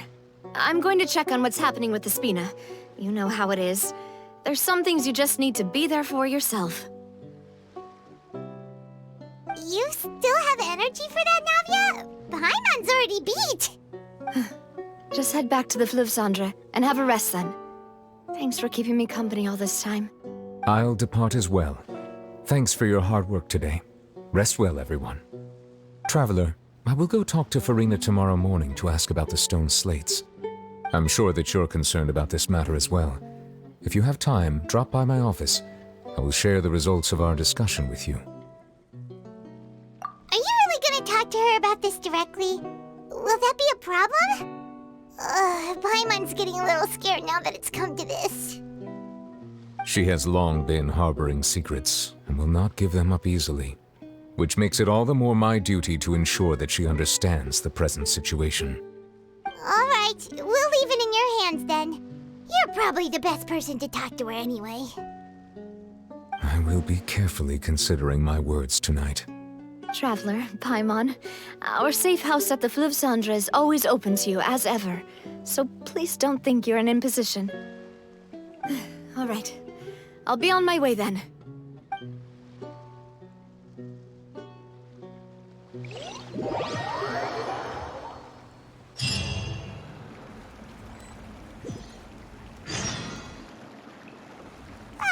We're finally back! Welcome back. We've got a special menu prepared for you two tonight. Yay! And there's good food too!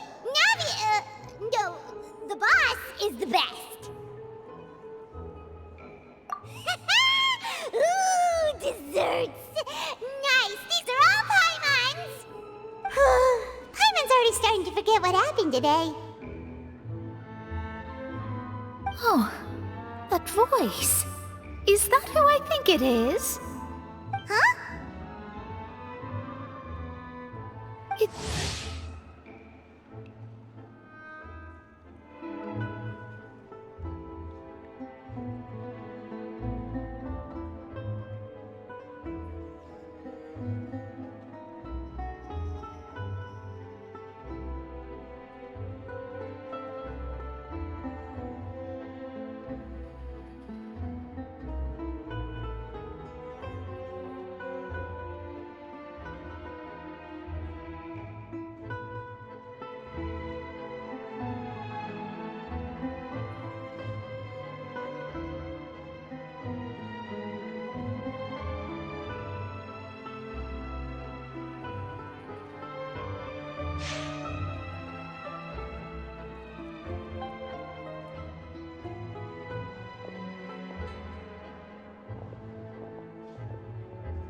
Mona?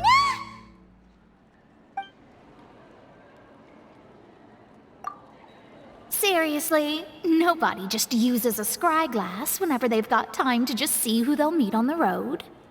Still, we didn't expect to see you here. Wait, you're not a Fontanian, are you, Mona? Well, I have some business to attend to here, so I booked a hotel in the city. I was just out for a stroll when I bumped into you. Quite unexpectedly, if I might add. Why did you think I was from Fontaine, though? Is that because Magistus doesn't sound much like a Mondstatter surname? Yeah, let's go with that. Well, I used to have my own surname, which was, well, some other thing. Either way, the old hag told me when she took me as her disciple that the first step to being a great astrologist's pupil was to change that name. There was nothing for it, really. She really is amazing at astrology, so I changed my name to what it is now according to her wishes. To my surprise, however, Magistus is not the name of some ancient house or clan. It isn't? Nope. Although it is used by us in place of surnames, it generally just means great.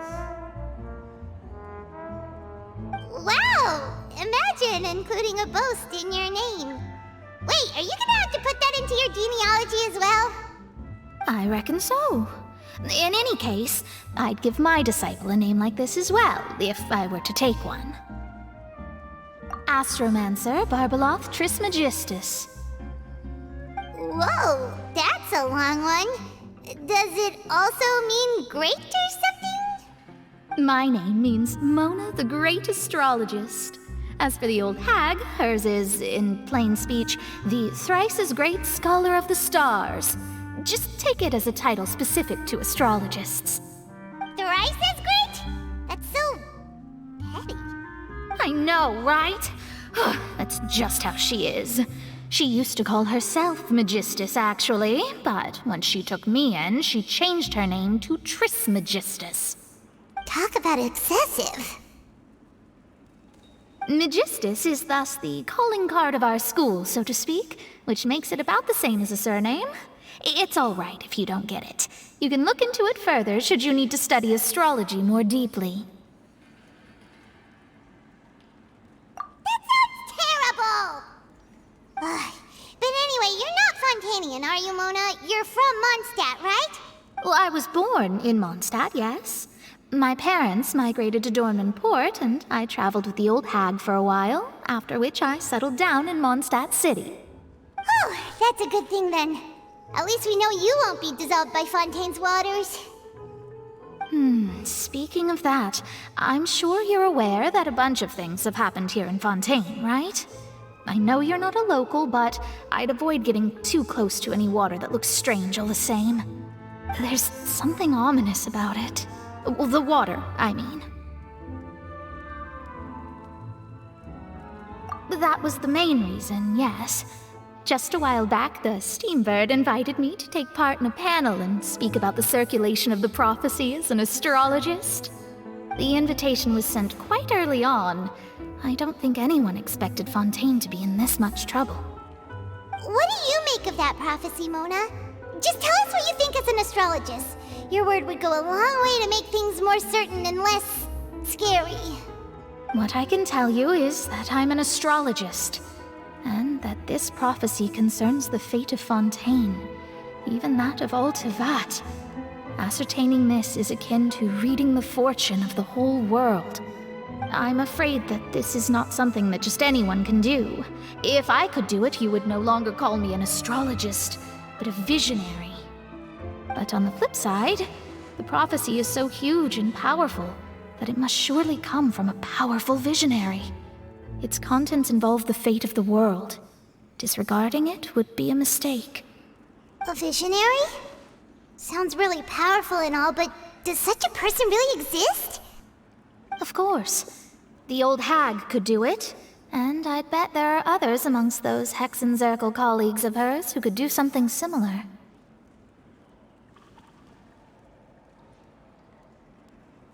Huh? Are you sure? All right, I'll help you. It isn't often that I see you with such a serious look on your face. I'll tell you once I hear back from her. Thanks, Mona! You're amazing as always! Oh, well, this is something only I can do after all. So yes, your praises are quite welcome. That's the greatest of astrologists for you! Of all the people we know, you know the star's the best! Indeed, indeed. That's the spirit. Oh, sorry. I came to see what all the commotion was about. If there's anything you need, do not hesitate to inform the Spina di Rosula. Oh, whoops. Guess we were getting a little too carried away there. Well, I'll go tend to my own business now. If I receive any news, I'll be sure to come find you two again. And there she goes, quick as rushing water. And here we are with the Spina guy giving us suspicious looks. Right, but we were able to recruit Mona's help, didn't we? Our Fontanian friends will thank us someday.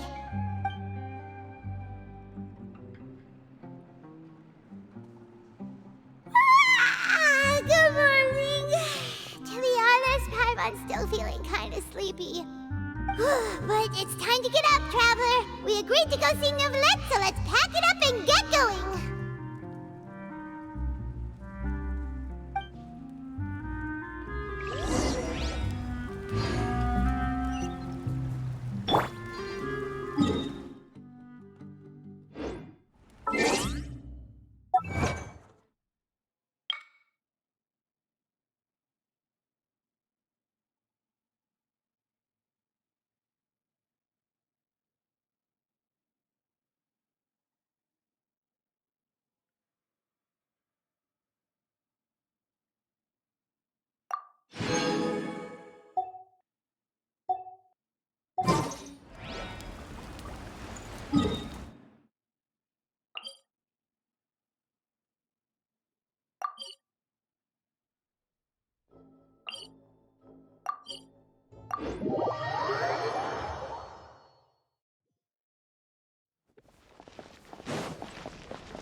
You're here!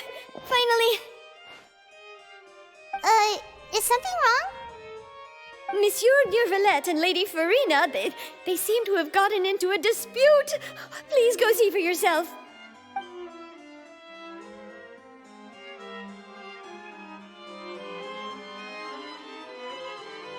Like I said, I've already explained everything. And yet the problem has not been properly solved. There is little space for excuses between us. It is not my intention to offend you, but please, tell me where you stand. You are the Hydro Archon Focalor, are you not? Look at this. This is a list of the victims from the recent Poisson incident.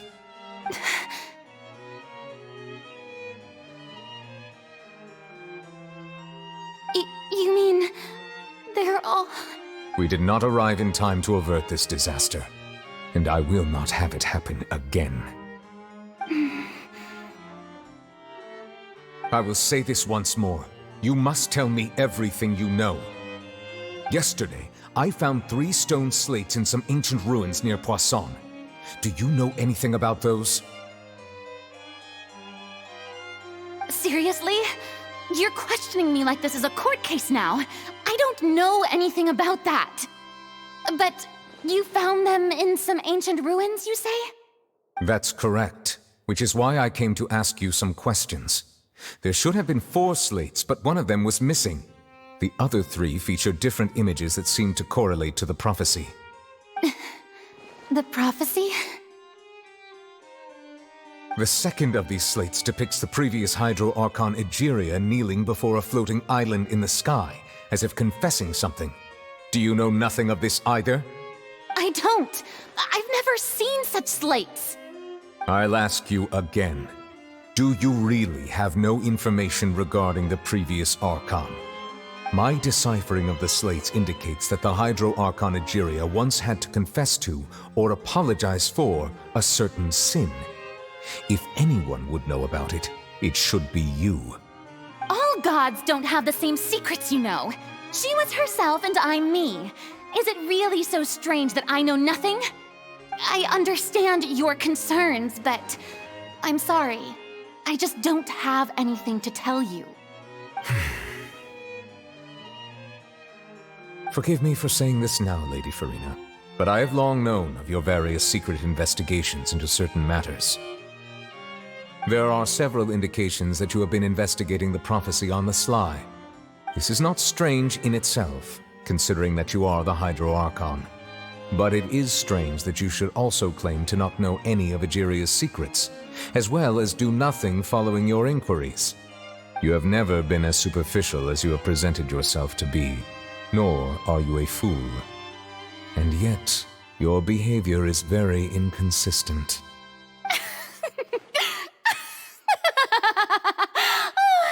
So you've been watching me all this time, have you? I didn't think you were that type. You... Well, since you know about my secret investigations, then you should know I'm actually working to take care of it. There's no point questioning or suspecting me. You're the Eudix, but you're still my subordinate. You should be following my lead. Just trust in me, your Archon, and do as I say. Never mind whether you can truly convince yourself to or not. It'll all turn out fine. That's all I have to say. We do not discuss this matter again. Oh, the opera's about to start. Toodles!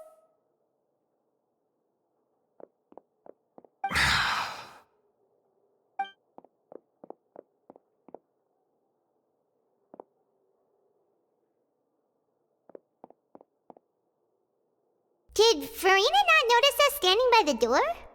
Wonder what's up with her. She was smiling. Huh. She didn't seem in the mood to care if we were listening in or not.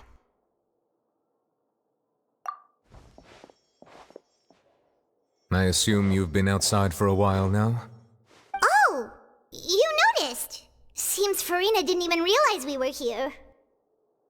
She was in a great panic, though I cannot discern the reason. Our discussion reached impasses time and again, a state of affairs that we cannot allow to continue. Still, I do not understand. Dialogue is the basis for understanding, so why did she keep refusing to engage?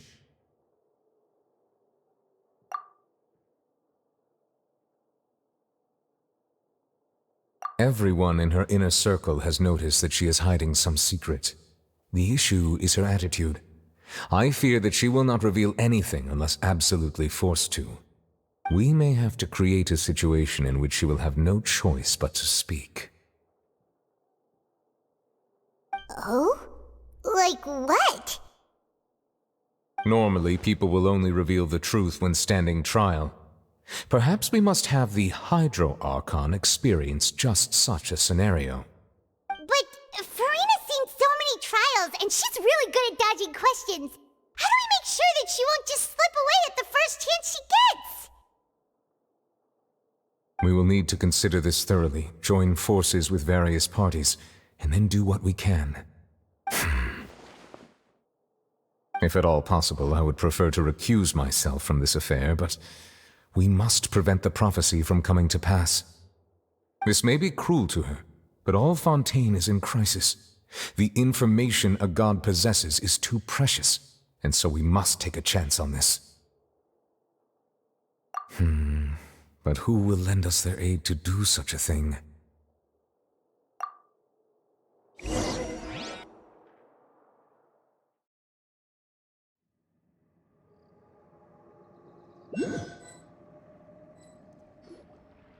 Well, that's everyone, huh? Speaking of which, it was pretty smart of you to think of hiding here. Cuistot was just involved in a disaster, so it's presently devoid of people. That naturally makes it the best choice. And here you are drinking tea like it's the most natural thing in the world, huh? That's what family should do. Sit and enjoy a leisurely time together. It's nice to enjoy tea here, you know? Care for a cup? Lend me your ears, everyone. Or perhaps one of you might like to start us off. How about you, friend? Me? No, I don't think I can. Then, how about you, good sir? I fear that I will cause the mood on this boat to become as somber as it is in court. Well then, I guess we're lucky we've got a local like me to organize things. Wonderful, the spotlight at last. I guess I'll be facilitating things from here. That was a little long-winded, don't you think? Oh, you might be right. Anyway, to cut to the chase, our friend here, the Traveler, has brought us together to discuss something. As for what that is, well, let's start by saying that we'll be pooling our efforts together to create a series of traps. Oh, how intriguing. Well, it's just an expression, really. One that I just learned from Chlorand, and used on the spot. So, let's invite her to explain in detail. A round of applause, please.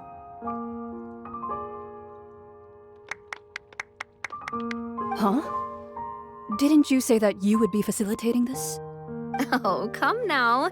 Your work doesn't involve much public speaking, right? This is a good chance to practice. You might even pick up some fancy oratory tricks to impress your boss with in the future. I see.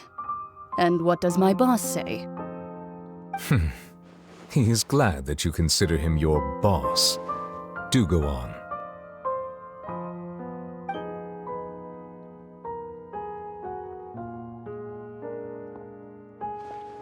In that case, do any of you have experience hunting? Not that I recall. Freminet and I once used a wooden stick in a basket to catch wild rabbits when we were younger. As for Lynette, oh, right. You were sick that day, weren't you? I've also gone diving to catch some fish before. Does that count? I'm afraid not. You may or may not have heard, but Fontaine once played host to a group known as the Marechaussee Hunters. Though that was their name, they did not hunt animals. but rather various monsters left behind by the ancient dynasty of King Remus. Today, Fontaine's monster population has already thinned greatly, so the hunters have blended back into society, taking up arms in other lines of work. They even left a unique methodology of hunting in their wake. A trap comprises of the following components: bait, a trigger, and a containment device. Sometimes a lethal implement will also be necessary to deal with the prey. So, if we were to build a trap together, right now, what would you choose to build it with? For me, I would prefer something basket-shaped. Pigeons and rabbits will see the bait and naturally enter the snare. Our line of work requires a deft hand, and we're some of the best in the industry, so you can count on our techniques. You used some of those techniques while moving the people of Poisson, didn't you? My subordinates mentioned that you even performed some magic for the bawling children. Yes, and I even managed to gather some intelligence in the meantime.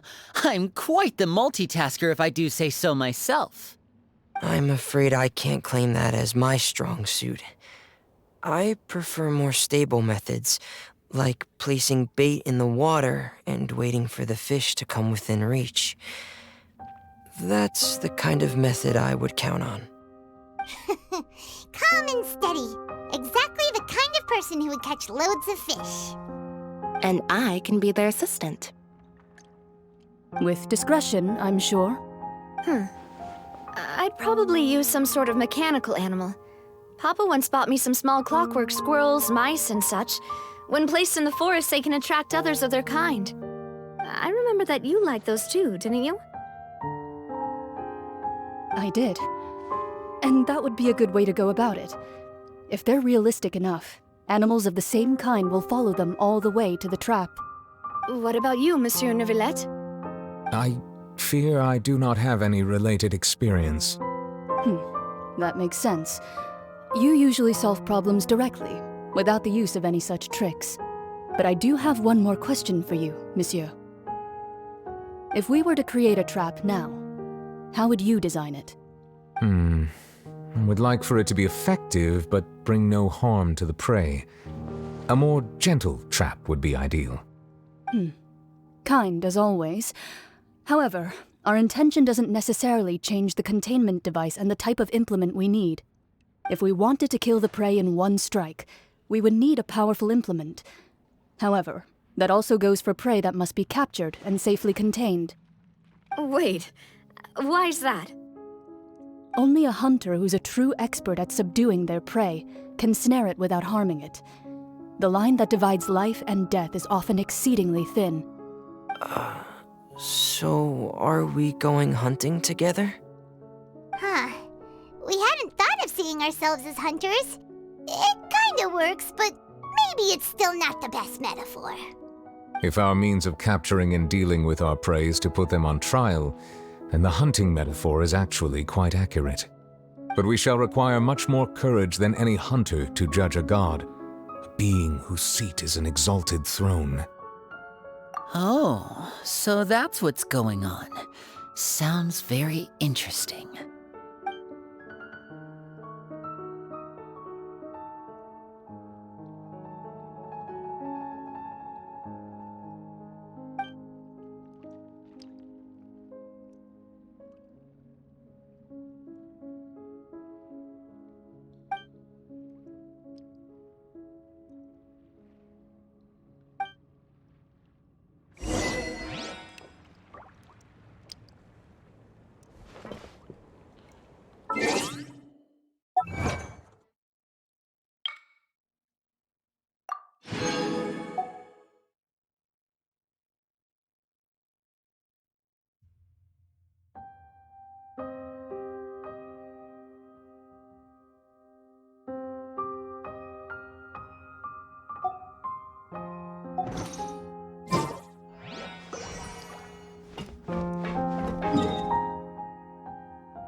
few days, hasn't it?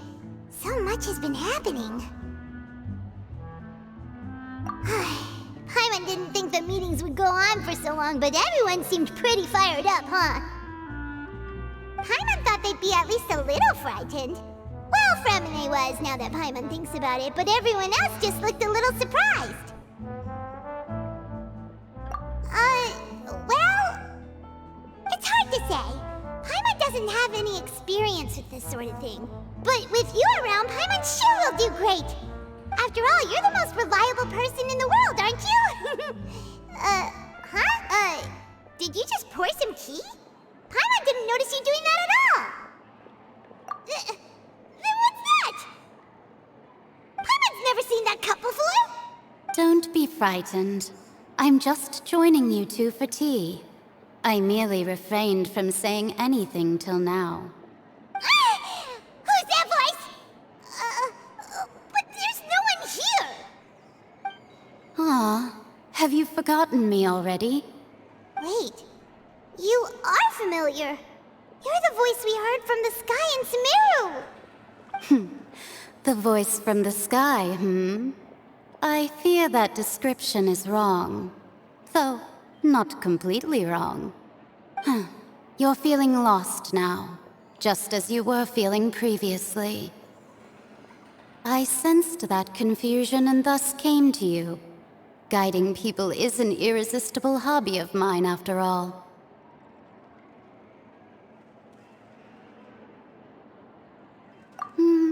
Consider me a passerby, just accepting a commission from my friend's disciple on a whim. The prophecy. Yes, what has been prophesied will be fulfilled. You may view such things as the history of the future. What? Then is there any way we can stop it? I believe you have witnessed a failed attempt with your own eyes. Can everything in Teyvat so easily be changed?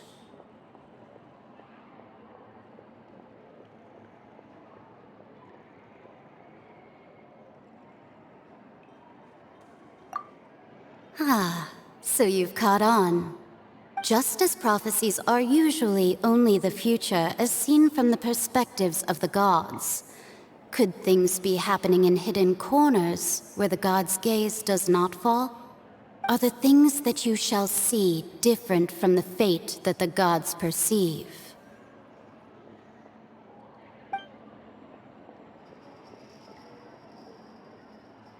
What is she talking about? It all sounds really impressive and important and stuff, but it also sounds kind of scary.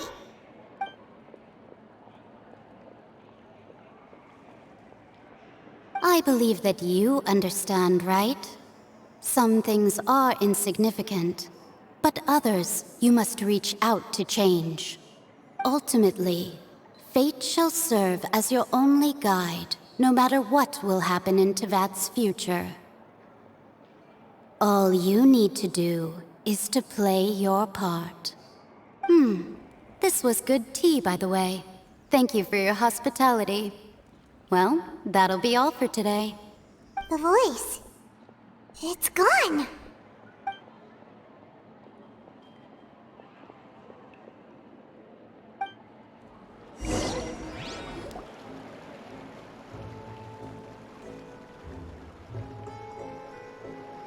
What?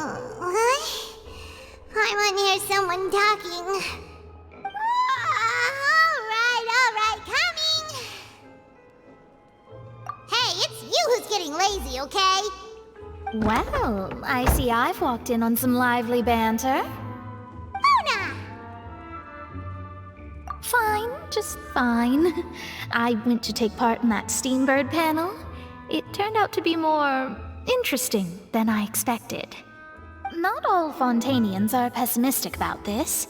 One journalist mentioned that sitting around and waiting for the end to come would be wrong, and that they should make their own rescue preparations. I agreed, so we had a brief chat with her. Did she have pink hair by any chance? Why, yes, it was Charlotte. I assume you've heard of her, no? That daredevil journalist? I'm in full support of her view. Prophecies are very important, but how can people allow their lives to be commandeered by just a few words? That's right! Paimon's glad to hear something sensible for once. Ah, yes. About what we had discussed before. I did try, but I'm afraid I couldn't reach the old hag. I'll try again tonight, but I wouldn't get your hopes up. Huh?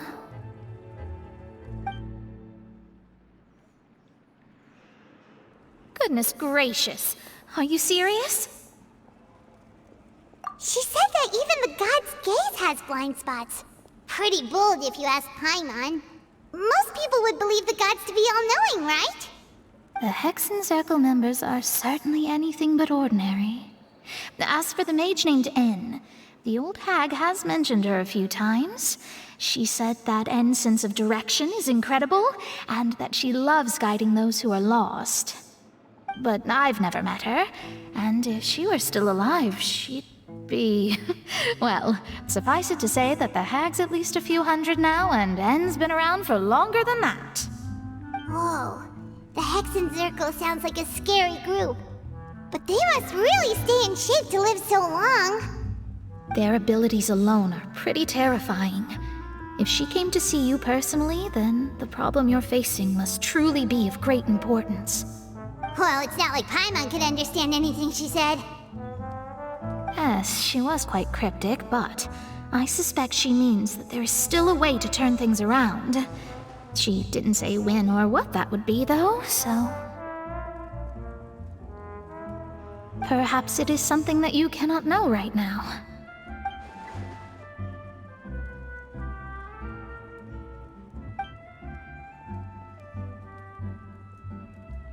Traveler, Paimon, are you two all right? Oh, we're fine. We're just a little down right now. It kind of feels like the end is coming, you know? I see. I feel that same sense of desperation, too. I guess you could consider me someone who has often witnessed fate. So far as I have seen, it cannot be swayed. But even so, I still hope for, and believe in, miracles. Astrology is eternal and rational, but fate may not be. It is cruel, but it can also be beautiful. Perhaps that's what N was trying to tell you. Not to lose heart, and to believe that what you are seeing playing out before you is not yet set in stone.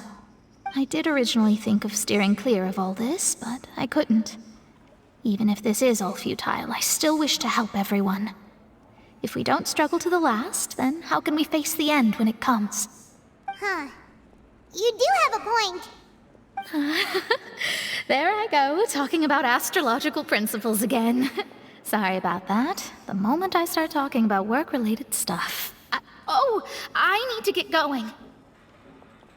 It was worth trying to comfort you, even if only a little. I believe that you'll help those who are struggling in the same way I did. I suppose that might be why we always seem to meet by coincidence. Paimon feels kind of moved by what Mona said, but also kind of sad too. Hey, Traveler, Paimon suddenly feels like going outside for a walk. Let's go. Let's walk around the city, shall we? There's a few spots we always like to walk by.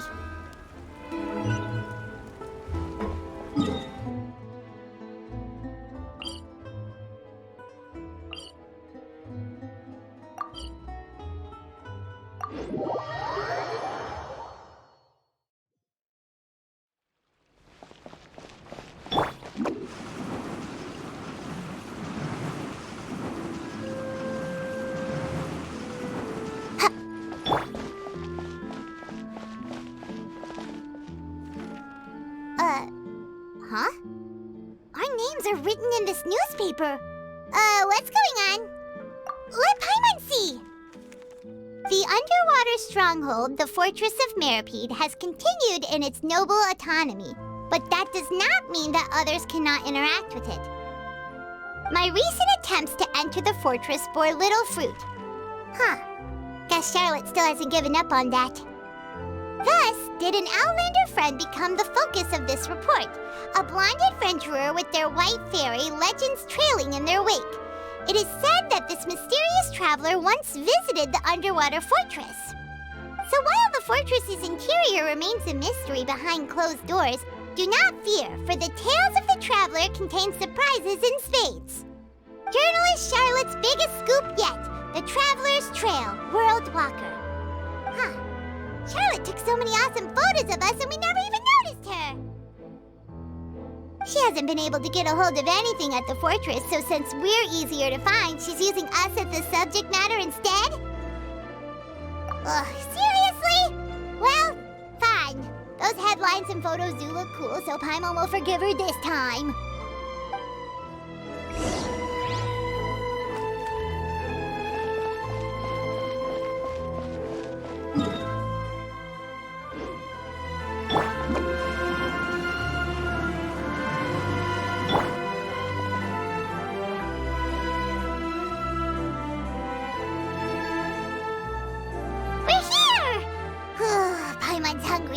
Should we go in and get something to eat?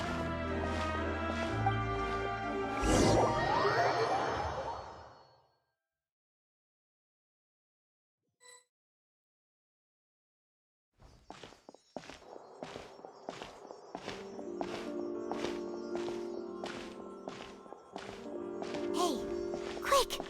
Look! That's the limited edition, only 16 slices a day cake!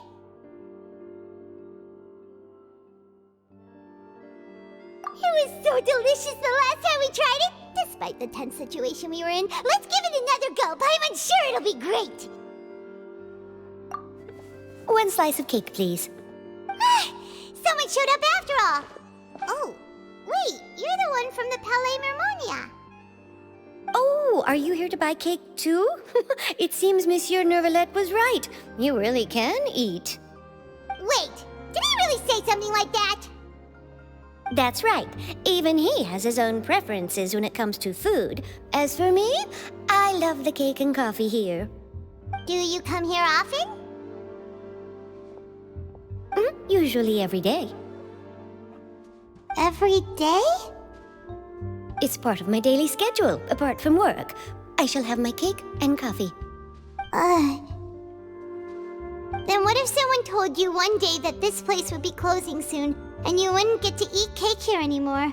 What would you think? But why would it close? Well, Paimon doesn't know either, but maybe the waters will rise tomorrow. You know, like in the prophecy. Oh, the prophecy. To be honest, I haven't paid much attention to that. No, still, even if there'd be no more cake tomorrow, that wouldn't keep me from having some today. No, it's the same for eating in general. You might not be able to eat tomorrow, but if you can do so today, then you should carry on. That's what people call living, you know. Huh. Don't be sad. Excuse me, could I have 2 more slices of cake to go? These 2 slices are for you. Sijuin said that this kind of expression you're making is what humans call being sad. Oh, you know Sijuin? I sure do. She was born before me, and she sometimes comes to the surface to teach us things about humans. She said that humans are creatures that are saddened easily, yes, and you can only lift their spirits by feeding them delicious food. So please try the cakes here. I've got something else to do, so I'll be going now. You two try to stay in a good mood after eating, all right? Bye.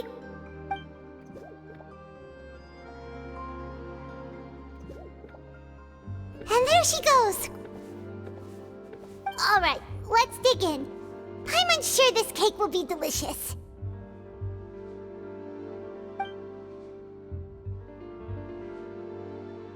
It's more delicious than last time! And the flavor gets even better with a sip of tea. It sure would be nice if we could come again tomorrow. Sure would be nice if we could always eat delicious food here.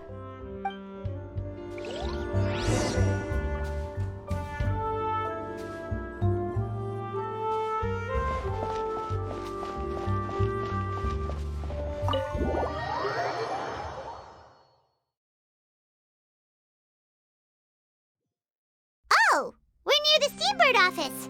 Let's go look for Charlotte and have a chat.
good newspaper should be a lighthouse of truth. Wow! If it isn't the Traveler and Paimon! Oh, have you seen the article I wrote about you? Ha! You've got some nerve! You just used us to make some quick mora!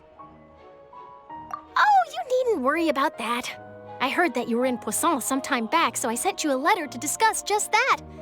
It appears you didn't receive it, though. It's all right, though. I've set aside the amount intended for you. I've even set the table with some food. Really? Oh, you're the best! You're almost a little too easy to win over, Paimon. If I were a journalist with ulterior motives, you'd be in trouble now, you know. Oh, Paimon knows you're not like that. Still, what brings you here all of a sudden? Were you looking for me? A friend of ours met you a while back, and when she mentioned it, we thought of coming to see you. Her name's Mona. Ah, so you know Miss Mona as well. She's a guest columnist for our paper. Really good one, too. She's so young and already such a brilliant astrologist.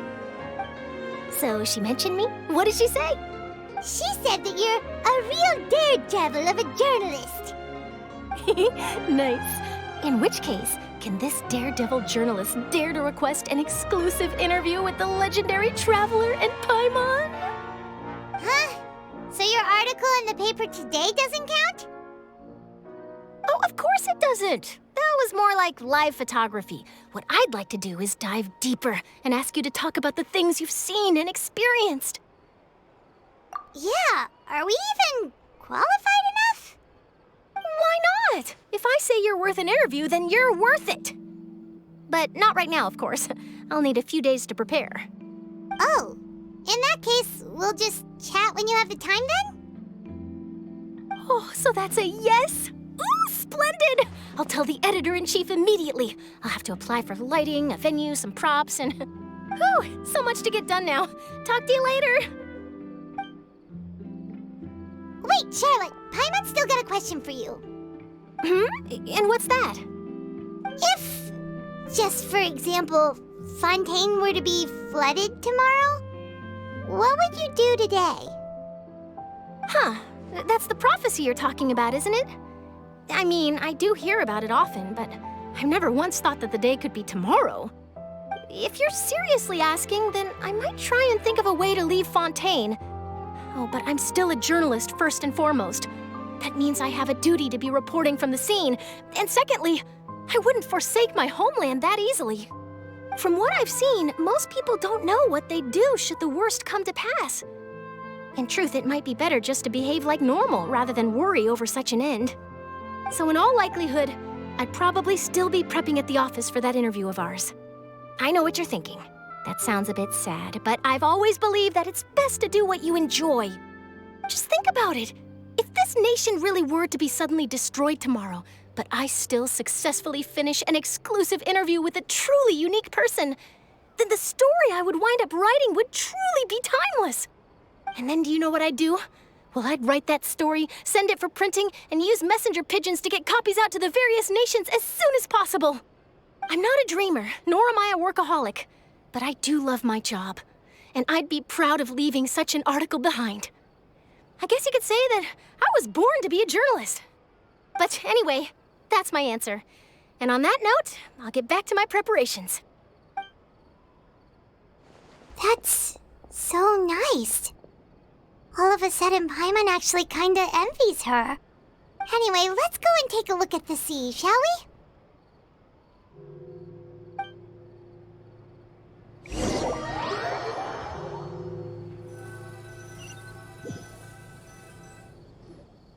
The sea breeze and scenery can be a pretty soothing combo, huh?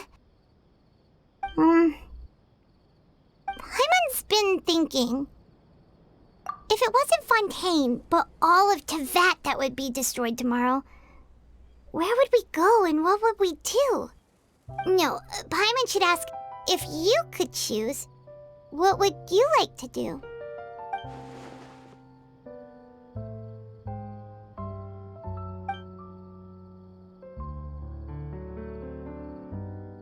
We've always been moving to the next destination, so we haven't spent much time thinking about these kinds of things. We didn't have to either, with us always being on the road and whatnot. You mean, still traveling?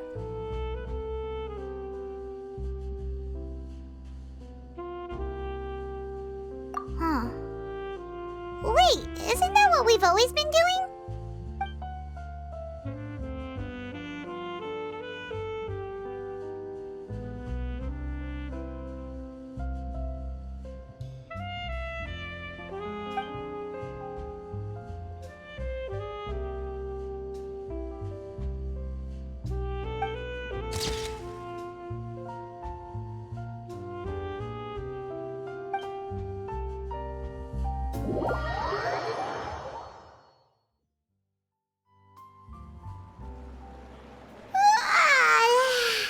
Feels like you'll grow mold if you stay here long enough. But it's still better than the Fortress of Meropide, that's for sure. It's not only damp there, but salty too. Ah, so the two of you are still here. Wonderful. Oh, you're from the Palais Mermonia, aren't you? Yes, I'm Isadora. Monsieur Neuvillette sent me to look for you two before. I heard that afterward you went to the Fortress of Meropide. Not at all. I'm well aware that you're friends of his. Actually, I'm here to pass along a message from him. Yes, inside the Opera House.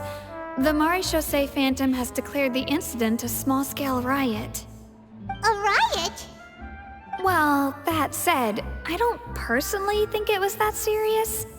Lady Furina was watching a performance at the Opera House, and while she was resting during an intermission, some other audience members suddenly started harassing her, loudly accusing her of doing nothing about the prophecy crisis.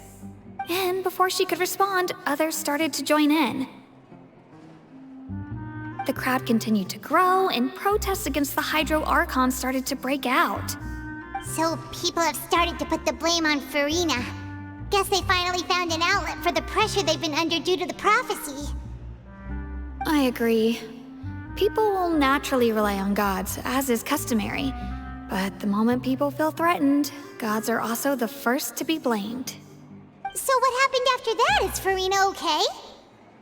Seeing that the situation was spiraling out of control and that further argument was pointless, she claimed that she'd gotten tired of this and left in a hurry. The Maréchaussée Phantom had their hands full maintaining order and did not catch where Lady Furina had gone. Only when things had stabilized did we realize that she had gone missing. So, you mean she's still missing? That's right. The Maréchaussée has dispatched many people to search for her, but we don't have any leads yet. That said, I don't think there's much to worry about. She is a god after all. Even if she were to fall into the hands of rioters, what could ordinary people do to her? Good. Monsieur Neuvillette sent me to tell you about the situation, but he didn't say anything else. Don't worry, this is more than enough to go on. Thanks for keeping us informed. Ah, is that so? Well, all right then. In that case, you two take care. I'll be heading back to the Palais now.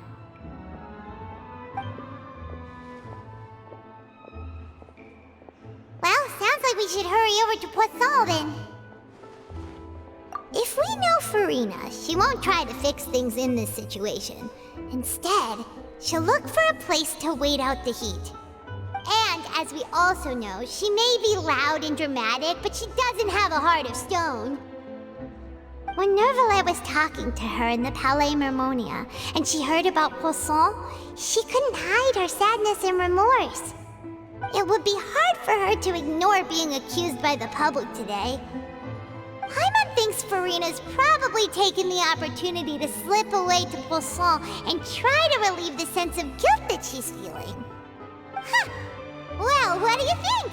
Paimon knows the answer, of course, but Paimon can do the analysis to back it up, too. Cool, huh? In that case, there's not a moment to lose. Cuistot, here we come!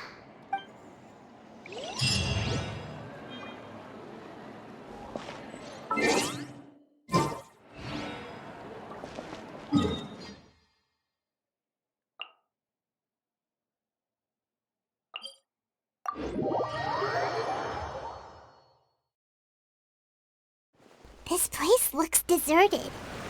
Guess all the survivors must have evacuated already. All that's left here are signs of devastation. Could Furina really be here? Let's try to find her as soon as possible.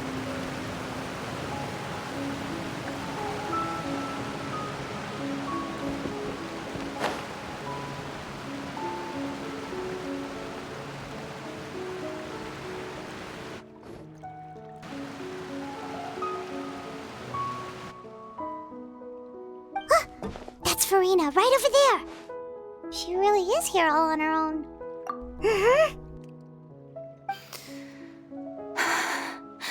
Should I just give up? This is all meaningless. What was meant to happen did happen after all. Everyone's dead. I'm sorry. I'm so sorry. Give up, Furina. There's no point in holding out. I'm sorry. But what can I even do other than to repeat meaningless apologies over and over? Who's that? Don't worry, Furina. It's just us.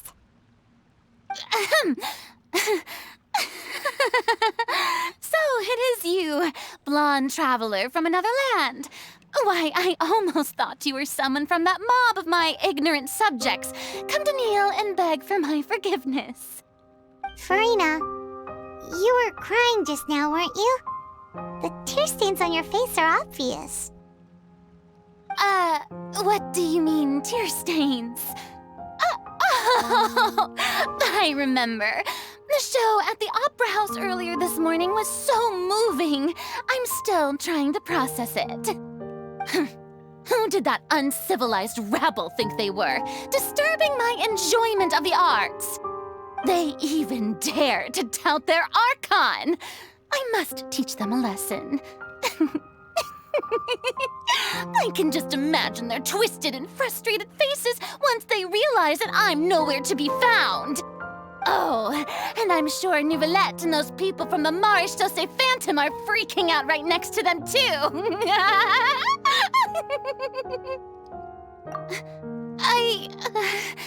Of course not. Hey, there she is! The Hydro Archon's over there!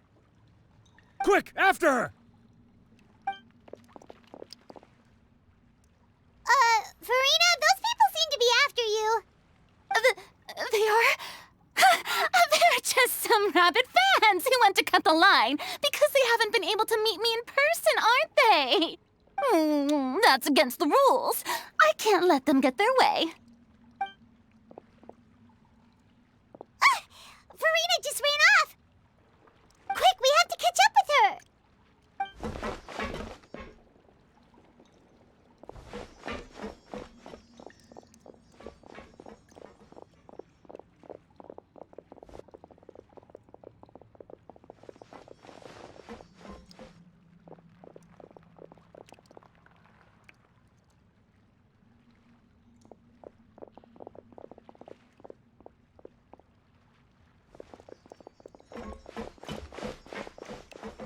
This should be the place, right? Hey, Furina! There's a good hiding spot over here. Quick, come to Paimon before the rest of them catch up to you. What is this place? Hurry, they're almost here. Fine. I suppose haste is warranted. Lead the way.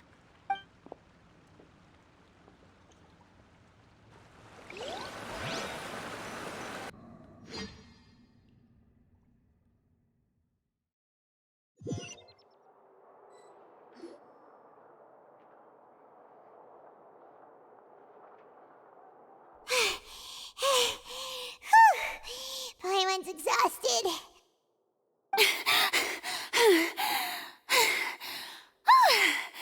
I'm so tired. I totally thought they had caught me. No, I merely gave in to the sheer enthusiasm they displayed.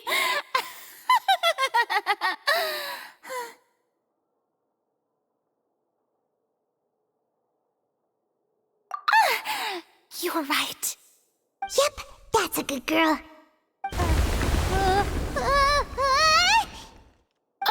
What's happening? The ground's shaking. Is it an earth? Yeah, a quake of this kind preceded the flooding in Poisson, didn't it?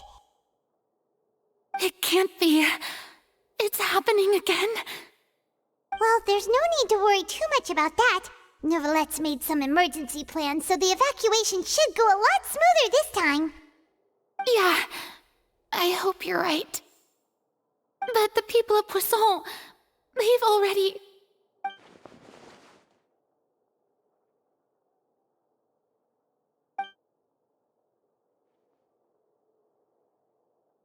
It's true. I've been investigating the prophecy for hundreds of years. I once had informants all over Tevat, searching for clues and feeding information back to me. I've tried all kinds of ways, too, to hold back the sea. Anything to keep the coastline from advancing. But all my efforts proved to be futile in the end. Really, the truth has been clear to me for a very long time. We cannot make an enemy of the divine. No matter what we do, the will of the heavenly principles will have its way, and the prophecy shall be fulfilled. Give up. I do love the sound of that phrase. It would mean finally coming to terms with fate, but also for me to finally be free. Indeed, I've thought about giving up so many times, especially after we almost lost Poisson. Fate is really unreasonable, isn't it? It has no heart and obeys no rules. The prophecy has only just started to come true, and so many people have already lost their lives. But just now, it all became clear to me. I still don't have the right to come to terms with fate on behalf of everyone else. As long as the final moment hasn't come, it's still not too late. Don't worry. I will keep hope alive for everyone until the very end. Well, that's enough for now. I got the impulse to play the stricken maiden, but honestly, considering my rank and station, that wasn't a good fit at all. Don't take any of what I just said seriously. How could I possibly let Fontaine fall to the whims of trivial prophecy? Come on! Paimon could have sworn you were actually being honest just now.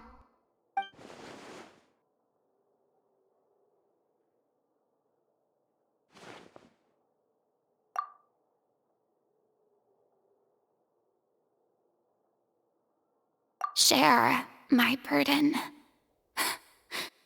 That's impossible. It was fated right from the start that this would be my duty alone.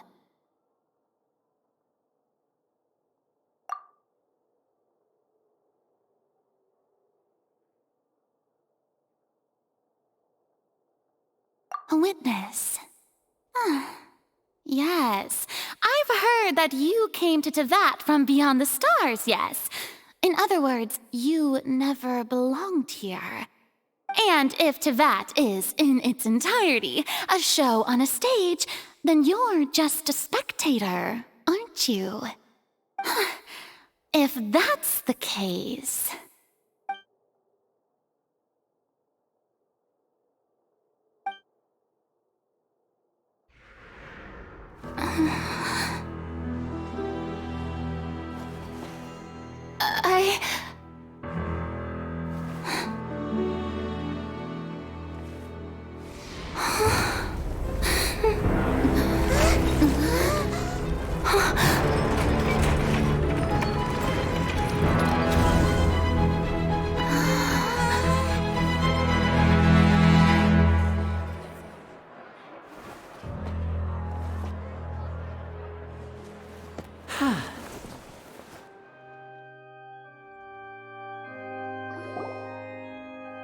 Ladies and gentlemen, this concludes my opening performance. Now, without further ado, we may proceed to the trial of our god. So this is what it is. Yes, you deserve praise for the effort you took to raise the dramatic stakes. Do not forget, however, that I am Focalor, the god of justice, the embodiment of justice itself. Does it not strike you as even the least bit absurd to bring the very concept of justice to trial? May I interpret these words as your refusal to stand trial? In that case, you will have the opportunity to defend your honor through a duel. You would draw your blade against a god? I see. It seems like you have made up your mind.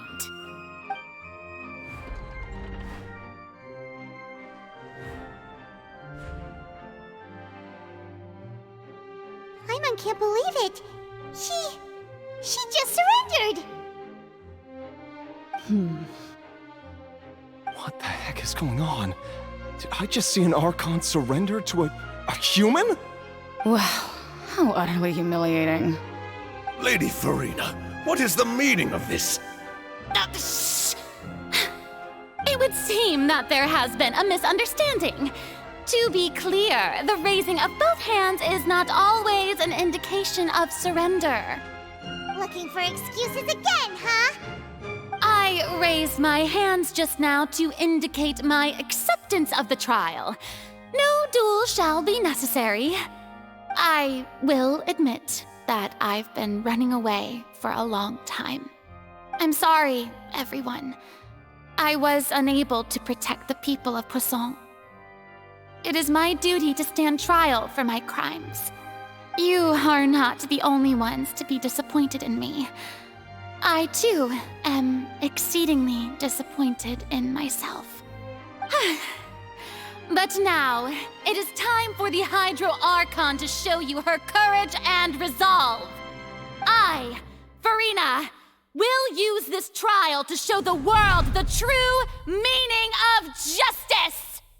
This time, I will protect you. Applaud and rejoice! One of the most outrageous and fantastical arcs known to the opera epiclese is now unfolding before your eyes. Mark my words, this shall be one of the most exhilarating and brilliant shows ever to grace the stage of Fontaine! The trial of the Hydro Archon, Focalor, will now begin! Woohoo! Oh, now we're making history! Why does it feel like Furina just took over the whole thing? Like, come on! Didn't she just get forced to stand trial for her crimes? Also, even though she's still acting super dramatic, she is taking this seriously this time, right? All right, then. Who will be my opponent in this trial? The court asks the prosecutor to please take the stand. Is that so? Very well. Then please speak, witness of Tivat, my accuser and fated opponent.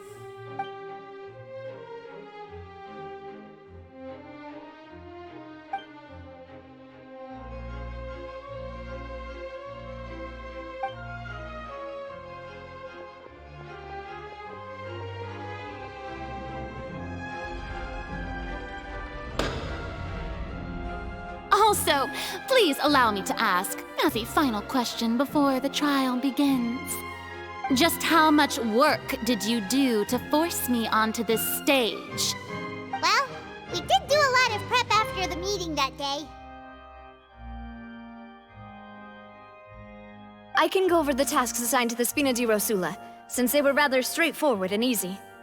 Navia, the president of the Spina di Rosula. Most of the people who participated in the disturbance this morning were my subordinates. They changed into plain clothes and came to the Opera House as regular audience members, waiting for the perfect opportunity to incite insurrection against you. The people's resentment against their Archon has been building as more and more of the prophecy is fulfilled. A spark was all we needed to turn smoldering anger into a flame. Moreover, according to our understanding and analysis of you, when something like that occurred, you would likely flee the scene and head to Poisson by yourself. So, we arranged for a second group to lie in wait there. So, you mean the ones who scoured the settlement for me were also from the Spina? And their goal was to force you to step into the giant magic box so you may personally participate in the greatest magic performance in all of Fontanian history. That's right. That house was a magic box, rather than someone's residence. As the super ultimate version of the setup that I used when I first performed at the Opera Epiclese, the volume of the box was increased by a whole order of magnitude, and the distance it traversed was the entire gap between Poisson and Areneas. Its cargo, of course, was an Archon instead of a human. My thanks, Furina. Without your help, we could never have pulled off such an extraordinary performance. You're welcome? Of course, this performance was only made possible with Father's support. The House of the Hearth spent a massive amount of labor in Mora to pull this off. We had to select a location, construct the giant magic box, dig a tunnel, and open up a path through the water. It was a lot of work for all of us. So, in other words, the earthquake that we felt within the giant magic box was just a normal tremor from the transportation of the whole house? That's right. It wasn't a sign of another disaster to come. Then, I can guess Neuvillette and Cloran's parts. You gathered a crowd, prepared a stage, and made sure that the champion duelist would be immediately ready for a fight. Also that as soon as I appeared on the stage, the trial may commence without a hitch. Am I right? Yes, that is correct. Well, Clorand, I must commend you for your courage. Only the most outstanding champion duelist in all of Fontaine would accept a duel with an Archon without flinching. Thank you. As for you, Traveler, I suppose your role was to keep me distracted with conversation once you found me in Poisson. You'd make sure that I didn't notice anything amiss before revealing yourself as my prosecutor once we'd arrived onto the stage. Oh?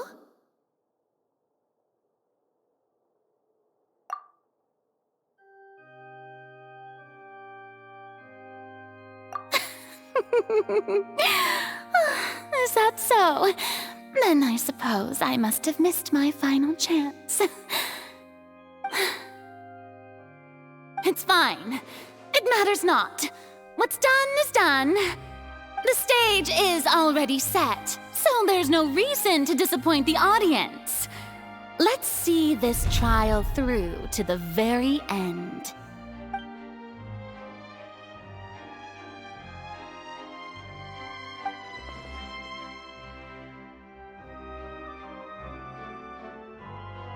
Madam Prosecutor, please allow me to pass this along.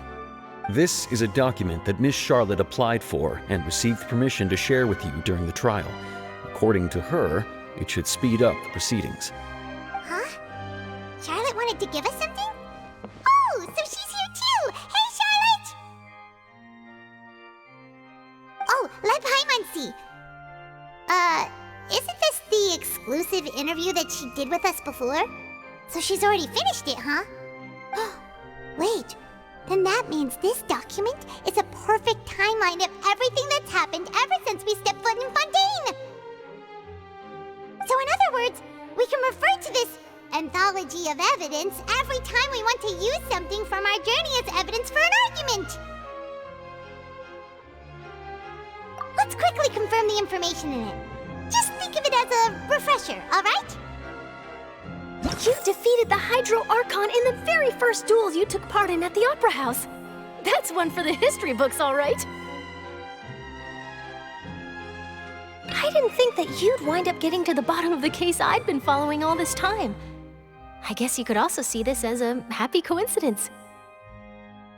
This is the first time Monsieur Neuvillette had a difference of opinion with the Oratrice. Even the Hydro Archon can't figure it out. A Fatui Harbinger. She's an extraordinary person. Her instinct must mean something. The Fortress of Meropide was almost destroyed in a single day.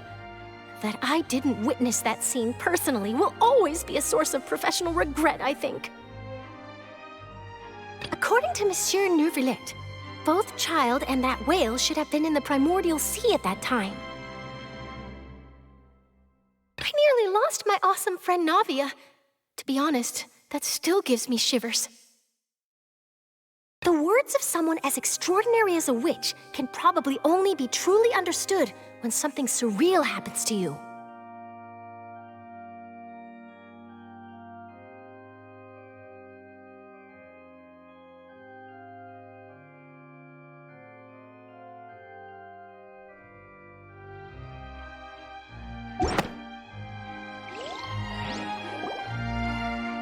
The prosecution and the defense are both in position. The trial shall now begin. Oh, come on, Neuvillette. There's no need to repeat all the unimportant legalese. Just fast forward to the part where the prosecution lays out my offenses. As the defendant and the lead actress of this performance, I still haven't even been informed of my supposed guilt in all of this. Of course, it is only natural for humans to struggle to understand the actions of a god.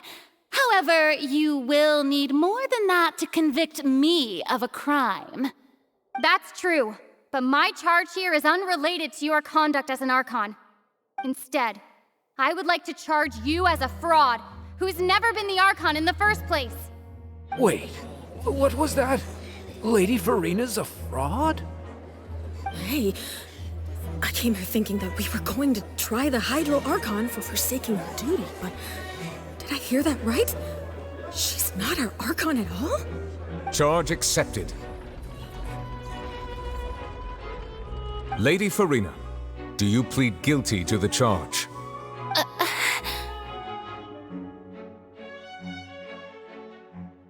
Lady Furina. I plead not guilty. How can I be guilty?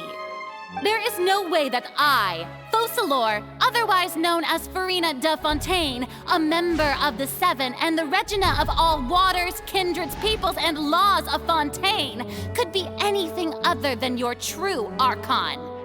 Yeah, even though Lady Furina can be rather eccentric, isn't it going too far to doubt her very identity? Yeah, I've never questioned her identity either. Sure, Lady Furina can be super irresponsible, but what grounds does that prosecutor have to make such a huge claim? I have cause to believe that common sense will prevail in this case.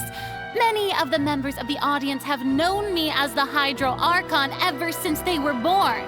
There would be no fooling their memory. See? Even the Oratrice has decided to show me its favor. Are you sure you want to commit to a charge that will never be upheld? If you wish to drop the case, I can promise you as the God of Justice that you will not have to face trial for making a false accusation. We will treat everything that's happened as a dramatic spectacle and move on with our lives.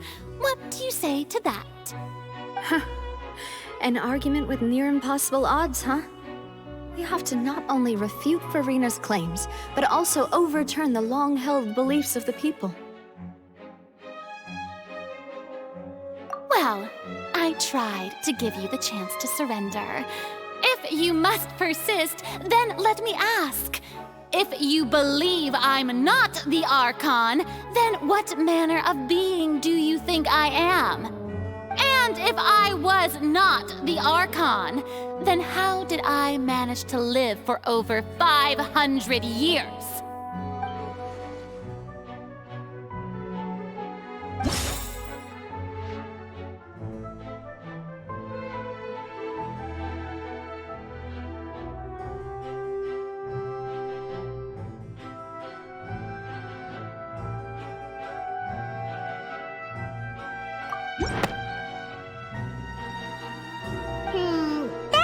doesn't sound right. Paimon doesn't think this clue can be used as compelling evidence to build our case.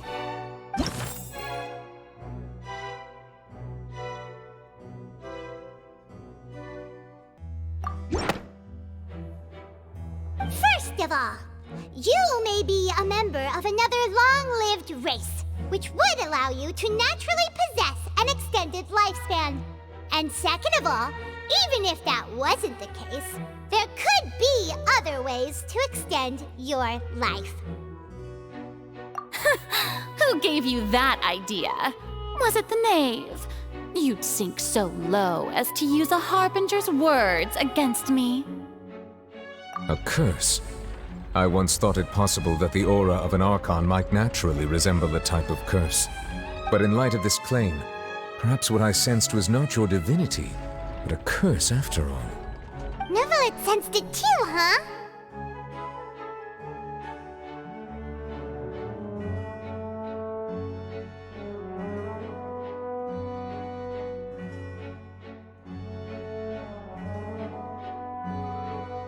Lady Furina is actually a human?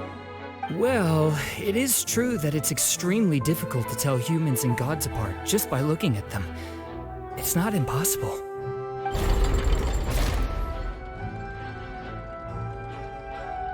Well, don't start celebrating too early now. Even if I have been carrying a curse like you said, how does that prove that I am merely a human being? Besides, everyone knows that the main difference between a human and a god is the possession of authority. Gods can do what humans cannot.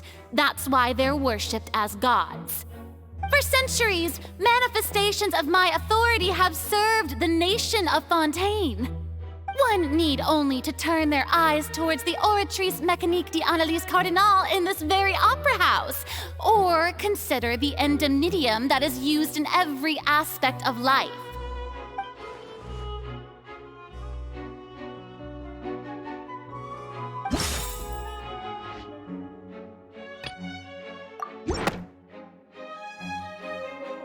You tried to reference the Oratrice. But weren't you as confused as all the rest of us when the Oratrice declared Childe to be guilty without any proof? Otherwise, you should have come up with a good explanation for that by now. Didn't I make myself clear at the time? The decisions of the gods are naturally difficult for humans to comprehend. There is no need to provide an explanation. Lady Furina, I believe a reminder of your current circumstances is in order. While the court is in session, the principles of justice and the law must come before all else. While you are an Archon, you are also first and foremost the defendant in this trial.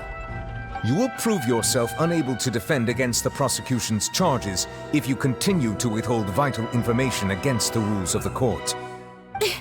I never thought you'd use that kind of rhetoric against me. That was no trick of rhetoric, Lady Furina. I've merely reiterated the rules of the court. Rules that all should respect and follow.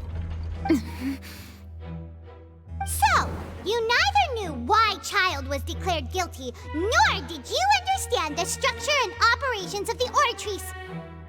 Instead of having been created by you, the manifestations of authority you mentioned have been made by the real Hydro Archon, haven't they? The real Hydro Archon?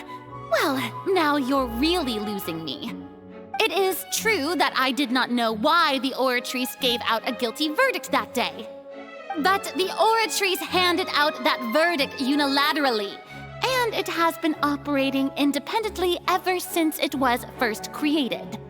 You can't argue that just because a divine creation is flawed, that the god behind it must also be no god at all. She's still throwing out all kinds of excuses. Seems like she's confident that we won't be able to produce proof that she has no power over the Oratrice. My power as an Archon. There are many ordinary citizens in the audience. How can I just carelessly demonstrate the formidable power of an Archon? If that poses a concern, I'm prepared to extend my protection to the audience. You You don't need to go that far.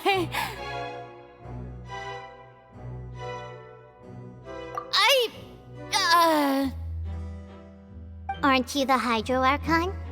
Or is it that you can't even wield the power of Hydro, much less the authority of a god? Indemnitium! Yes! It's all because of Indemnitium! All Archons derive their power from the faith of the people, and I've converted the people's faith in justice into Indemnitium! Thus did I give up all of my divine power to provide everyone with energy for their daily lives. Have you ever seen a more magnanimous god? Isn't that a huge stretch? Yeah, no matter how generous an Archon can be, how could they give up all their power? Can a god with no power even still be called a god? It seems like nobody's buying Furina's excuse. Hey, come now, everyone! Please don't stare at me as if I was a liar! I'm still the same Furina you knew, right? The one that you loved! Shouldn't you want to believe in me? Please? You've got to believe me! If what the prosecutor said is true, she really has committed a grave offense. Did she deceive all of us? And all of our parents and grandparents too? And all of our ancestors? Ever since they were born? Enough! That's enough. Tell me then, if I'm not the real Hydro Archon, then who is? If you have no evidence of another Hydro Archon's existence, nor can you find anyone who can back up their claim to be such, then what grounds have you to say that I'm not actually the real deal? Wow, she came up with yet another argument. How can we refute her now? Seems like she really doesn't want to give up.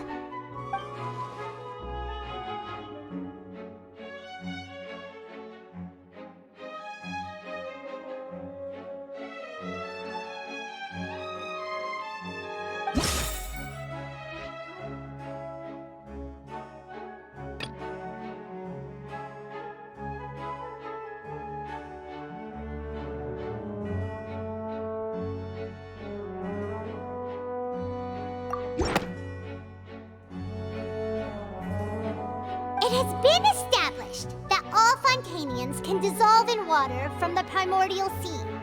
And that means... Since you insist on claiming to be a god and not a human, then there's a method that you can use right here and now to eliminate all suspicions of you being the latter.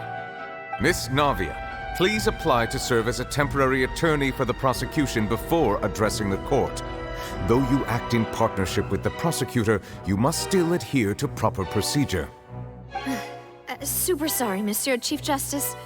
I swear this really will be the last time that I'll speak out of turn. Now, I've brought some seawater from Poisson. As everyone knows, a massive flood struck the area not long ago, taking many lives, including those of some of my closest friends. So, Miss Furina, would you dare to touch some of this seawater? If we are to believe that you are indeed the real Hydro Archon, touching this seawater would have no effect on you. All it should do is strengthen your case. But if you don't dare to touch it, then we would have basically proved the reverse. Oh, and I must remind you that after the disaster at Poisson, nobody wants to see any more people dissolve.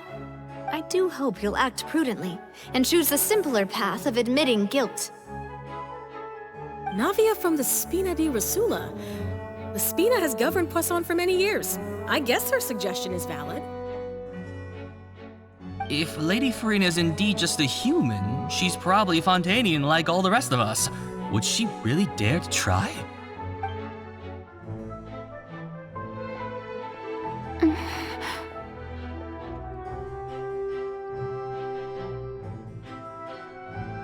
Lady Furina, this test has been unilaterally proposed by the prosecution. As it falls outside the realm of standard court proceedings, you possess the right to decline participation. Well, of course he had to tell her that. but refusing to participate is basically the same as a confession of guilt. She's just staring at the water without saying a single word. It really does seem like she's quite terrified of it. That could only mean... What's going on? Is she really planning to... That's not what we thought she would... Due to the inherent risk of the test, Lady Furina, you may... Hey!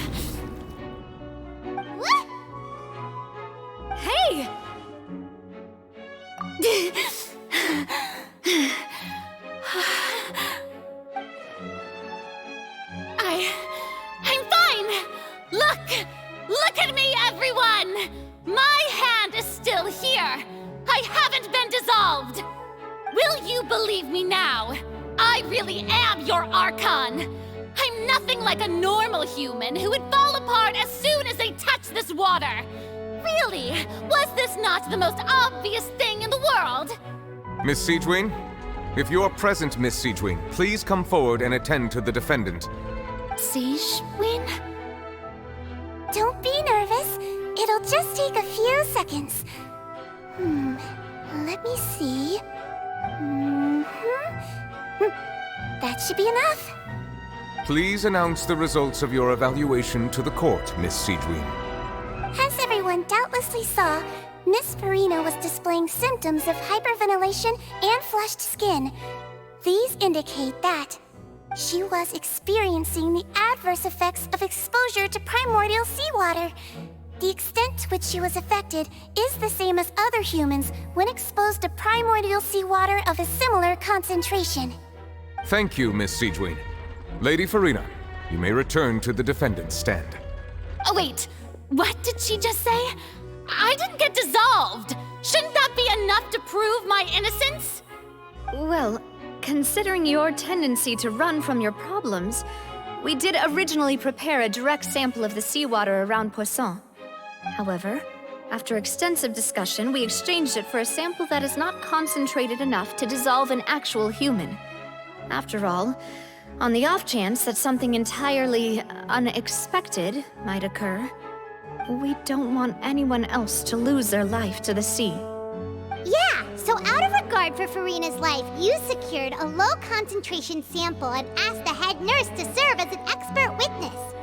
It's a great thing that the direct sample wasn't actually used. Furina could have...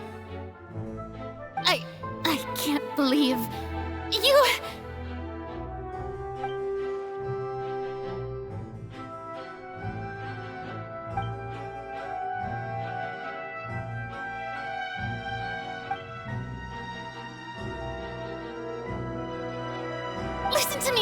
Listen to me, everyone! Please don't give me such cold and disdainful looks! What happened just now didn't prove a single thing! Think about it! How can you conclusively prove that an Archon can't also be affected by the primordial seawater?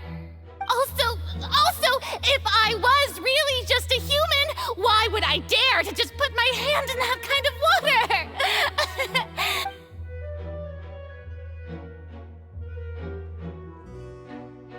Please, anyone, just listen to me! I swear, I really am your Archon!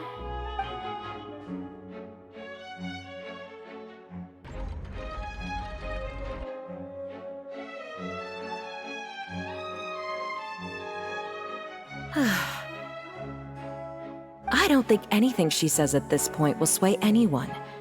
The odds are just too stacked against her now. With all the things that have been said, Paimon doesn't think there's any way left for Furina to win.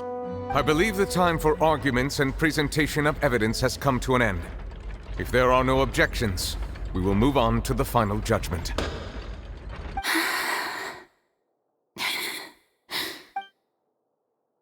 I don't think anything she says at this point will sway anyone. She's too stacked against her now.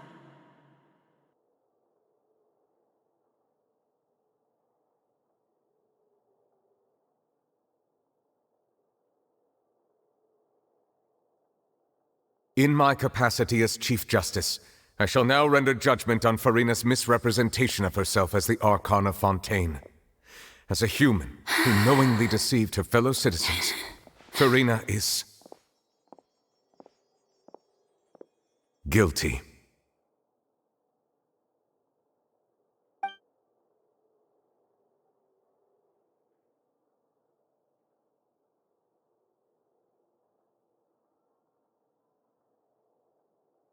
We shall now turn to the Oratrice Mécanique d'Analyse Cardinale to render the final verdict on the charges.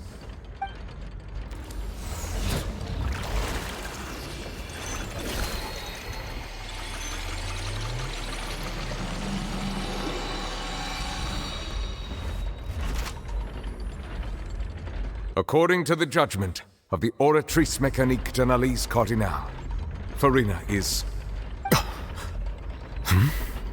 Well, what's wrong? What's the Oratrice's verdict? No, the Oratrice also displays a guilty verdict. Isn't that correct then? However, the exact wording of the verdict is thus: the Hydro Archon, guilty, to be punished via the death sentence. The death sentence? That's actually one of the available sentences? I've always thought that it was just a myth. The one and only time the death sentence has been handed out at the court, and it's been given to the very person we've worshipped as the god of justice? What an unexpected twist. Furina's been sentenced to death by the Oratrice? We just wanted to use the trial to show her the seriousness of things so she'd tell us the truth. How did things escalate this quickly? This outcome is indeed quite strange. According to Fontaine's current definitions of justice, as well as its recommendations for criminal sentences, is this sentence really appropriate for the crimes that have been committed? Yeah! Even Fauché wasn't sentenced to death by the Oratrice. You know, the real evil mastermind behind the serial disappearances case. Indeed. Not only is Furina's sentence overly excessive, the very point of our trial today was also to prove that Furina has never been the Hydro Archon in the first place. But now, the Oratrice seems to have deliberately invoked the title of the Hydro Archon. What does this mean?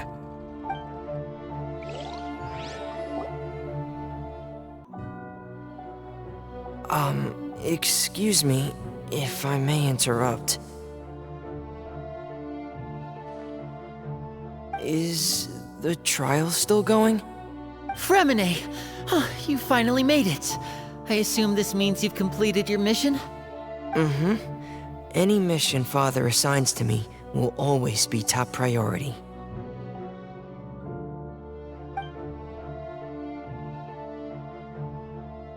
Is that the first prophecy slate? Huh. So the knave privately arranged for Freminet to try and find the missing slate.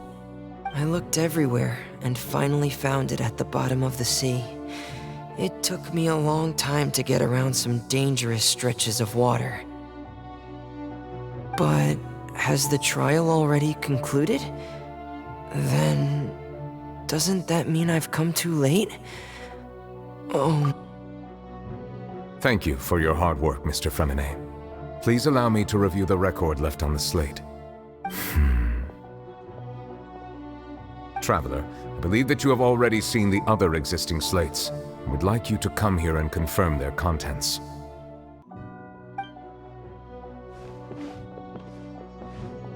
Huh? So what do you see? What is it?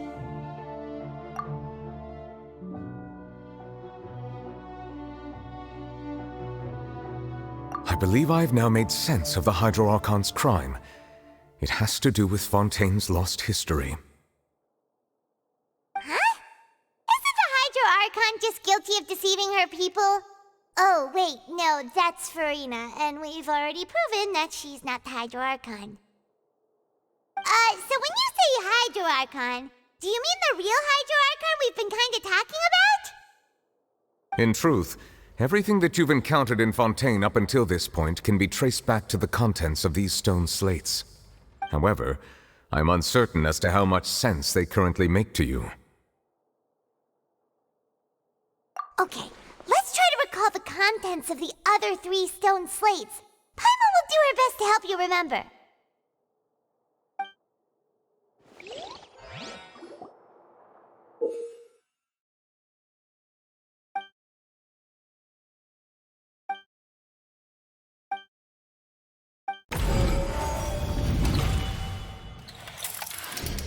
The first stone slate describes what you just said.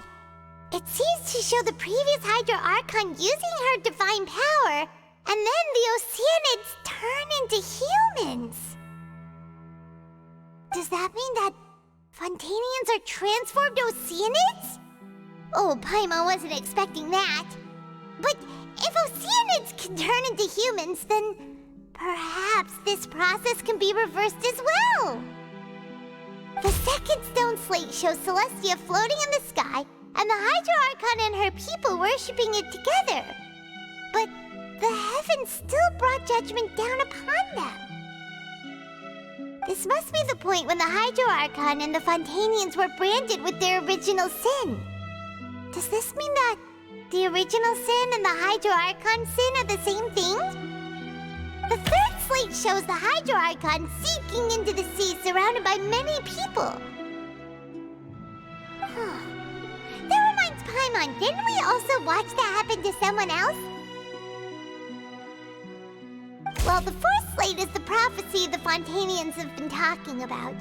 People dissolving into the sea, the Hydra Archon crying on her throne, and so on. We didn't believe that such a crazy disaster could happen at first, did we? But after that incident, it was just a question of when and not if.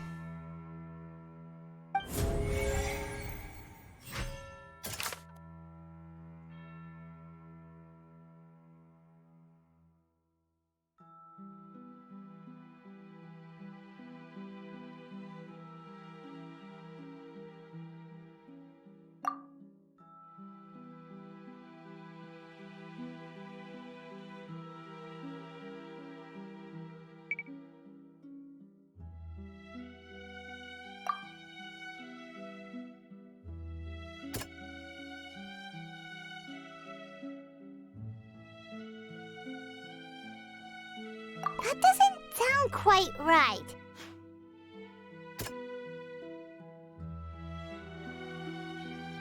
That doesn't sound quite right.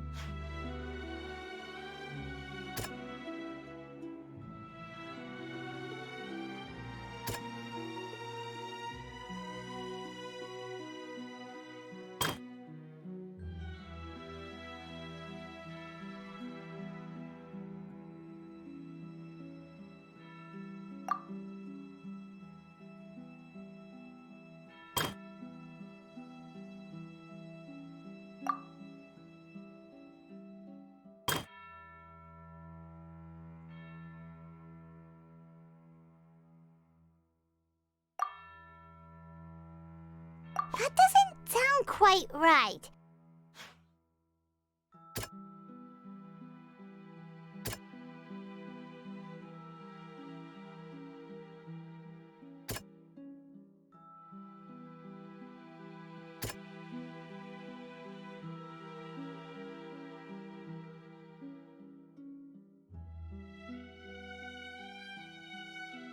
That doesn't sound quite right.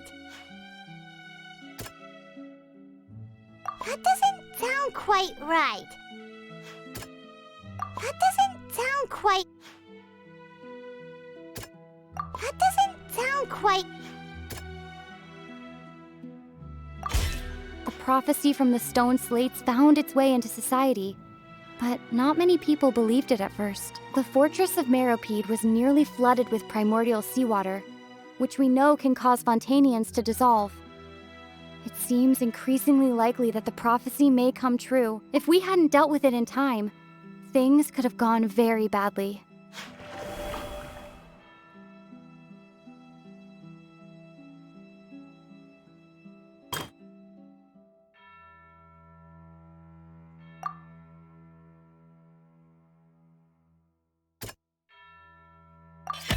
It's not as simple as falling into the sea. When Navia fell into the sea, Her consciousness was subjected to judgment. The stone slates show the people gathered around the Hydro Archon in the sea. Could that be alluding to the same thing?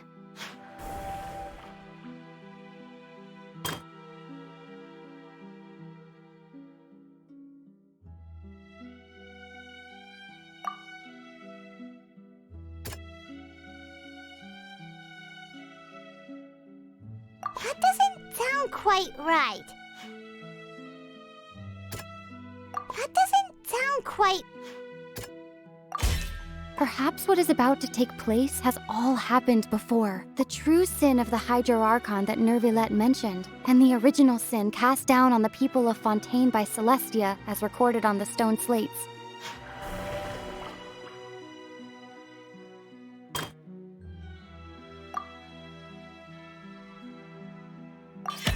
We know from the case of the serial disappearances of young women that Fontanians can be dissolved in primordial seawater. And the first stone slate tells us that long ago, the Hydro Archon used her power to turn Oceanids into humans. This might be the reason that Fontanians can dissolve. They'll dissolve into the primordial sea but won't cease to exist. Their essence will flow in the seawater, converge, and take the form of an Oceanid. The Hydro Archon was sentenced to death in court, shocking everyone present.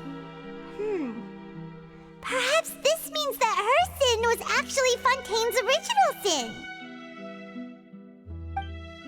Navia fell into the water inside those ruins, and she nearly dissolved. She was surrounded by the people of Poisson in a court within her consciousness, and was... The eruption of the primordial sea at the Fortress of Meropide was the surest sign that the prophecy was about to come to pass no matter what. The stone slate's contents can all be verified by recent events. If we combine what we know together, loads of truths should come to light.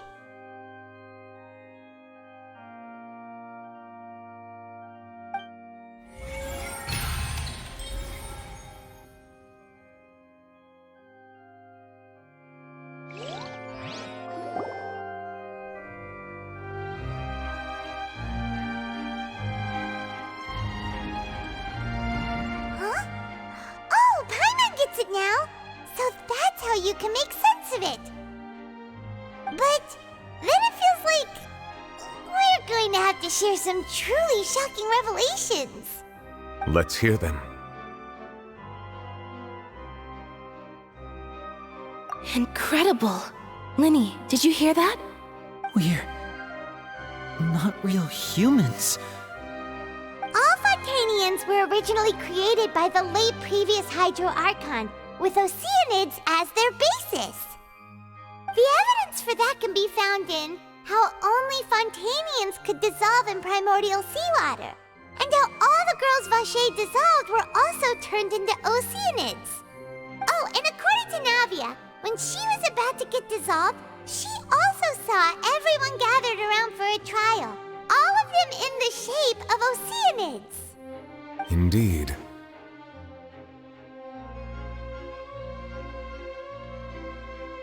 Yeah, and it follows from the content of the first slate that she probably angered Celestia by creating humans without prior permission. That could also explain why the Oratrice judged the Hydro Archon to be guilty. It's to account for that ancient sin. The Hydro Archon's true sin was creating us? And yet, after many hundreds of years, the Hydro Archon's creations have turned around to try to judge the Archon within the Opera Epiclese. The twists of history are often the most unexpected of all. Yeah, isn't the image here just like when Navia fell into the sea? So wouldn't it be trying to show the image of the Hydro Archon also falling into the sea once the prophecy has been fulfilled in the fourth slate? In the end, the people will all be dissolved into the waters, and only the Hydro Archon will remain weeping on her throne. Only then will the sins of the people of Fontaine be washed away. Paimon get all that right? You've made some keen deductions. I must say, given how much you still don't know, it is impressive that you've already managed to connect so many pieces of the truth. However, while you were able to decode all the information on the slates, they've also been etched with an additional layer of hidden information using a different power source. When we were at the ruins, I tried to decipher the hidden information recorded in the slates.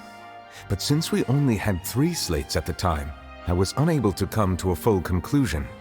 Now that the slate collection is complete, I shall make another attempt to decipher the narrative recorded within. If everything goes well, we should finally be informed of the unadulterated truth.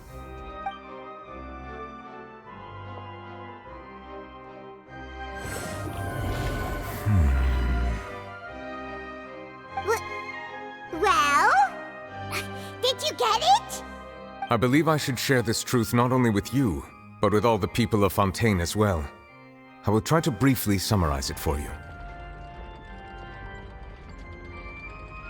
Your hypotheses regarding the origin of Fontainians and the sin of the Hydro Archon were both correct.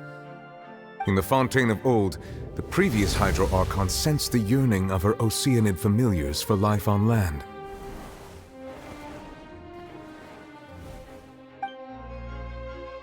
The Oceanids were enamored with the beauty and romanticism of human beings, and wishing to have those experiences for themselves, expressed to the Hydro Archon their desire to become of a similar kind. However, even though water as an element is intricately linked with the power of life, the Hydro Archon, as one of the 7, did not possess the authority to create a new form of human life.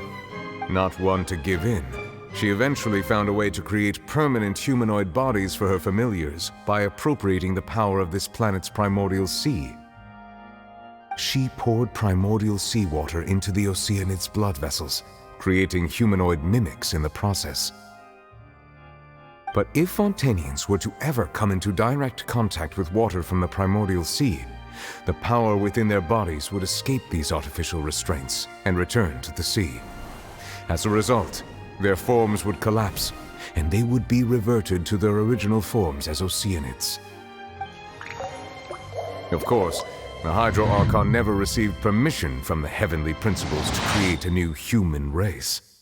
And thus, the Hydro Archon and all of her creations came to shoulder the original sin of appropriating the power of the primordial sea. That is the true history of how the people of Fontaine first came into being.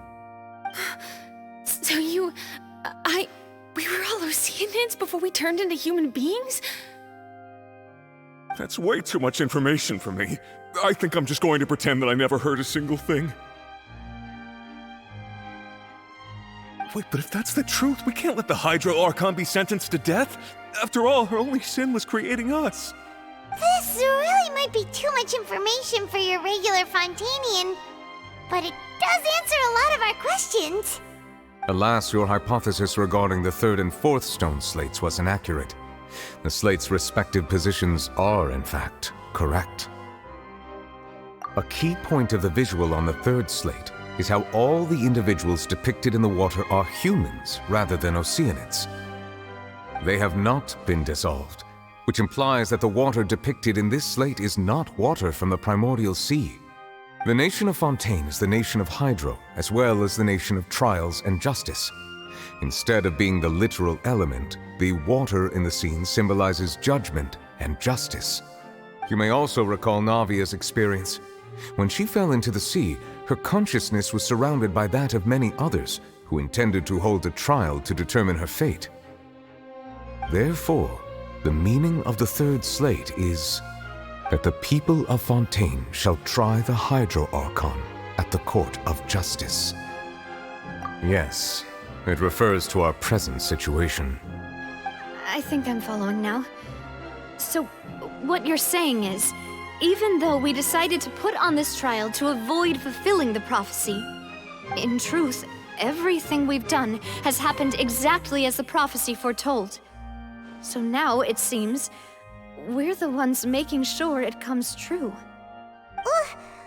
What should we do? Huh.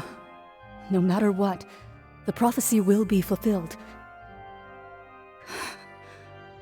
Is this what it feels like to be a prisoner of fate? If that's the case, does that mean the scene in the fourth slate will also be fulfilled soon? Traveler, I would like to point out another small fallacy in your deductions. About the fourth slate, you probably thought that the eruption of primordial seawater beneath the Fortress of Meropide served as the surest sign that the prophecy was about to come to pass, yes? However, I believe that rather than being a sure sign, that eruption could in fact only be a small warning of something far worse to come. As for the root cause of the catastrophe, I believe you've already encountered it once before.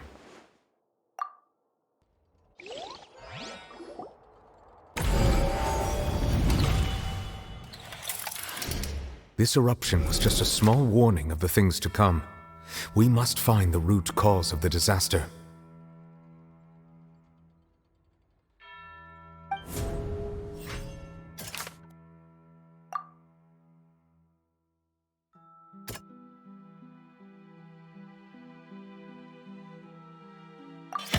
It was both dream and reality. If we're talking about a true culprit, that could only be that thing inside the primordial sea, right? The truth, the original sin, the trial, and the root cause of the disaster.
That was way too close!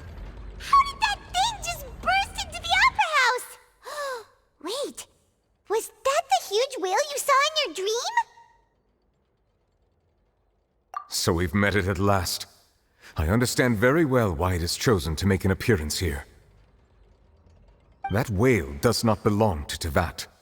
It is a monster that has traversed the stars, weeping all the while. It has been greedily consuming the energy from the planet's primordial sea, using it to grow. That is the main cause for the rising sea levels. And once it has finished consuming all of the energy contained within the sea, its next step will be... You said that when the Hydro Archon first created Fontanians out of Oceanids, she filled their blood vessels with primordial seawater. Precisely. That whale finds the blood of Fontanians nigh impossible to resist. Therefore, when it left the primordial sea, it decided to make its next stop a packed opera house full of food. Food in the form of Fontanians. We just barely managed to push it back, right? In that case, won't it come back to target the people again once it's managed to recover its strength? That is correct. Indeed, it is more accurate to say that we should thank that Harbinger for buying us some time.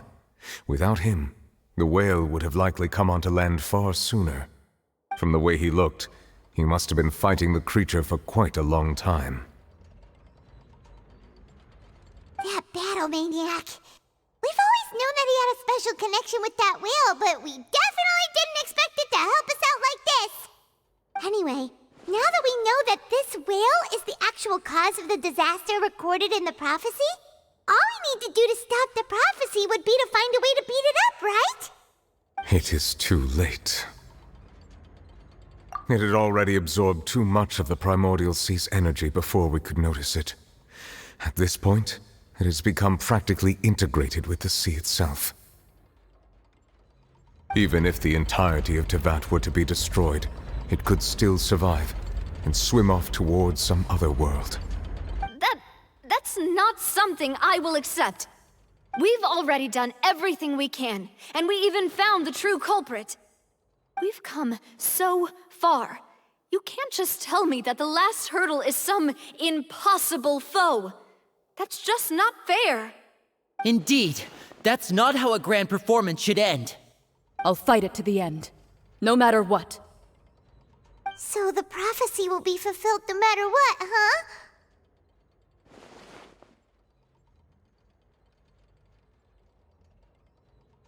The prophecy. Yes, what has been prophesied will be fulfilled. You may view such things as the history of the future.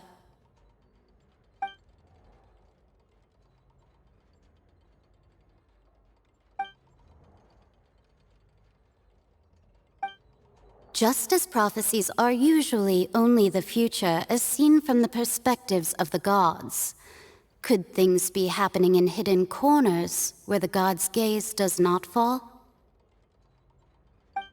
Ultimately, fate shall serve as your only guide, no matter what will happen in Teyvat's future.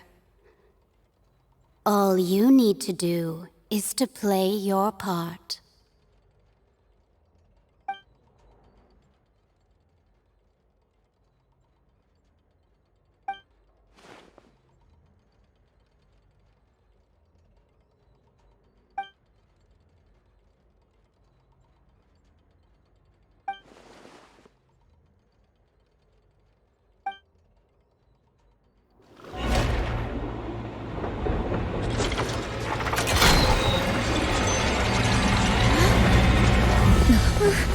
What's happening with the oratories?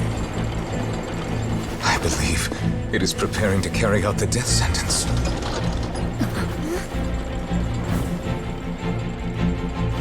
Furina!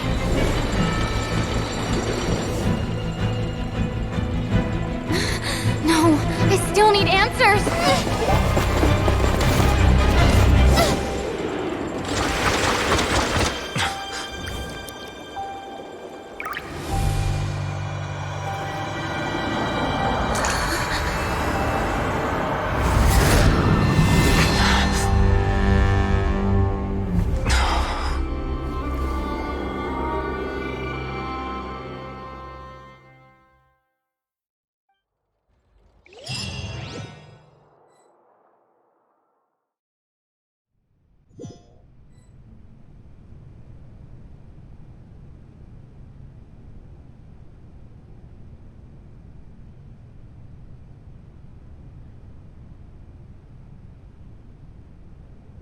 You...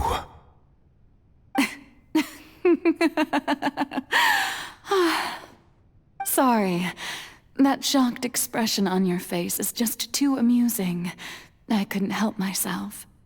You are not Furina. Who are you? The sweet sound of bewilderment. Marvelous. A sure sign that my attempt to deceive everyone was a resounding success. But to answer your question, I am Focalor. You know, the god. Focalor? Why did you deceive us? Oh, that wasn't my goal, of course. Goodness, no. But I had to fool everyone else too, if I was to stand any chance of deceiving the heavenly principles. Deceiving the heavenly principles? It's all because of that pernicious prophecy. Dreadful, wasn't it? Everyone doomed to dissolve. Fontaine condemned to be flooded. One was not amused. In fact, one was positively bemused when that problem was thrust upon me by my dearest predecessor. That's the former Hydro Archon Egeria for the uninitiated. It hardly gets more disastrous than a preordained national catastrophe, now does it? She knew full well that the prophecy would surely come to pass. And as one of the seven, she also knew full well that one defies the heavenly principles at one's peril. So yes, as you have no doubt surmised, it was a rather impossible situation that I found myself in. I spent a terribly long time mulling it over, alone on the ocean floor. And I was almost growing barnacles by the time I finally realized there was only one possible solution to this confounding conundrum. I had to outwit the heavenly principles, allow the prophecy to be fulfilled, ostensibly at least, while saving everyone at the same time. I'm a genius, I know. I can only assume that's why Egeria chose me as her successor. Although, looking back now, it was hardly the inheritance one dreams of. Between the task of saving the nation, the quotidian duties of the Hydro Archon, and not to mention the original sin of creating a new race of humans, I dare say she left me quite a colossal mess to clean up. But one can only play the hand one is dealt. I did not choose this, any more than I chose to be one of her Oceanid familiars. So you were also once one of the Oceanids, transformed into a human by Egeria's hand? Yes, I was. I always dreamed of becoming human. And I still do, even now. In my eyes, to be human is to be part of the greatest opera ever known. After becoming a god, I separated my divinity from my body and spirit, leaving behind only a self that was as naive and bewildered as my past self on her first day as a human being. The me you see before you now is that divinity, and the human counterpart I left behind, I named Furina. She could feel joy, sorrow, and everything in between. She could be as vain and conceited, or as meek and vulnerable as she wished.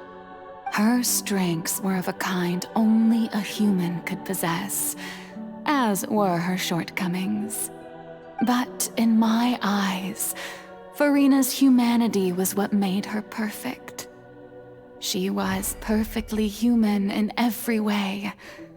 The person I always wanted to be. Anyway, so then I cursed her. All part of the plan, of course. The plan to deceive the heavenly principles. Do you still remember the final scene of the prophecy? The Hydra Archon alone, weeping on her throne. In order that the prophecy might appear fulfilled, I invited Furina to be an actress, to play the part of the Hydro Archon in the prophecy.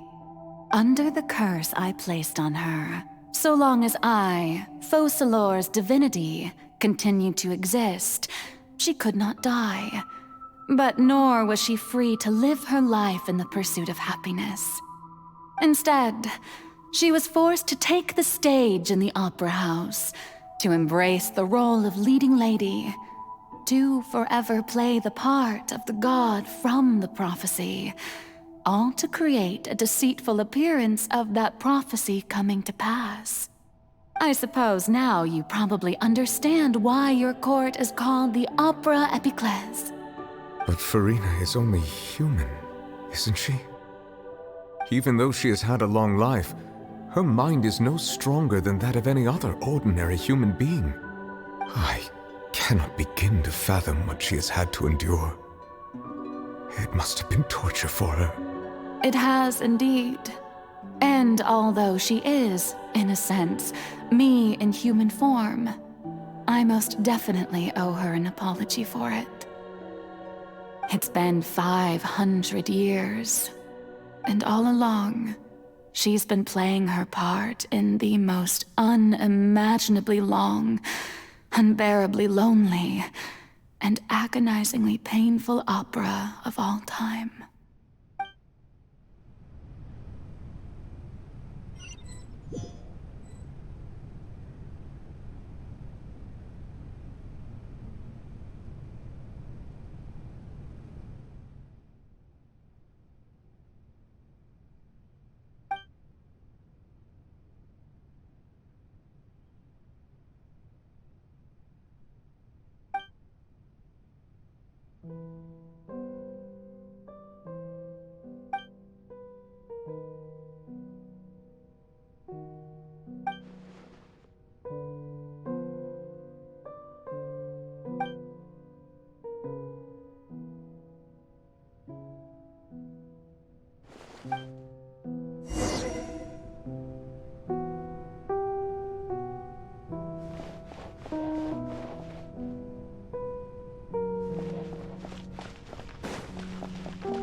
Oh, who permitted you to come onto this stage? Now, I understand your admiration for my august self, but I must ask you to keep to the rules. All right. It is not my intent to reprimand you. There is no need to state your name. Just be off with you. Do not distract me from my performance. Oh, do not jest. Can you not feel it? I am Focalor. The eyes of countless Fontanians are upon me.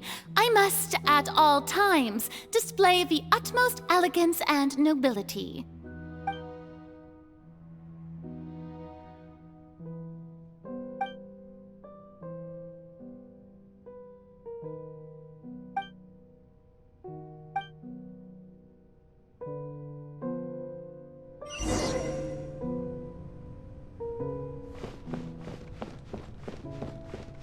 Dear audience, the performance is experiencing a technical difficulty, but worry not.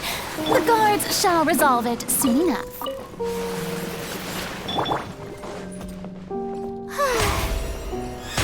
Strike a pose! Can't catch me! Stand with me! Propagate!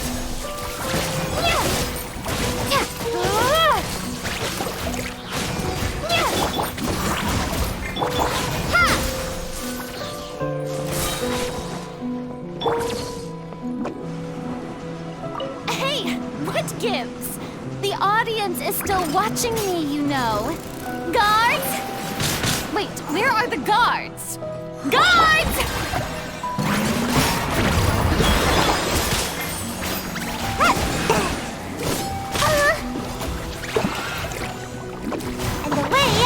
Our bond is strong. Germinate! Out of my way! Bye!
Furina. Huh? Who's that? Who's calling me? Where are you? Be not nervous. Be not afraid. I am before you. Wait a moment. You're... mirror me? How can this be? Mirror you, huh? You know what? That's not bad. Let's go with that. Mirror me? What do you wish to say? The prophecy. Have you heard of it? What prophecy? Wait. I know. I think... I don't know why, but it's in my head somehow. The people will all be dissolved into the waters, and only the Hydro Archon will remain, weeping on her throne. Only then will the sins of the people of Fontaine be washed away. Oh, very good. You know it well. What's going on? I can't seem to remember anything clearly. The only thing I know for sure is this prophecy. Will it really come to pass? Yes, it will. And that is why I've come to you.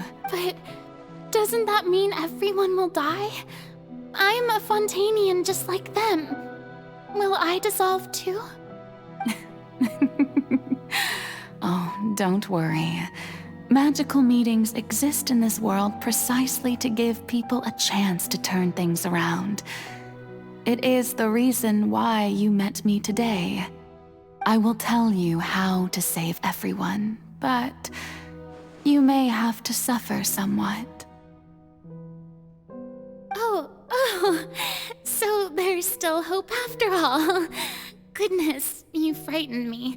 You spoke so much and with so much certainty. As for the suffering, well, I will admit that the first thing that came to mind was, why do I have to be the one to suffer? But if the prophecy will come true, I'll also die anyway, right? So if I've already met you as my magical meeting in this world, if there were scales, with all the people of Fontaine on one side and my pain on the other, is it not obvious where the scales should tilt? You truly are the perfect human, my ideal. I suppose this would also be the justice that belongs to you. Huh? Don't worry, it's nothing. Listen well. Fontaine has just lost its Hydro Archon.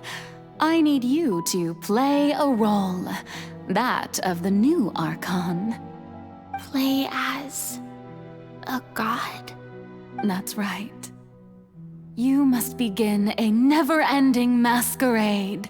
You must never let anyone suspect your identity. If you can keep it up, then I shall have my way of defying this prophecy. But should your identity be revealed, then all hope will be lost. But how will I do this? A human assuming the role of a god without being exposed. Don't worry. What you must do is not to turn yourself into a real god.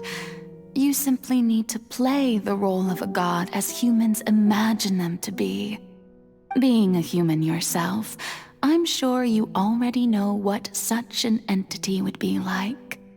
Remember, your true challenge will not be pursuing divinity, but contending against humanity. I'm still not sure I understand, but I'll try. I'll try to do this. So, how long am I going to have to play this role? To accomplish this mission, you will have to stay on the stage for many, many years. You will endure and not grow old until your task ends. But I promise you, all will eventually end in a magnificent and dramatic trial, and everyone will be saved. A trial? Huh. How exciting. I'll be looking forward to it.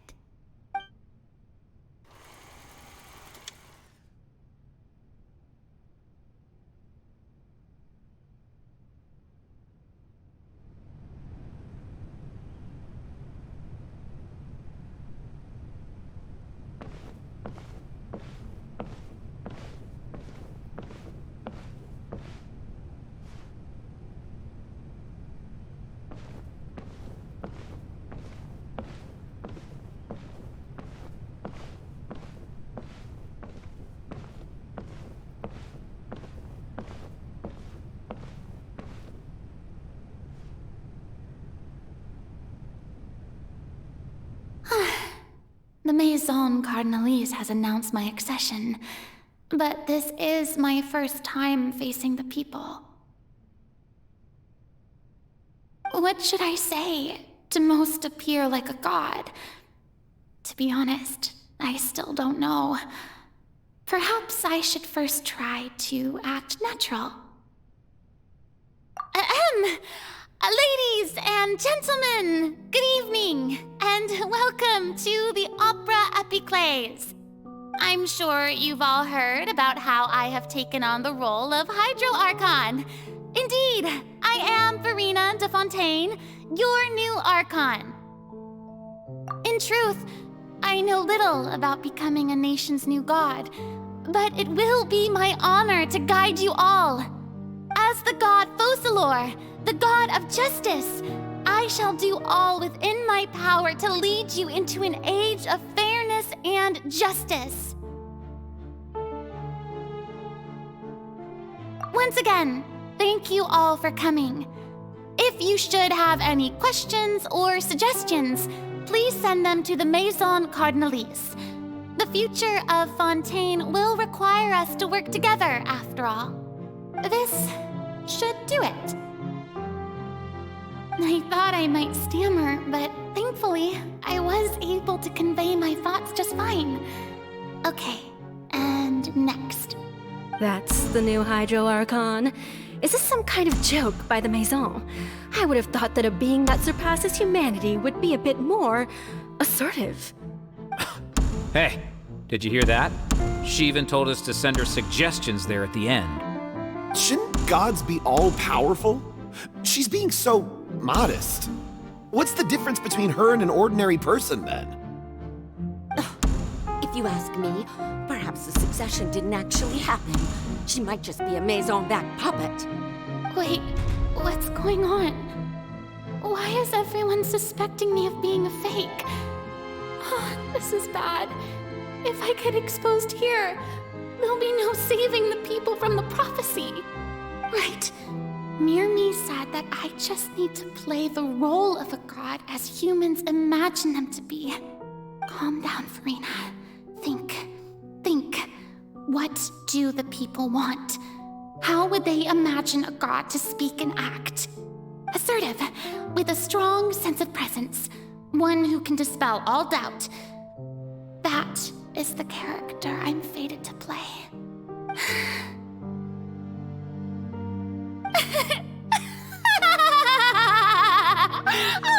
Oh, very good, my people.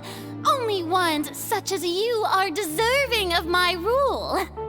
Now, I was wondering if some weak puppet were to one day come onto the stage and claim ownership of this opera house, would the children of Fontaine follow them? Well, it seems that you would all see right through them. Having passed my test, you are qualified to witness wondrous trials alongside my august self, here in this opera house. You may consider my previous act a door gift of sorts. I thought it was a debut that suited the atmosphere. Now then, let us be reintroduced. Ah, so that was just a performance. How could I have forgotten that we were inside an opera house? Her personality. It's quite shocking, to be honest. It's a better look than before. Such a fascinating and bold deity. How wonderful! Our future may yet be bright after all. It seems I've turned them around. Best follow this flow and restart my accession speech.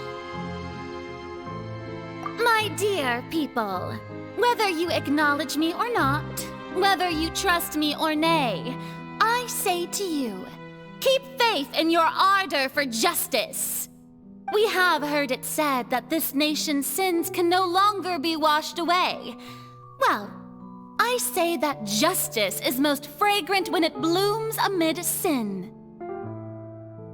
The scales of justice should not weigh heavy in the hands of its God. On one side, it must carry fairness and justice. And on the other, praise and applause. May law be the prayer on our lips. May judgment be our worship. Let us light the fires and drink to the future of Fontaine. There is no trouble in this world that justice cannot solve. All that is needed is for you, my people, to believe in it, heart and soul. So long as I, the Archon Focalor, stand within the Opera Epiclese, so long as I stand before the Oratrice, I shall even judge the gods of this world!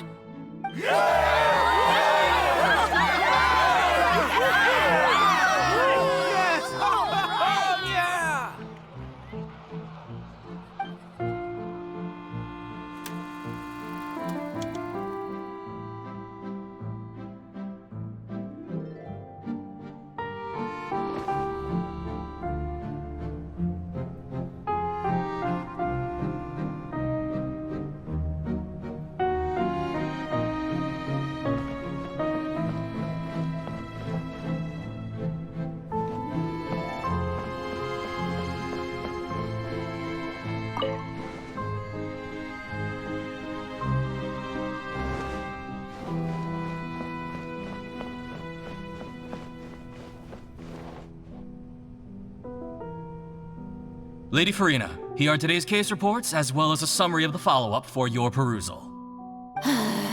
Come now, was I not just at the Opera House in person? Leave these kinds of things to Neuvillette. Besides, none of these trials were the one that I'm looking forward to the most. If I may be so impertinent, what kind of trial are you truly looking forward to? A magnificent, dramatic, and wondrous trial. A trial to end all things. How could you hope to understand? That's true. I fear I lack the ability to grasp your divine thought, Lady Archon. No need for fright, and do not take what I said before too seriously. Go now, do your duties. The trial I await. It will come one day.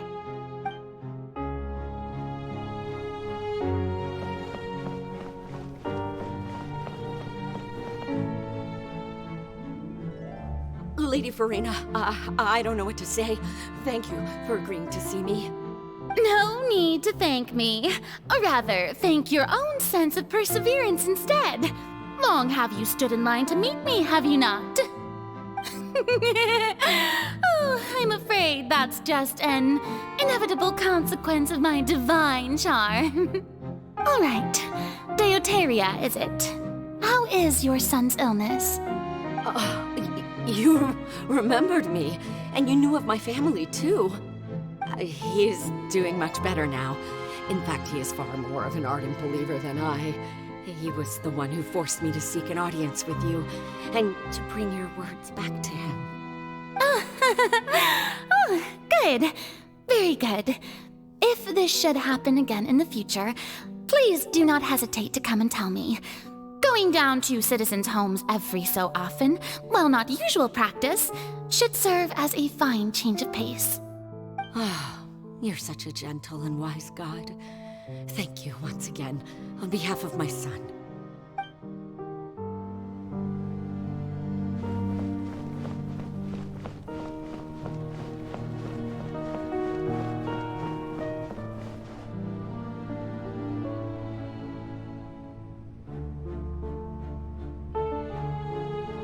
Lady Furina, here are the latest hydrological reports. As for the specific parameters you asked to take note of, I'm afraid things still don't look good. I see. It's as I thought then. As your god, I did already expect this, but I wanted to see how far your human wisdom would allow you to analyze it. All manner of signs indicate that the prophecy will still come to pass. Forget it. That's not something you need to worry about right now.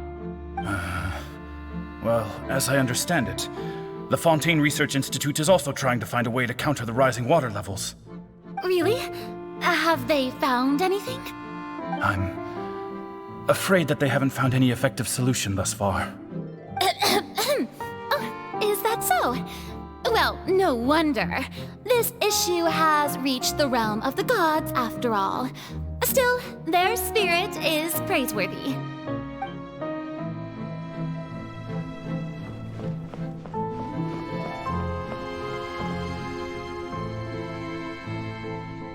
The day is finally over. I haven't had a moment to breathe this whole time. But it's good to see that everything's getting on track. There are no longer any voices of suspicion. Maybe this is fine. I just need to keep going, and everyone will be saved. All right, Furina, don't think too hard about this. You need rest.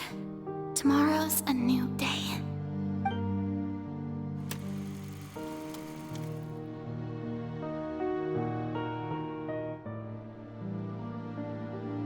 Lady Furina, here are the new trial reports for the latest cases, as well as a summary of the follow-up. There'll be no need for that. I've seen them already. There's no need to go back over scenes I've witnessed in person before. Lady Furina, I've waited so long for this chance to see you in this manner. Indeed, my dear, loyal citizen. This joyous moment is an honor for us both. Lady Furina, we're detecting significant hydrological anomalies near Cuistot. Understood. Keep monitoring. Keep me informed should anything come up at the Institute.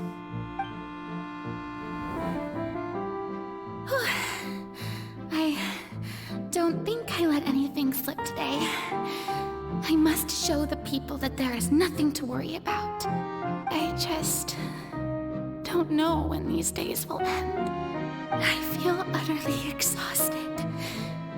Best to rest early today, too.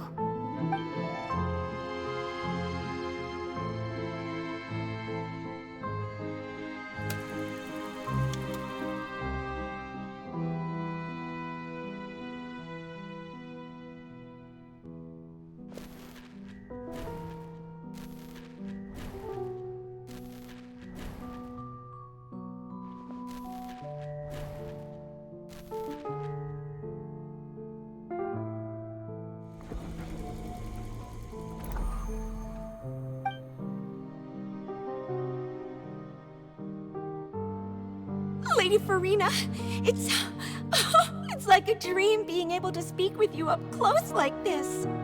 I've heard that the first member of our family who was honored to receive an audience with you was Madame Deoteria, almost 20 generations ago. And what a fine family yours is indeed. It brings me great joy to meet such a faithful believer, a descendant of a line most ardent. Surely you exaggerate, Lady Furina. My lady? What is it, good citizen? Oh, are you crying? Oh, really now? I didn't even notice. This must be the overflow of hydro from my person. Well, can't quite help being the god whose dominion is the waters, can I? No wonder. No wonder. A manifestation of your power, then. Oh, Archon, I am honored to have witnessed it. Honored indeed.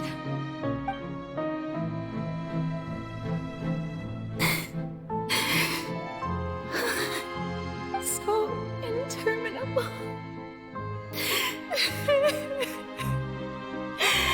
So lonely. Just how much longer? Hundreds of years must have passed by now. Perhaps the show must go on for hundreds more. I never imagined that it would hurt so much. Have I reached my limit?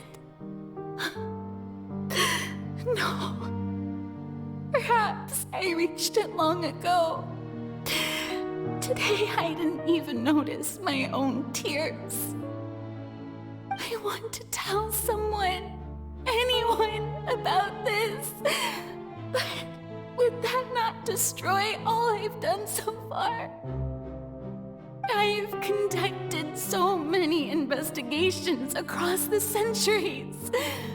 But there's not even a sliver of hope that we might break the prophecy. All I can do is keep heart. I must maintain this act. It is the only way to save Fontaine. Please, mirror me. You have to succeed.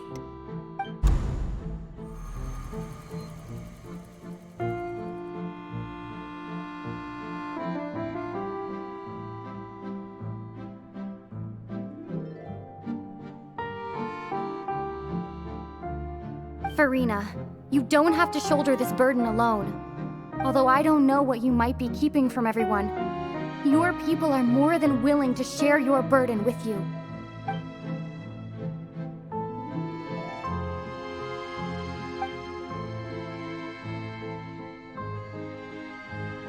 Share my burden. That's impossible. It was fated right from the start that this would be my duty alone. But even if your burden doesn't need to be shared, you can still choose to confide in someone. Just share it with me. I'm what you'd call a witness. A witness? Yes, I've heard that you came to Teyvat from beyond the stars, yes. In other words, you never belonged here. And if Teyvat is, in its entirety, a show on a stage, then you're just a spectator, aren't you? If that's the case... She's right. I could confide in her, couldn't I? But if things don't play out as expected, the people of Fontaine will be the ones to pay the price. No, Furina. You shouldn't be selfish. But what if it's really all right? Furina, you've worked so hard for so long. Surely it would be okay to put yourself first for once. Just this once. Is it such an outrageous thing to do anyway? To find someone in whom you can confide your frustrations and sorrows? Surely it could not hurt. If you let this opportunity slip through your fingers, it might never come by again. Think about it long and hard.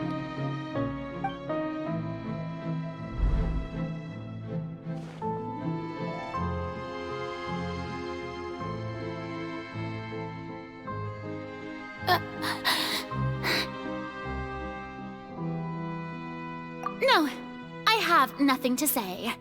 I am Furina, the Archon of Fontaine.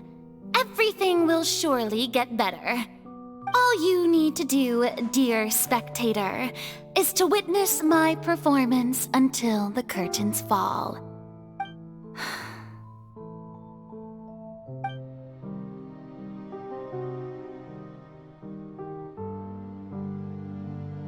Fine.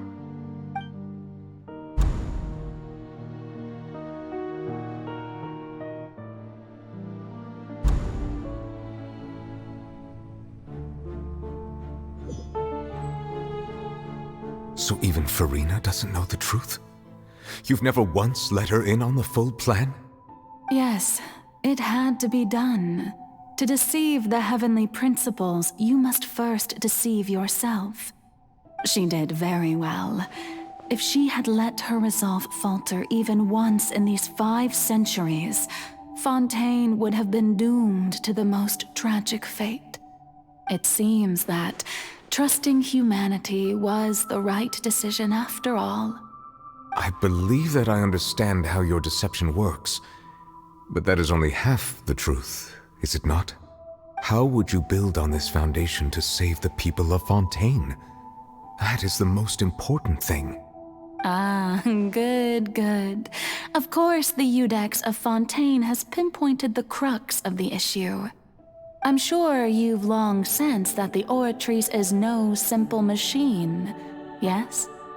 I've always suspected that it had its own consciousness, and Lyney did mention that he heard a human voice within the core chamber. It now seems that that person was you, hidden within the machine all along. Am I right? And then I became one with the Oratrice, taking Fontaine's gnosis with me.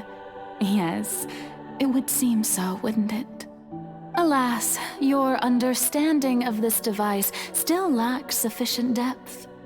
In truth, it is no enactor of justice. It is, in fact, a device created to kill the god of justice. I beg your pardon? Oh, you have it. And to be more precise, not only will the Oratrice take down the god of justice, it will also take down the divine throne upon which she has been placed. I mean, did you think I would be the sort to enjoy peaceful repose while Furina suffered? My work over these last 500 years has been to constantly accumulate indemnitium within the Oratrice. But really, some have already discovered that only a small fraction of the energy generated by the device was ever used to provide power to Fontaine. The vast majority had to be, accumulated to enact this death sentence. It was all a part of your plan then? Both the trial and the sentence? Indeed. This power, accrued over 5 centuries, could have sustained Fontainians for millennia had it only been used for that purpose. Almost all of it has now been stored within the Oratrice. But only power of this magnitude could hope to destroy the Hydro Archon's divine throne, shaking the rules established by Celestia and breaking through the institution that is the Seven. So the Oratrice's call for death was for neither Furina nor Focalor, but for the Hydro Archon. The destruction of that divine throne. If I do not misunderstand your intent, you must be... returning what's rightfully yours to you, of course. In other words, this was all done to return the authority of the Hydro Archon to the Hydro Dragon of this planet. But...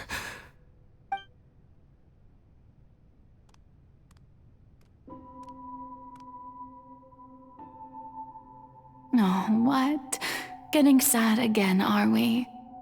The authority of the ancient dragons shall soon be yours once more, O Hydro Dragon Sovereign. And this is the face you make. all you've done throughout the years is just so you can sacrifice yourself at the very end.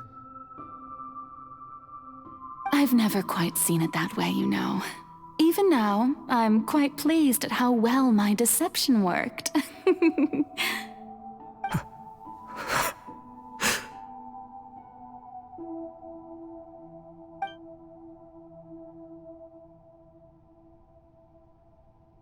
Hydro Dragon, don't cry. I must say, had it been within my rights, I would have loved to judge the heavenly principles themselves. were they not guilty of essentially the same crime? Egeria stole the power of the primordial sea, and the heavenly principle stole the power you ancient dragons possessed. I, for my part, am the god of justice. And is it not just that your original powers should be returned to you? Speaking of justice, I have always believed that justice lies in the process of pursuing human existence itself. So, if the theft of the primordial sea's might was Fontaine's original sin, then, leaving matters of procedural right and wrong aside, the descent of the Fontanians as humans and their right to exist in this world would be Fontaine's original justice. In other words, existence was Egeria's justice, and to me, justice is the continuation of that existence. Defying the prophecy and ensuring that Fontaine's people shall live on, that should be the justice enthroned over all others. At this point, we, whether it be myself or all other Fontanians, have shouldered the burden of this sin for far too long. Iudex Neuvillette, the highest judge in our land, when you regain your full power as an elemental sovereign, what verdict shall you pass upon us? So when I was invited to the court of Fontaine to serve as Iudex, I see now that that was your idea too. At last, I now understand the true purpose behind this position. In the beginning, I was uninterested in human existence. But these 5 centuries of living alongside them have gradually brought about mutual understanding between us.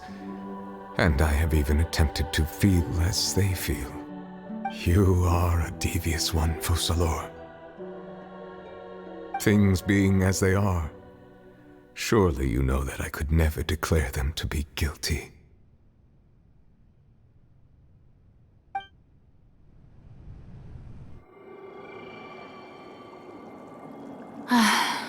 The hour of my execution is almost here.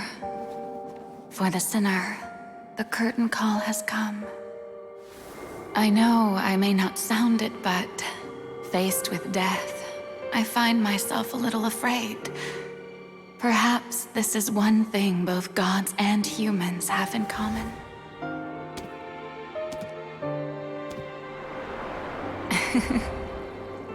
Farewell, Neuvillette. I hope you've enjoyed the part you played these 500 years.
Iudex Neuvillette, hereby declare People of Fontaine, your sins are forgiven.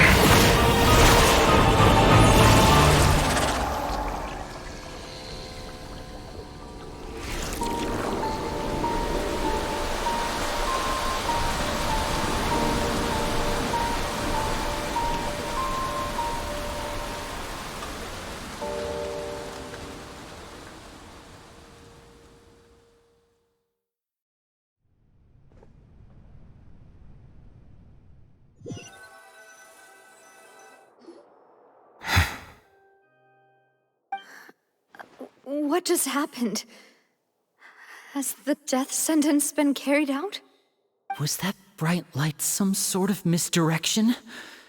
I have a feeling that something huge just happened. But since we're all still alive and haven't been dissolved, I assume whatever happened was good for us. It's time to end this. We must mete out punishment to that beast. Didn't you say just a moment ago that it can't be defeated? I have gained the strength sufficient to deal with it. Through certain means, I now have the ability to separate the power of the Primordial Sea from that creature. We should seize the opportunity to pursue our quarry.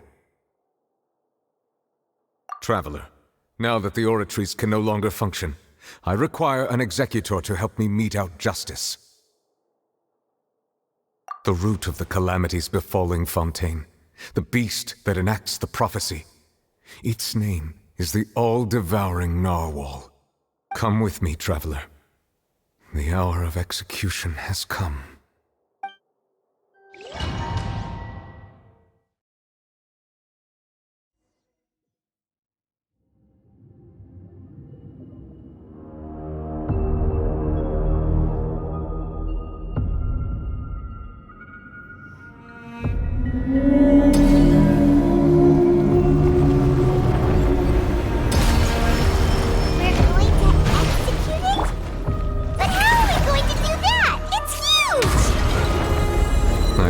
My best to separate the power from the way. Considering the size of the beast, I cannot reach the power source. Unless we can find a way to attack it from within. I shall share a part of the ancient dragon's power with you. We shall look for an opening together.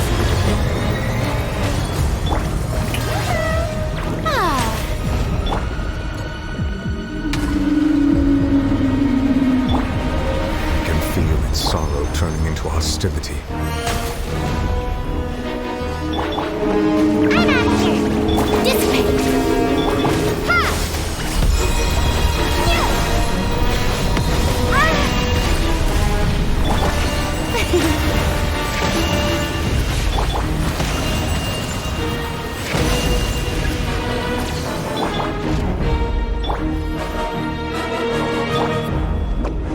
Devouring narwhal cannot resist its instinct to devour. Continue to trigger its hostility. Chance will present itself.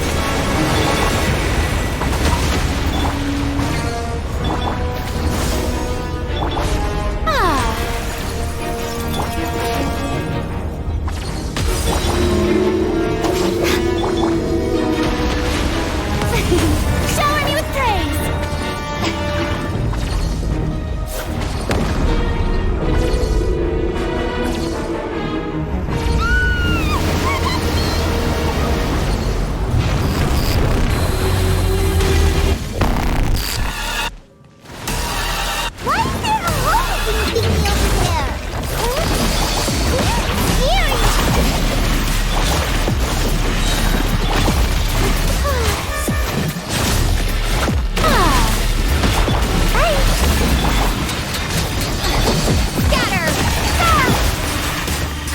I have granted you my protection. Do not fear. Seize the moment and use my power to suppress its root from within.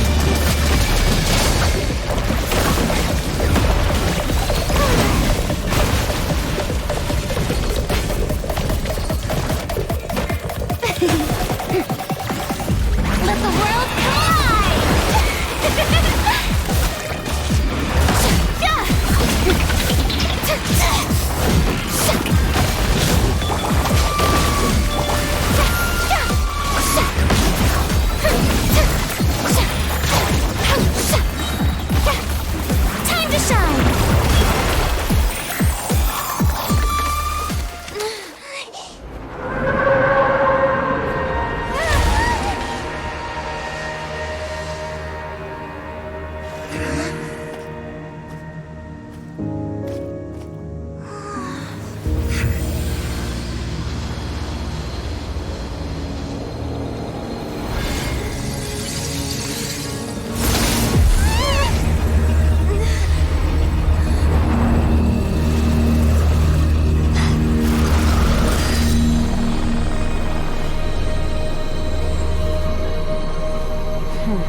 thanks for helping with the cleanup.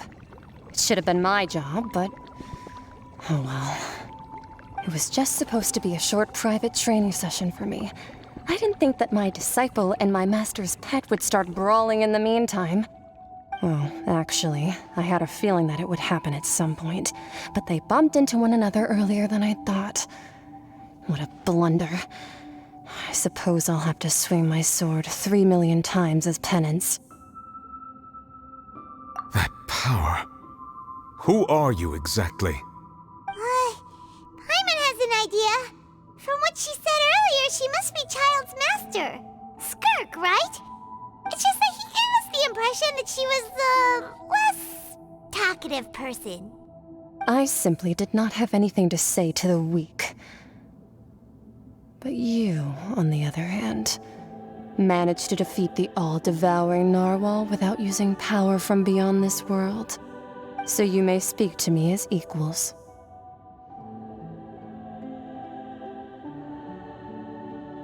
I have to agree. It's a strange use of a planet's primordial waters just to raise an all-devouring narwhal. That kind of power is wasted on it. It's not cooperative. It eats too much. And I have more important things to do with my time than pet sitting. The only thing that creature has going for it is its looks. All in all, it fails as a pet. Miss Skirk? I think you might have missed the point. The point being?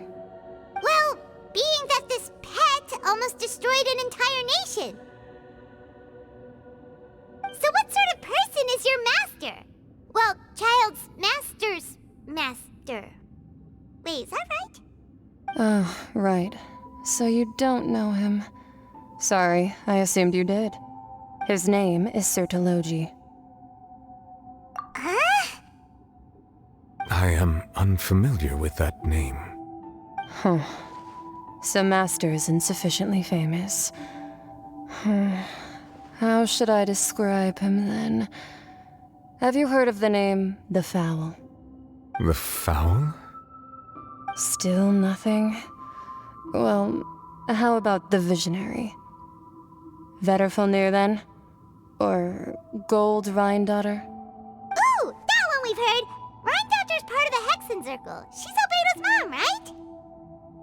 Oh, so you do know that name. To be honest, I also heard all of those names and titles from my master. I don't actually know them either. But I suppose you understand now, yes? My master is likely a similar sort to Rhine-Daughter. They are both pursuing some form of perfection. Wait! Didn't you also mention a visionary person? Paimon didn't quite catch their name. Actually, never mind that. I believe it expedient to inform you that the all-devouring narwhal used up nearly all its strength fighting you. Such roiling hydro energies will prove difficult for the planet's deep seas to digest. As such, the fontaine back on the surface has most likely been thrown into chaos. In other words, the prophecy that you've been fretting over should now be in full swing. What?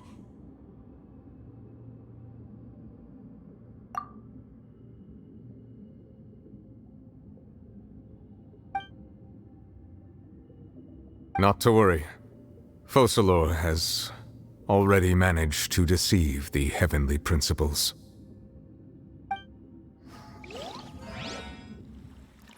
In the end, the people will all be dissolved into the waters, and only Furina will remain, weeping on her throne.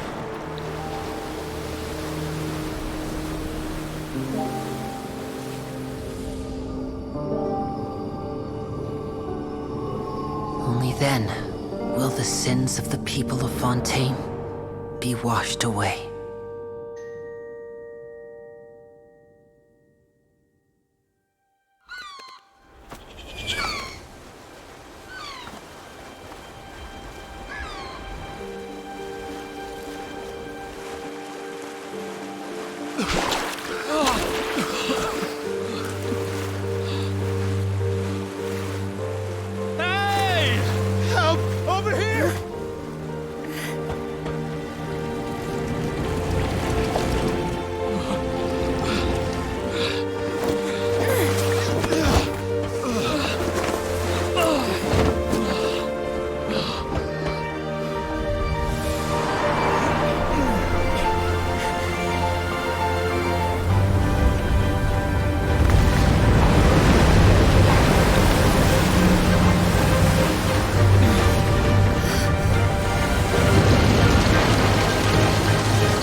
Scans initiate emergency rescue!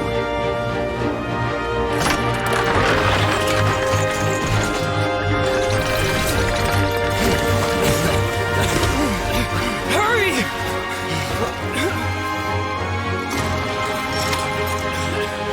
Hey, lend a hand!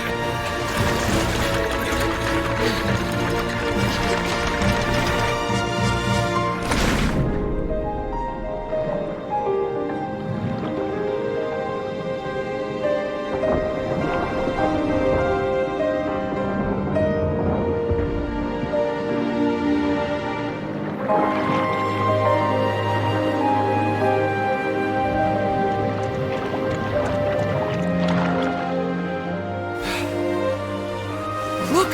The water's receding!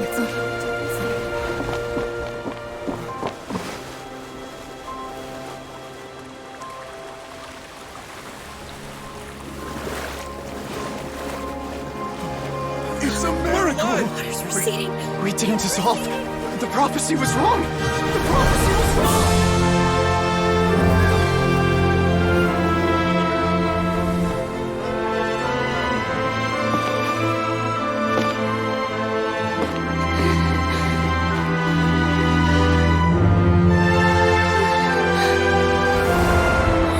Are you alright? Yeah. We're saved. The prophecy was wrong.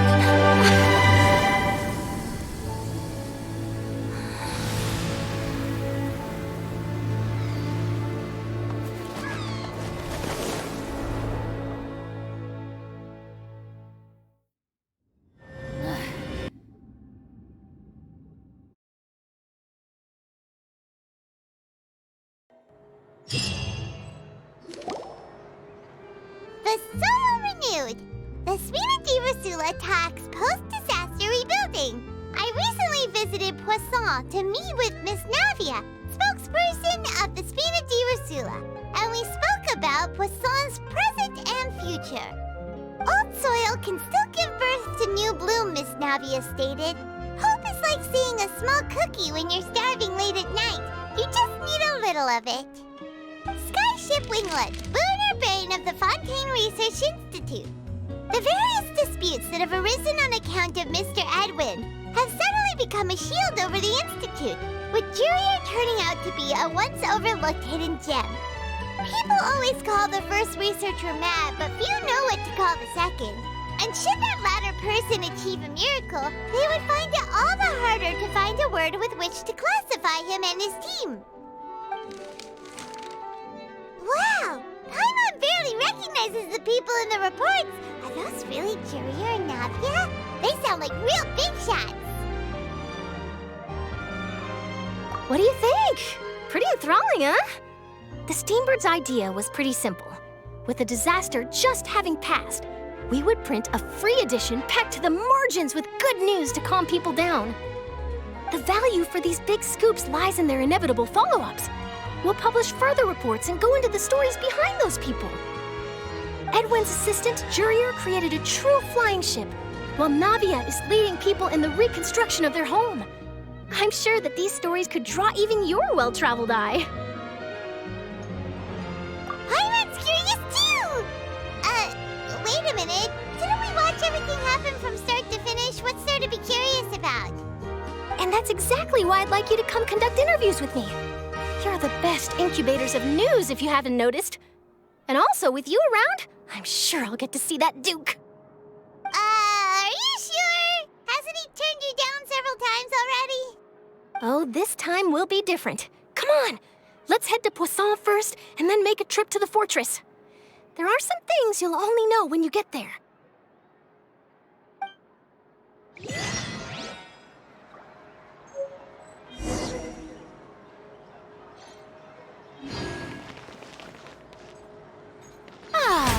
May I present?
A good newspaper should be a lighthouse of truth.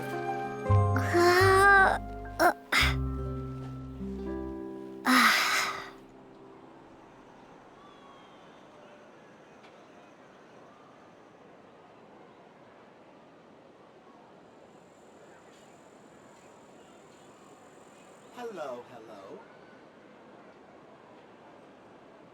A good newspaper should be a lighthouse of truth.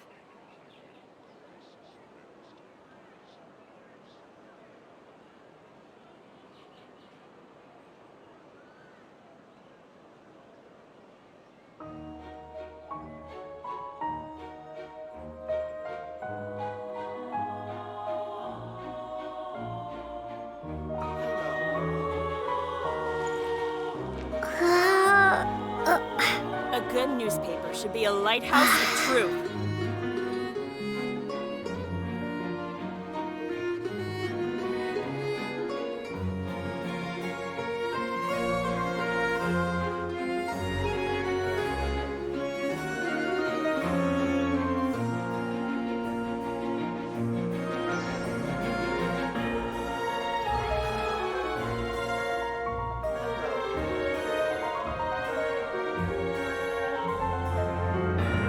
A good newspaper should be a lighthouse of truth.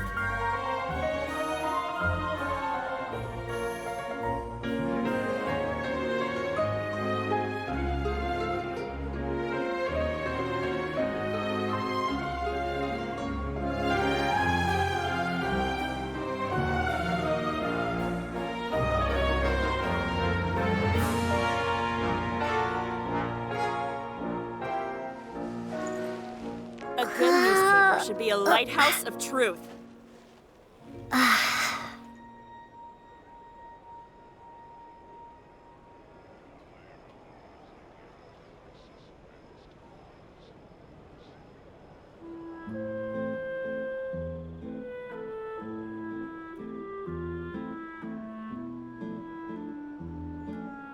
Hello, hello.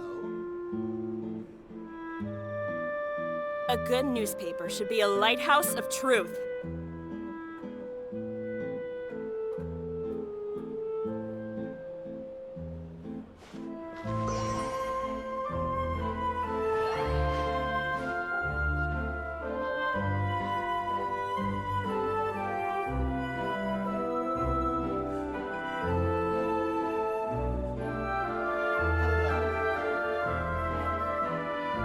A good newspaper should be a lighthouse of truth.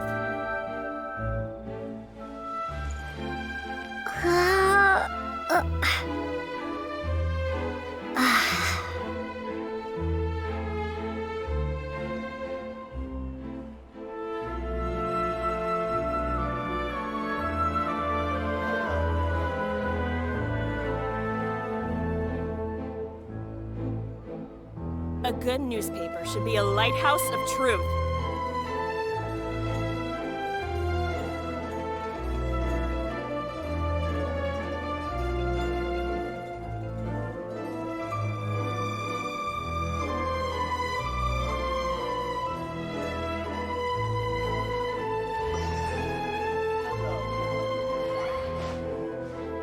A good newspaper should be a lighthouse of truth.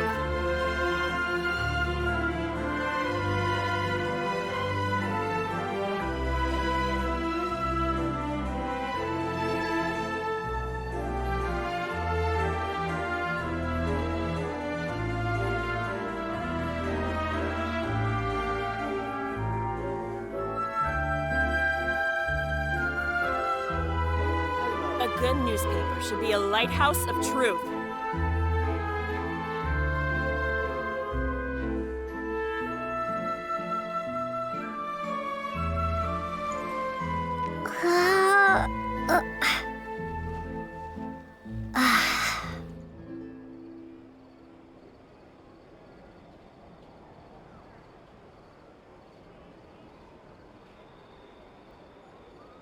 A good newspaper should be a lighthouse of truth.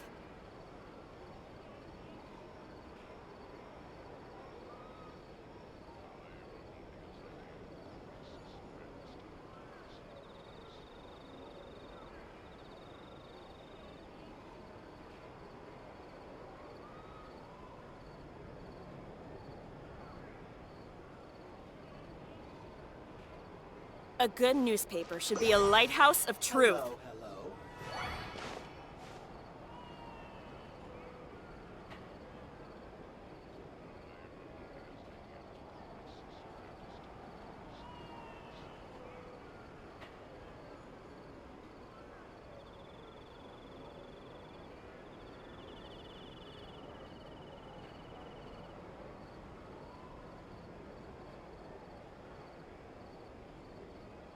A good newspaper should be a lighthouse of truth.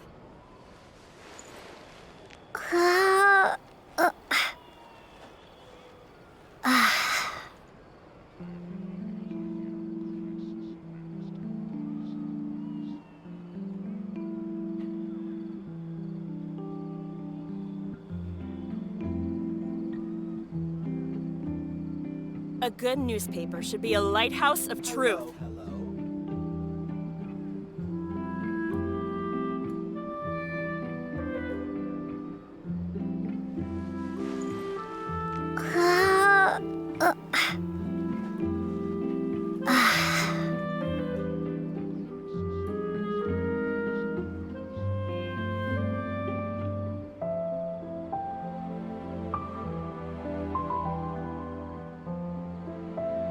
A good newspaper should be a lighthouse of truth.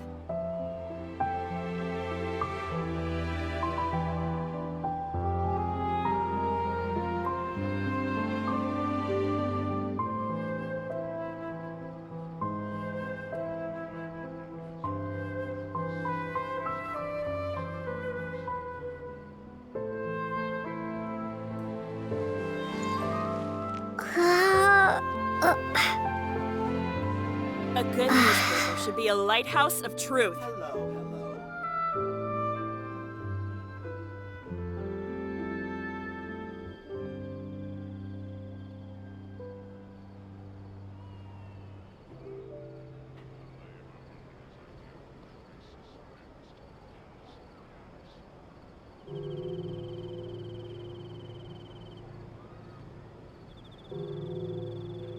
A good newspaper should be a lighthouse of truth. Hello.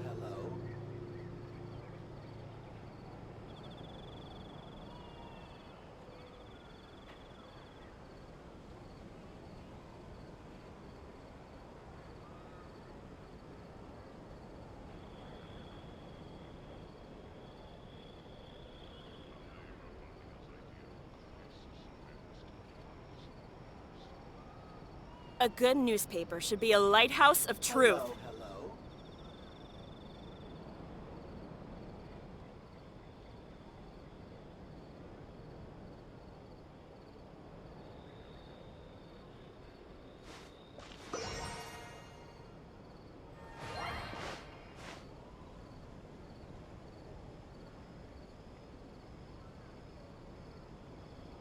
A good newspaper should be a lighthouse of truth.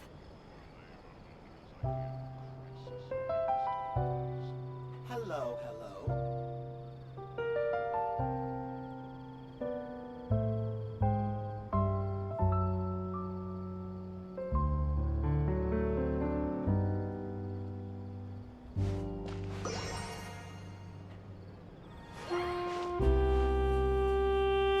A good newspaper should be a lighthouse of truth.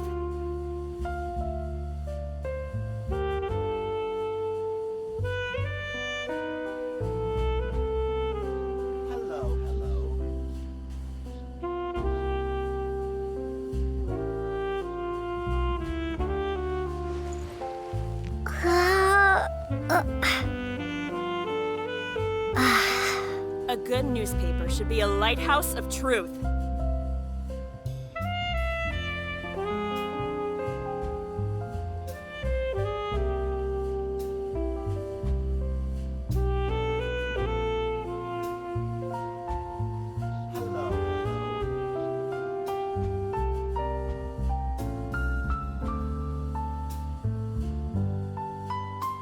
A good newspaper should be a lighthouse of truth.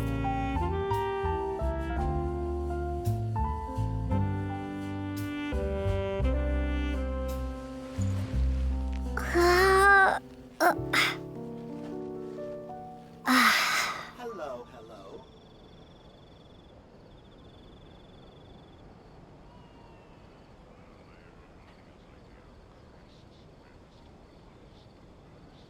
A good newspaper should be a lighthouse of truth.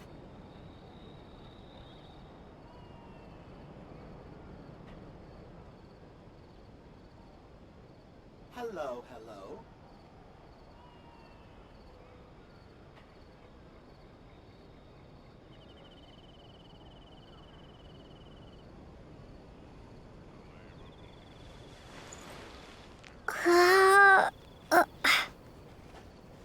A good newspaper should be a lighthouse of truth.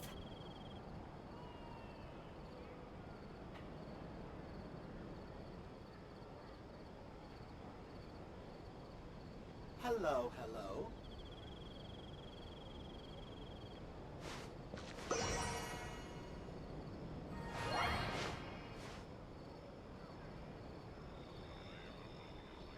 A good newspaper should be a lighthouse of truth.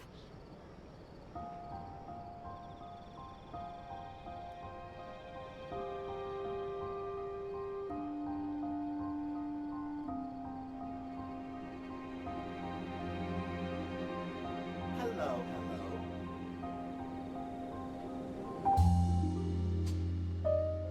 A good newspaper should be a lighthouse of truth.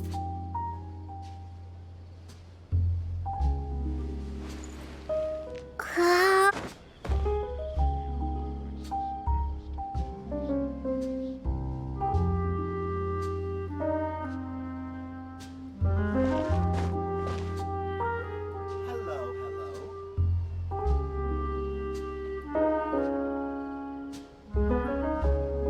A good newspaper should be a lighthouse of truth. Hello,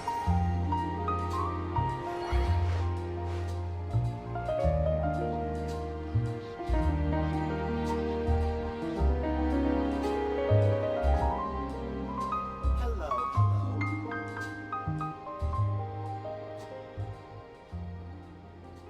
A good newspaper should be a lighthouse of truth.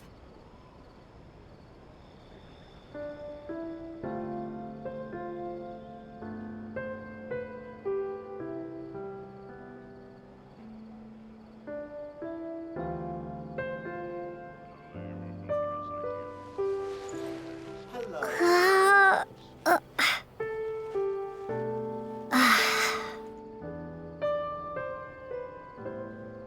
A good newspaper should be a lighthouse of truth.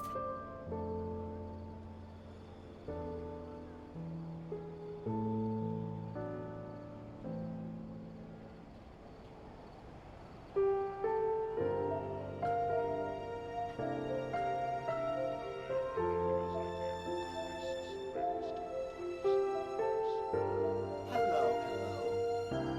A good newspaper should be a lighthouse of truth.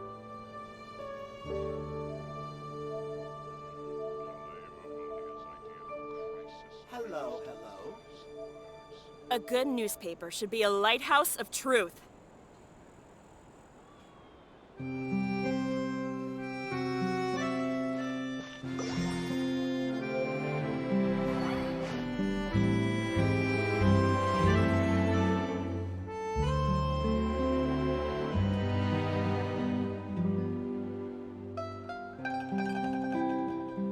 Hello, hello.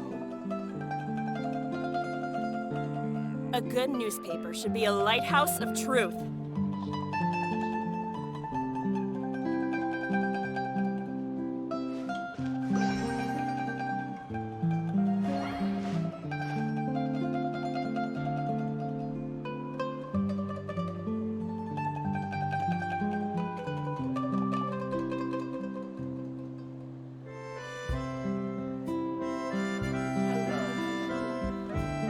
A good newspaper should be a lighthouse of truth.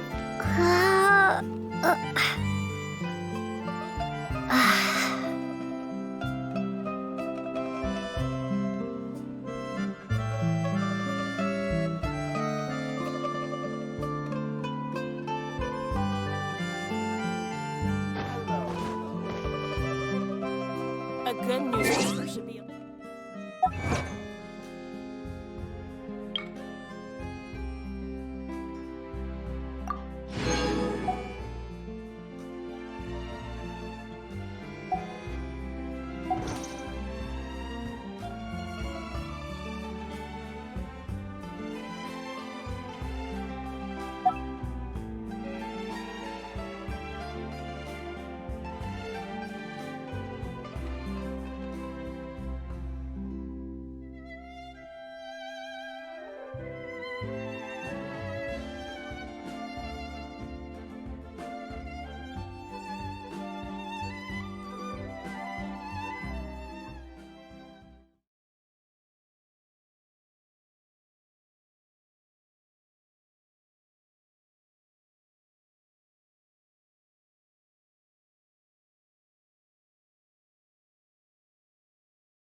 Oh, it's you.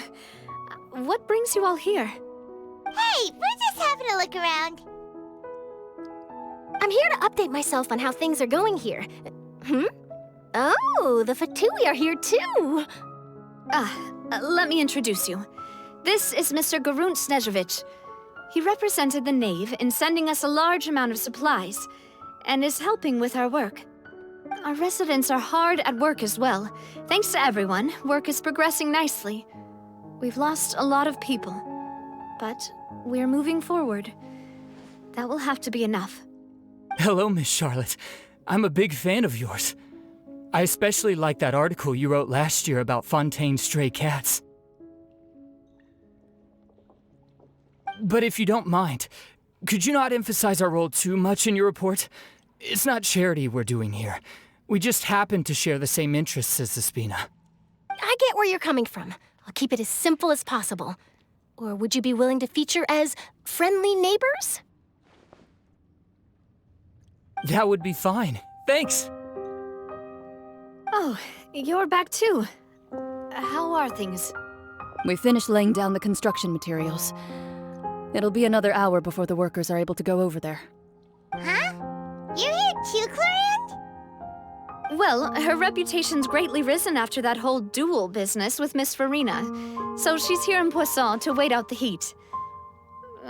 All right. She really came here to help me out. There's too much to consider in the reconstruction of Poisson. The Spina has need of more decision-makers. And, well, I do already happen to be connected to Mr. Callis. Oh, wait just a moment. Do you mind me asking a few questions? You know, about how you felt before the duel, about what it was like facing down a god. There's lots of exciting material there, I bet. Forget it. I'm sure you can find a better theme than that, Miss Charlotte. I see you're the same as always. Couldn't you do me a favor, for Navia's sake? Well, if we're talking about doing things for my sake, you might as well just take a few more photos of me. Or of the Traveler. It's better than wasting time persuading Clorand, at any rate. Of course I will. I'm not gonna let her off that easy. All right, then everyone who wants to be in the photo, gather up. And smile.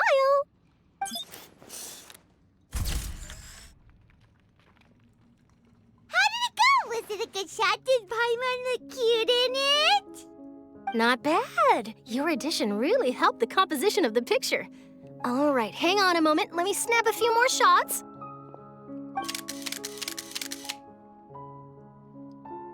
All right, that should do it. I'll be back here later anyway, so let's call it a day. You're very quick. Speed is of the essence when it comes to the news, and freshness is the key. Also, not to brag, but I'm pretty good at building connections. Who knows? I might eventually get that interview with you after all, Miss Clorand. Wow, you really do have that never say die spirit. I'm impressed. I'll hazard a guess that this is how you got that interview at the Fortress of Meropide. Whoa, you're well informed. Let me make a guess too. I asked Sigewinne, who told Monsieur Neuvillette, and he told you, right? That's a very complete information chain. In truth, all Monsieur Neuvillette asked me was, when did the Fortress become so friendly towards the media? I told him that it was best not to speak too soon. There's no guarantee that Wriothesley will make a personal appearance. You're right. I've got to treasure every moment I have with them. In which case, I'll be making a move first. Stay safe now. And tell me if you hear anything interesting. I'll treat you to afternoon tea in exchange.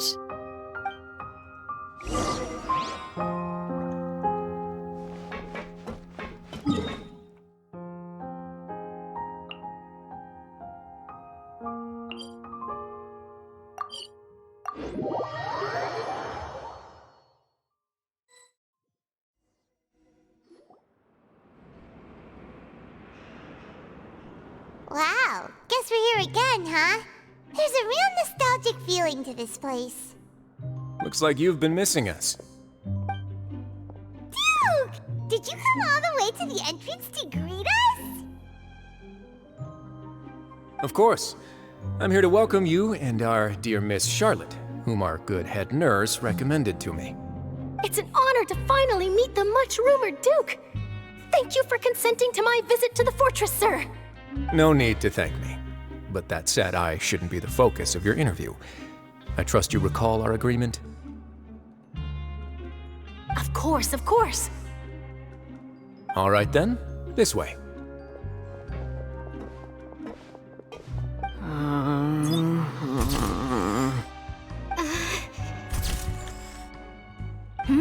Hey, no need to be so nervous.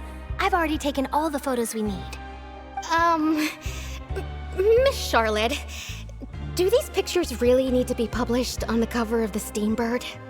It would seem that Miss Laverune doesn't want her face to appear beside that of Mr. Jurier, Sir, please don't say things like that. But it looks like dear Mr. Jurier denies it. Might this interview be very important to you then? No, I just... This is my first time being interviewed, and I'm very thankful to the Steambird for... Now, I might not look it, but I actually did meet Mr. Edwin once. And I'll be honest, I enjoyed chatting with you more. You've definitely got more of that genius vibe going on. The boat that brought about a miracle, the ark that saved the people. Why, you recreated a myth back there, like an emissary of legend. Still, if I might ask, where's that flying ship now? Huh! Looks like Charlotte's trying to get herself another exclusive scoop. I have to apologize, but that ship is presently in the bowels of our factory. I'm afraid it won't be easy for you to get a shot of it. Really? Well, then in that case, could I have an interview with you to make up for that loss? You already know my answer, I'm afraid. Best you interview our head nurse instead. Or perhaps you'd like to take another photo of this couple of researchers? Did you really have to use the word couple? Well, then, 2 solo photos will do. Is my hair messed up? Please, someone help me have a look. Things sure are getting pretty lively here. We've seen this kind of thing before. Oh, seems like everyone's here. Would any of you like to try this new drink I came up with? Ah, Sigewinne. Hey, Miss Charlotte. Why don't you, take some pretty photos of our head nurse? Sure. Come on, Miss Sigewinne. Over this way. Let's find a brighter spot. Huh? Sure. Do I have to smile? So, how have things been at the fortress? Same old, as you can see. Fontaine's undergone some changes, but this place is still more or less the same. Other than that flying ship, it got a tad too much attention, I think. That's why I decided to let the interview go through. We should direct more public opinions toward the behind-the-scenes heroes. Am I right, Mr. Jurier? Miss Laverune? You're too kind, sir. I believe that you too should have your day in the sun. Not that you would want that, which is a pity. I'll just leave the spotlight to you two.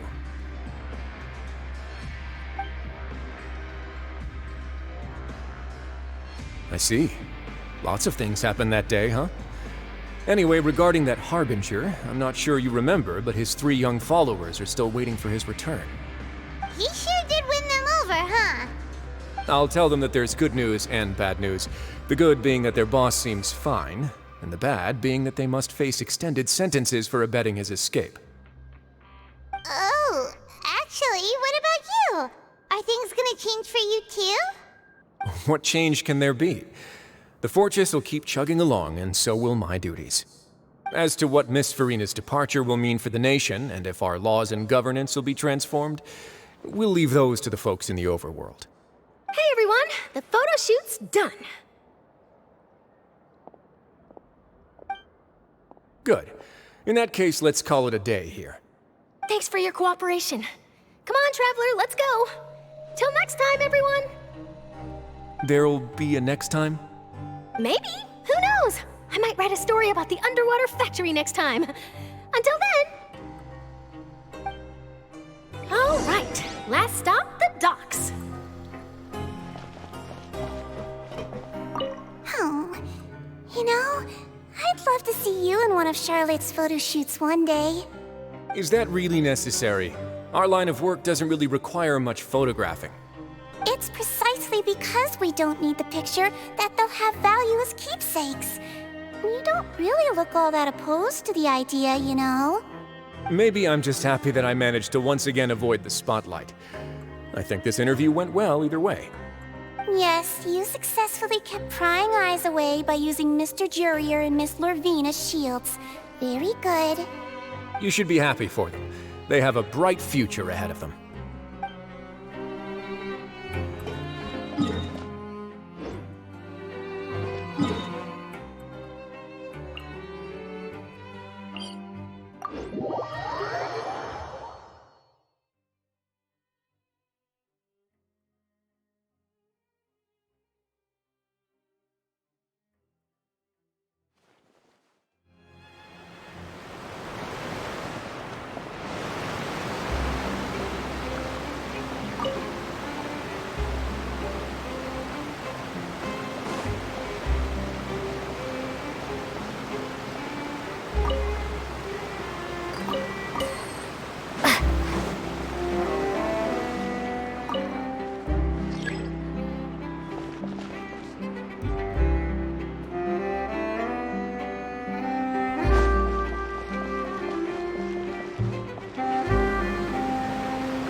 The show begins!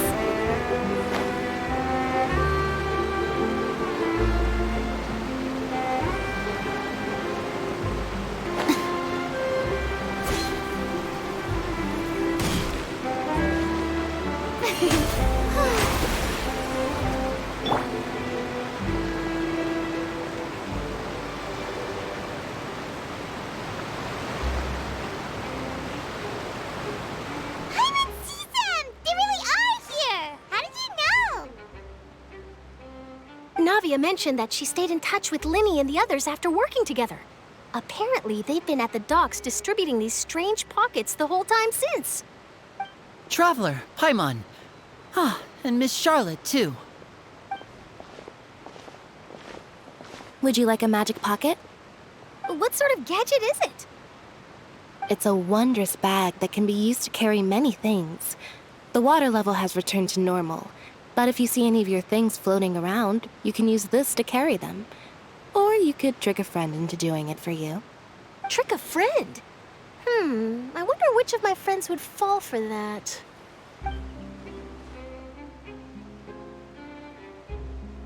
You could just make a friend like Freminet here. Isn't that right, Freminet?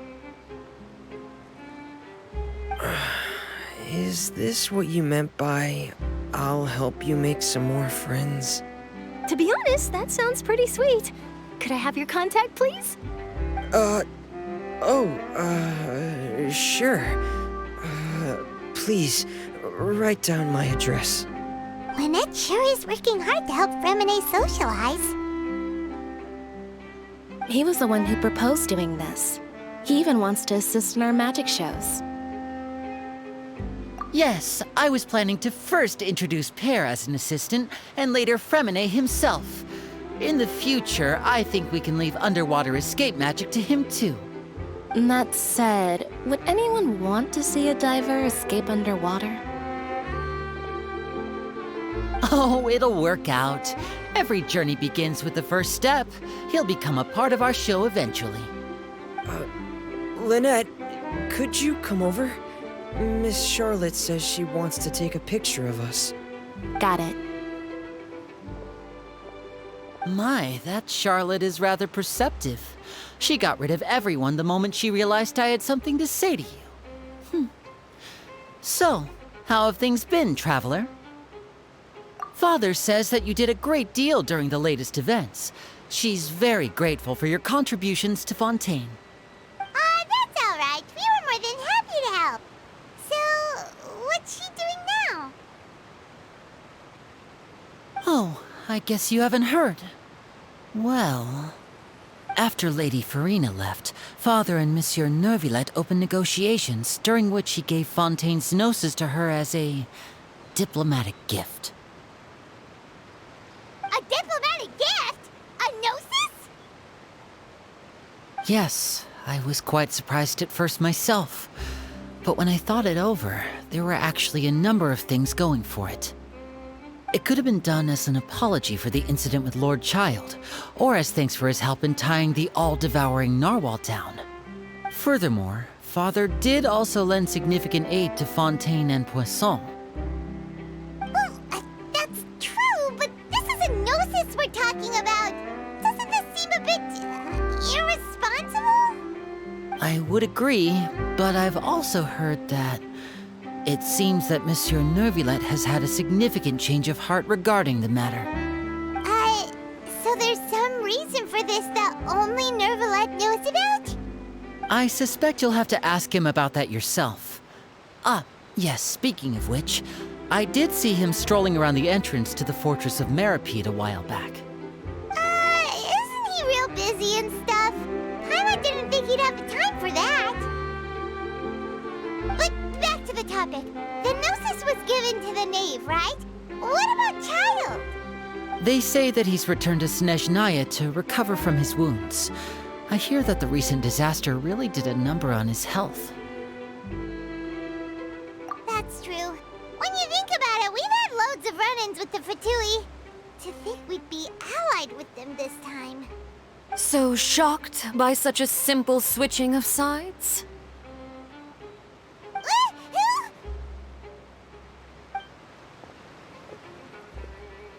Father!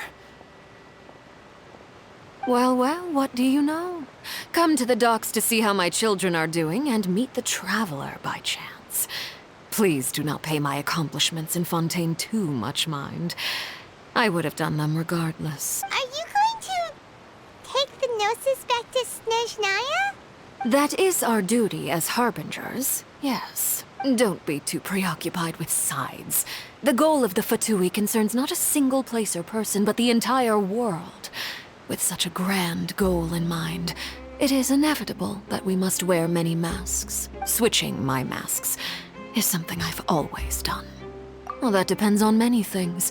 No one truly knows what the future holds. What good is honesty if you can't rely on it forever? As for you, I very much look forward to our next collaboration.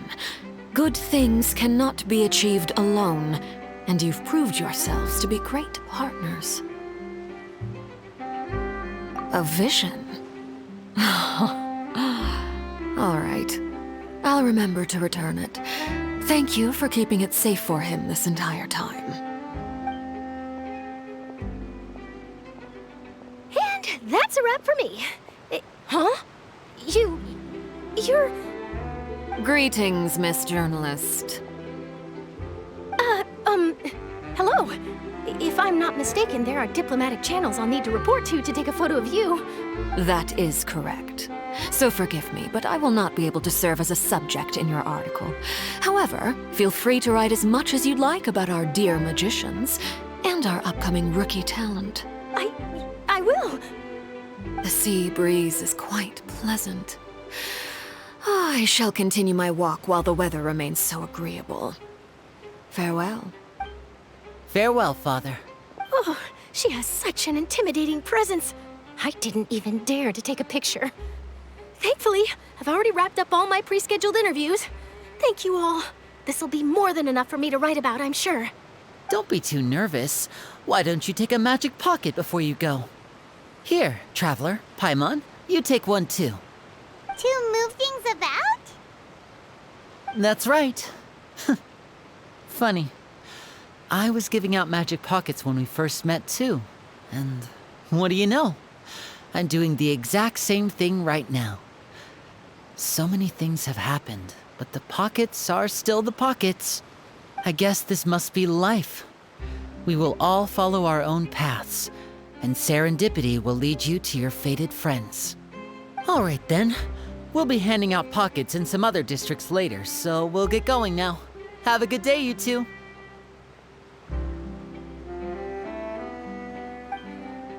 Well, guess we sent Charlotte off. Shall we go see what Neuvillette's doing? As long as he's not so busy that he doesn't have time to chat anyway.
Really? Oh, I suppose you must have met Mr. Lyney. He took the time to greet me earlier when he passed this way. In any case, you came at a good time. I was just considering reaching out to you to set up a meeting, so I may explain some things that I haven't had the time to before. Aw, Paimon's glad that you remembered. Thank you for keeping us on your mind, what with you being busy and all. Alright, let's have it then. How was Fontaine actually saved? The whole business is still quite the mystery to us. It is strange how words can often leave a bitter taste in the mouth when it finally comes time to say them out loud.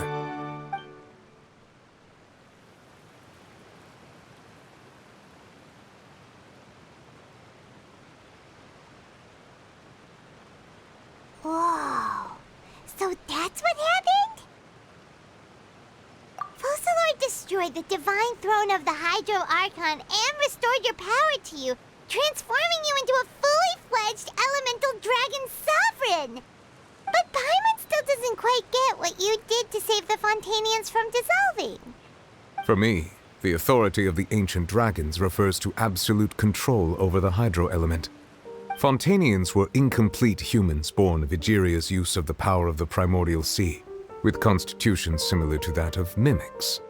But so long as those primordial energies remain within them, I could use the ancient dragon's authority to grant them true blood, after the fashion in which life was first brought into being on this planet.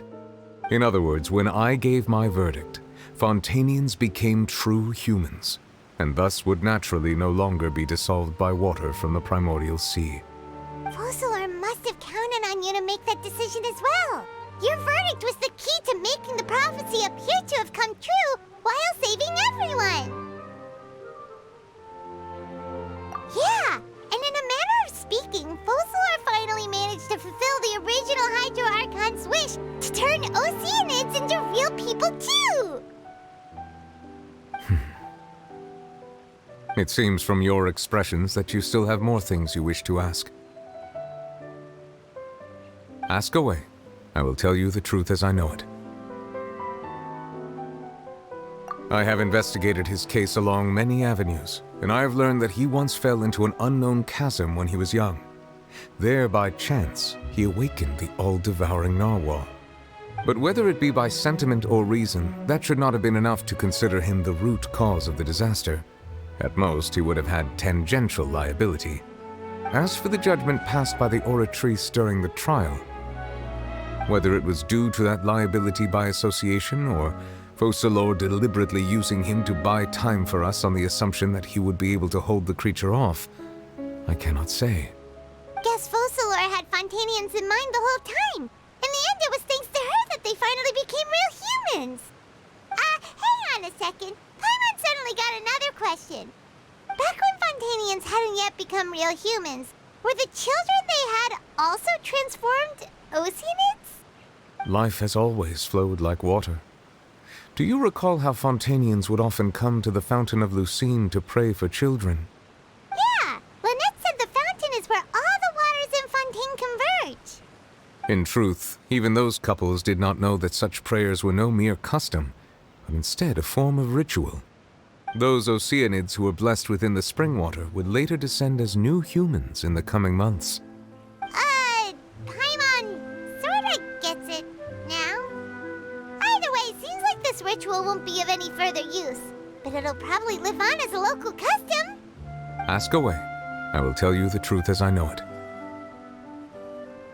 Yeah, about that. Wriothesley said Furina has already left. What's that all about? Ah, Lady Furina. The people are only aware that her death sentence has not been carried out. She abdicated the post of Hydro Archon and left affairs related to that title to me, before leaving the Opera House. I related Focalors' words to her faithfully and completely. After hearing them, she seemed neither saddened nor comforted. She simply said that she was tired and needed to rest.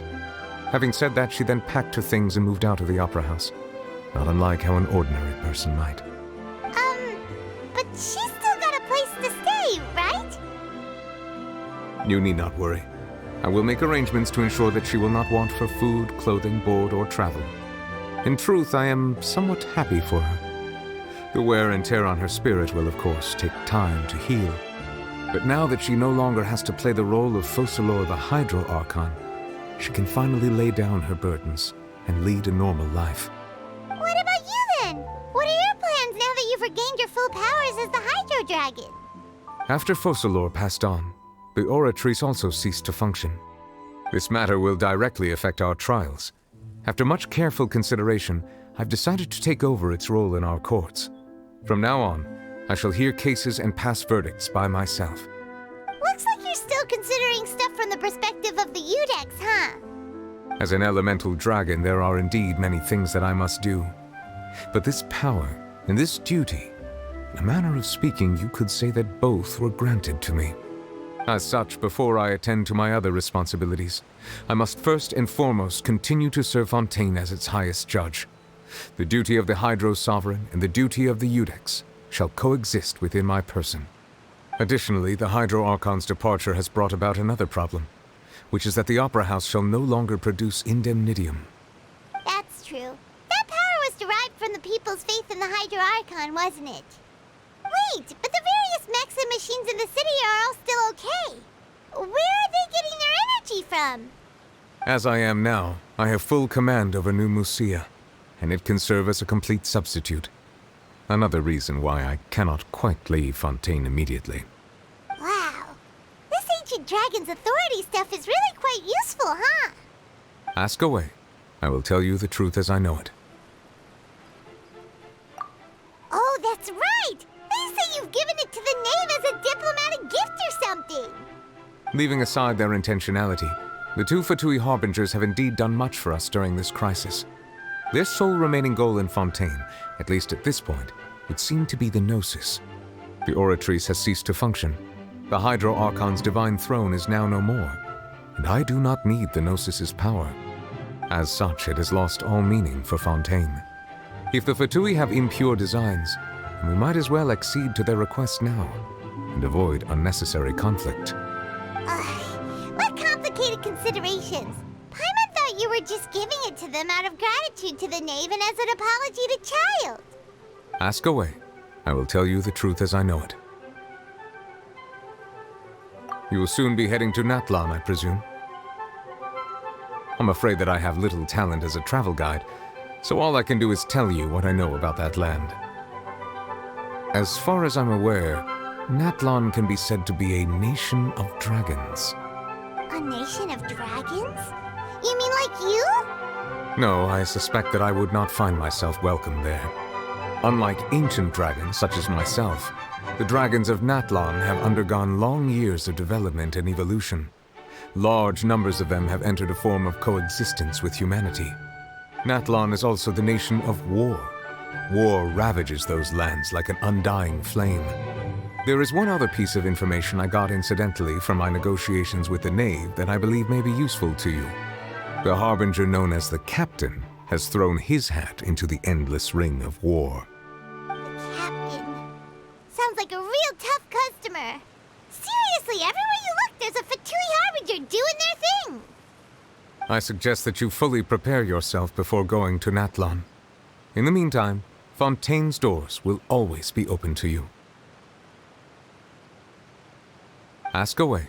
I will tell you the truth as I know it.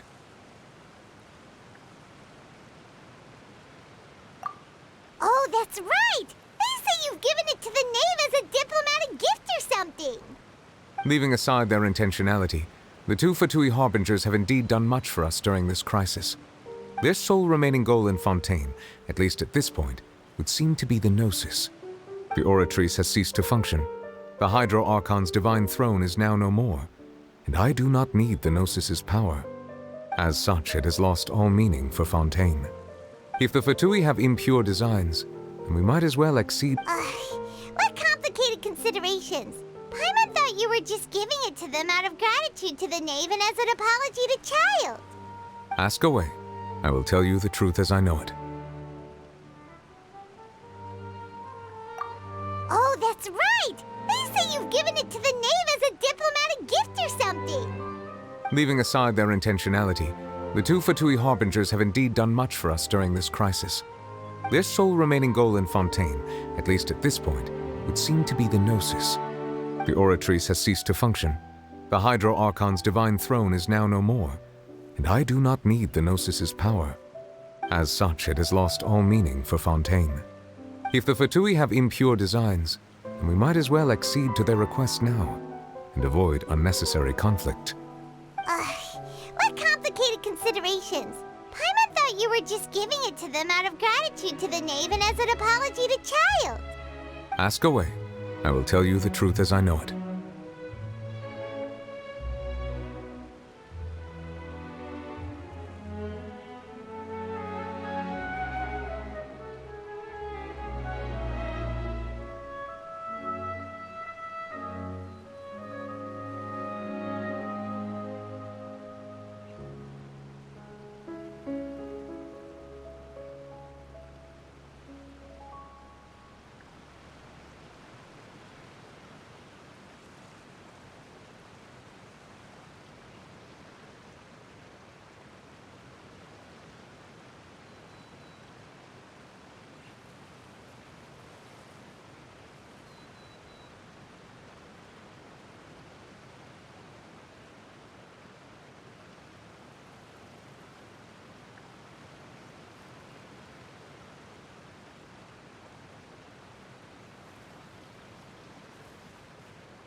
Hang on a sec. Paimon's still got a question about the Gnosis. When we spoke to Lyney earlier, he mentioned that your attitude towards giving away the Gnosis had clearly changed. We guessed that there might be some reason for it that only you were aware of. No wonder the House of the Hearth is the Fatui's intelligence division. They are certainly sharp. So regarding this specific issue, I was just getting ready to share something with you. What is it? In truth, I exchanged some further words with that lady named Skirk after sending you two back to the surface. It went something like this.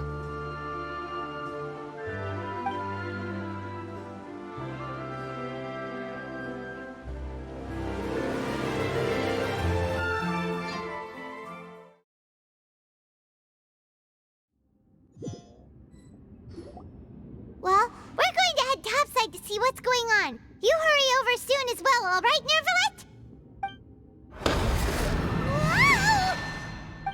What next?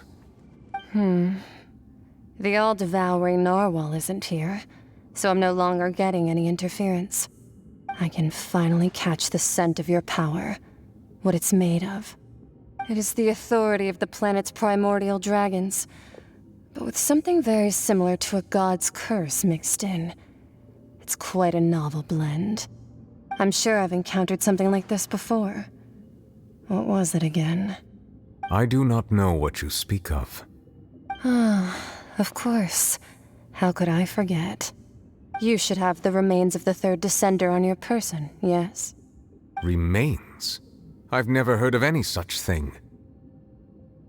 Huh. According to your parlance, I believe it may be called a gnosis. Well, that much is true.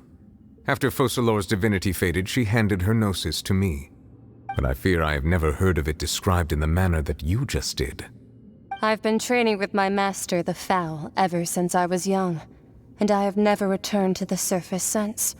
So most of the information I possess, I got from him.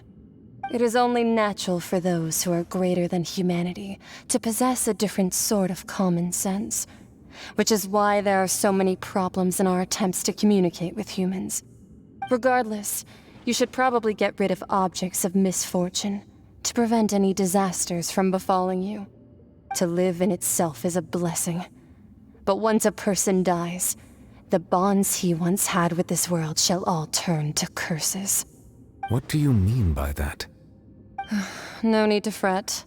These are just my personal thoughts, and my reason for no longer wishing to return to the surface. This third descender you refer to, who are they? And when did they die? Master never mentioned them to me. Perhaps it just wasn't that important for me to know. If you're interested, though, I could ask him. I'll be sure to pass the answer on to you next time. Next time? You believe we will meet again? I do. Wait. I have a disciple of my own, don't I? He can be the messenger then.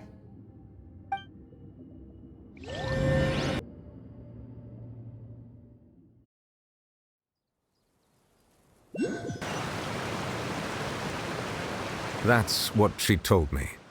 Whether it would prove useful or not, I wanted to pass that information on to you. The remains of the third descender? So that's what the Gnosis actually are. Paimon just thought they looked like chess pieces. How could they be a person's remains? All the same, assuming that there was no misunderstanding or special metaphor at play, that is what she meant to say. And she said that it would bring misfortune and that you should check it, which is why you gave it to the Fatui. If she speaks the truth, then I would simply be putting Fontaine at unnecessary risk by keeping it here.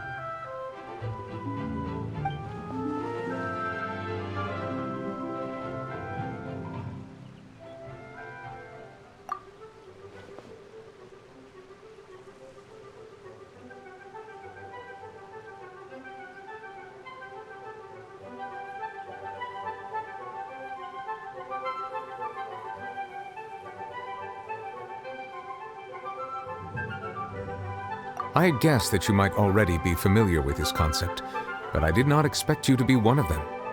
That means that the Gnosis, which are exceedingly element-compatible and can even enhance elemental abilities, do indeed come from the third descender. I wonder, does your body also possess similar properties? Like being able to use elemental powers without a vision! That does sort of count as special compatibility, right? No, let's not think about this stuff right now. It just feels creepy. Comparing the Traveler to the dead third descender and all. That's what you say, but this topic still feels like bad luck. Once Childe recovers, let's get some more answers out of him. Or go look for his master and get the answers that way. I too believe it unwise to make too many blind guesses when information is lacking. The same is true of being at court.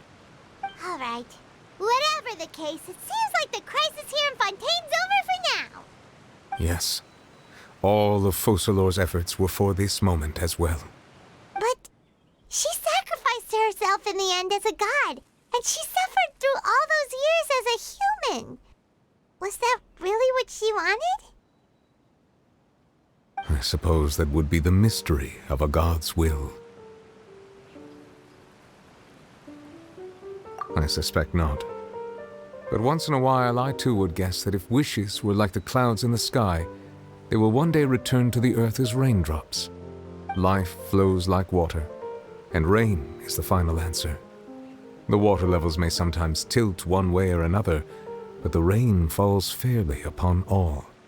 And what, ultimately, is the difference between the rains that fall upon all of us?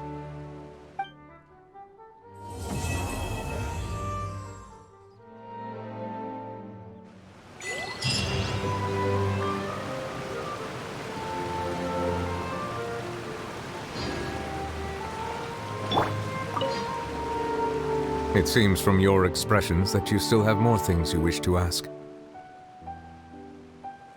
Ask away. I will tell you the truth as I know it.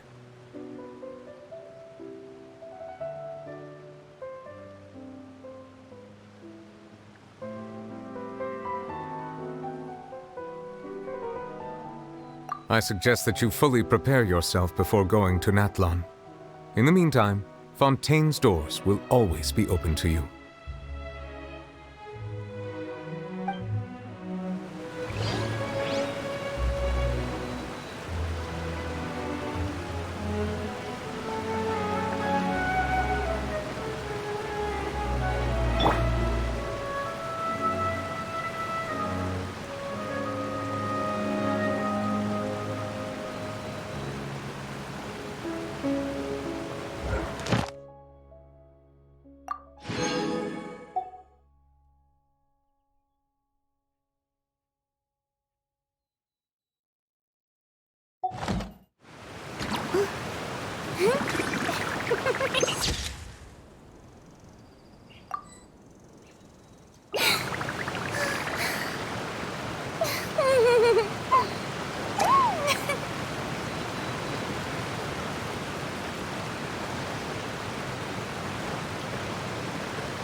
you. I've actually been watching you for a long time already. My name's Nahida. I might look like a child, but don't be fooled. I understand this world much better than any grown-up. So, can we trade knowledge? I want to hear all about your travel stories. So, what would you like to know in return?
Mika, Frontline Land Surveyor, Knights of Favonius Reconnaissance Company, reporting in. It's an honor to fight alongside you. If there's anything I can do to support you, just let me know, and I'll get to it right away. Anyway, I'll make every effort to navigate us safely and report accurate intel on the enemy.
been waiting for you for ages.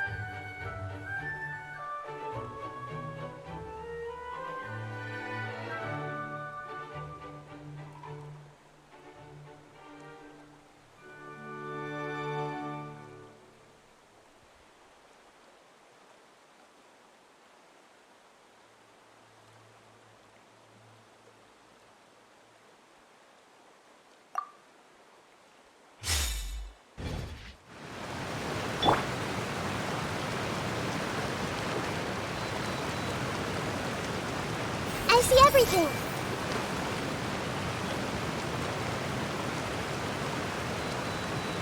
Hey!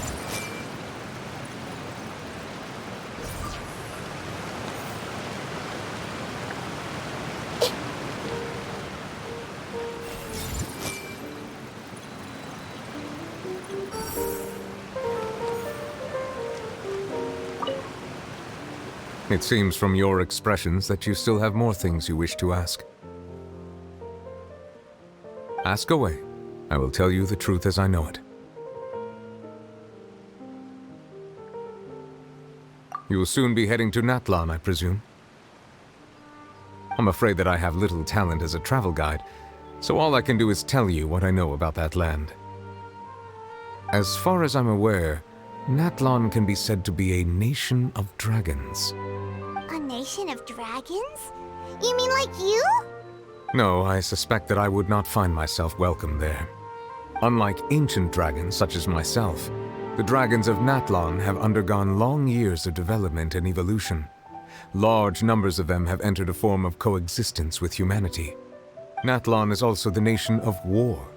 War ravages those lands like an undying flame. There is one other piece of information I got incidentally from my negotiations with the Knave that I believe may be useful to you. The harbinger known as the Captain has thrown his hat into the endless ring of war. The Captain. Sounds like a real tough customer. Seriously, everywhere you look, there's a Fatui harbinger doing their thing. I suggest that you fully prepare yourself before going to Natlan. In the meantime, Fontaine's doors will always be open to you. Ask away. I will tell you the truth as I know it. I suggest that you fully prepare yourself before going to Natlan. In the meantime, Fontaine's doors will always be open to you.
if you're not sure what to do next, how about I take you on a walk?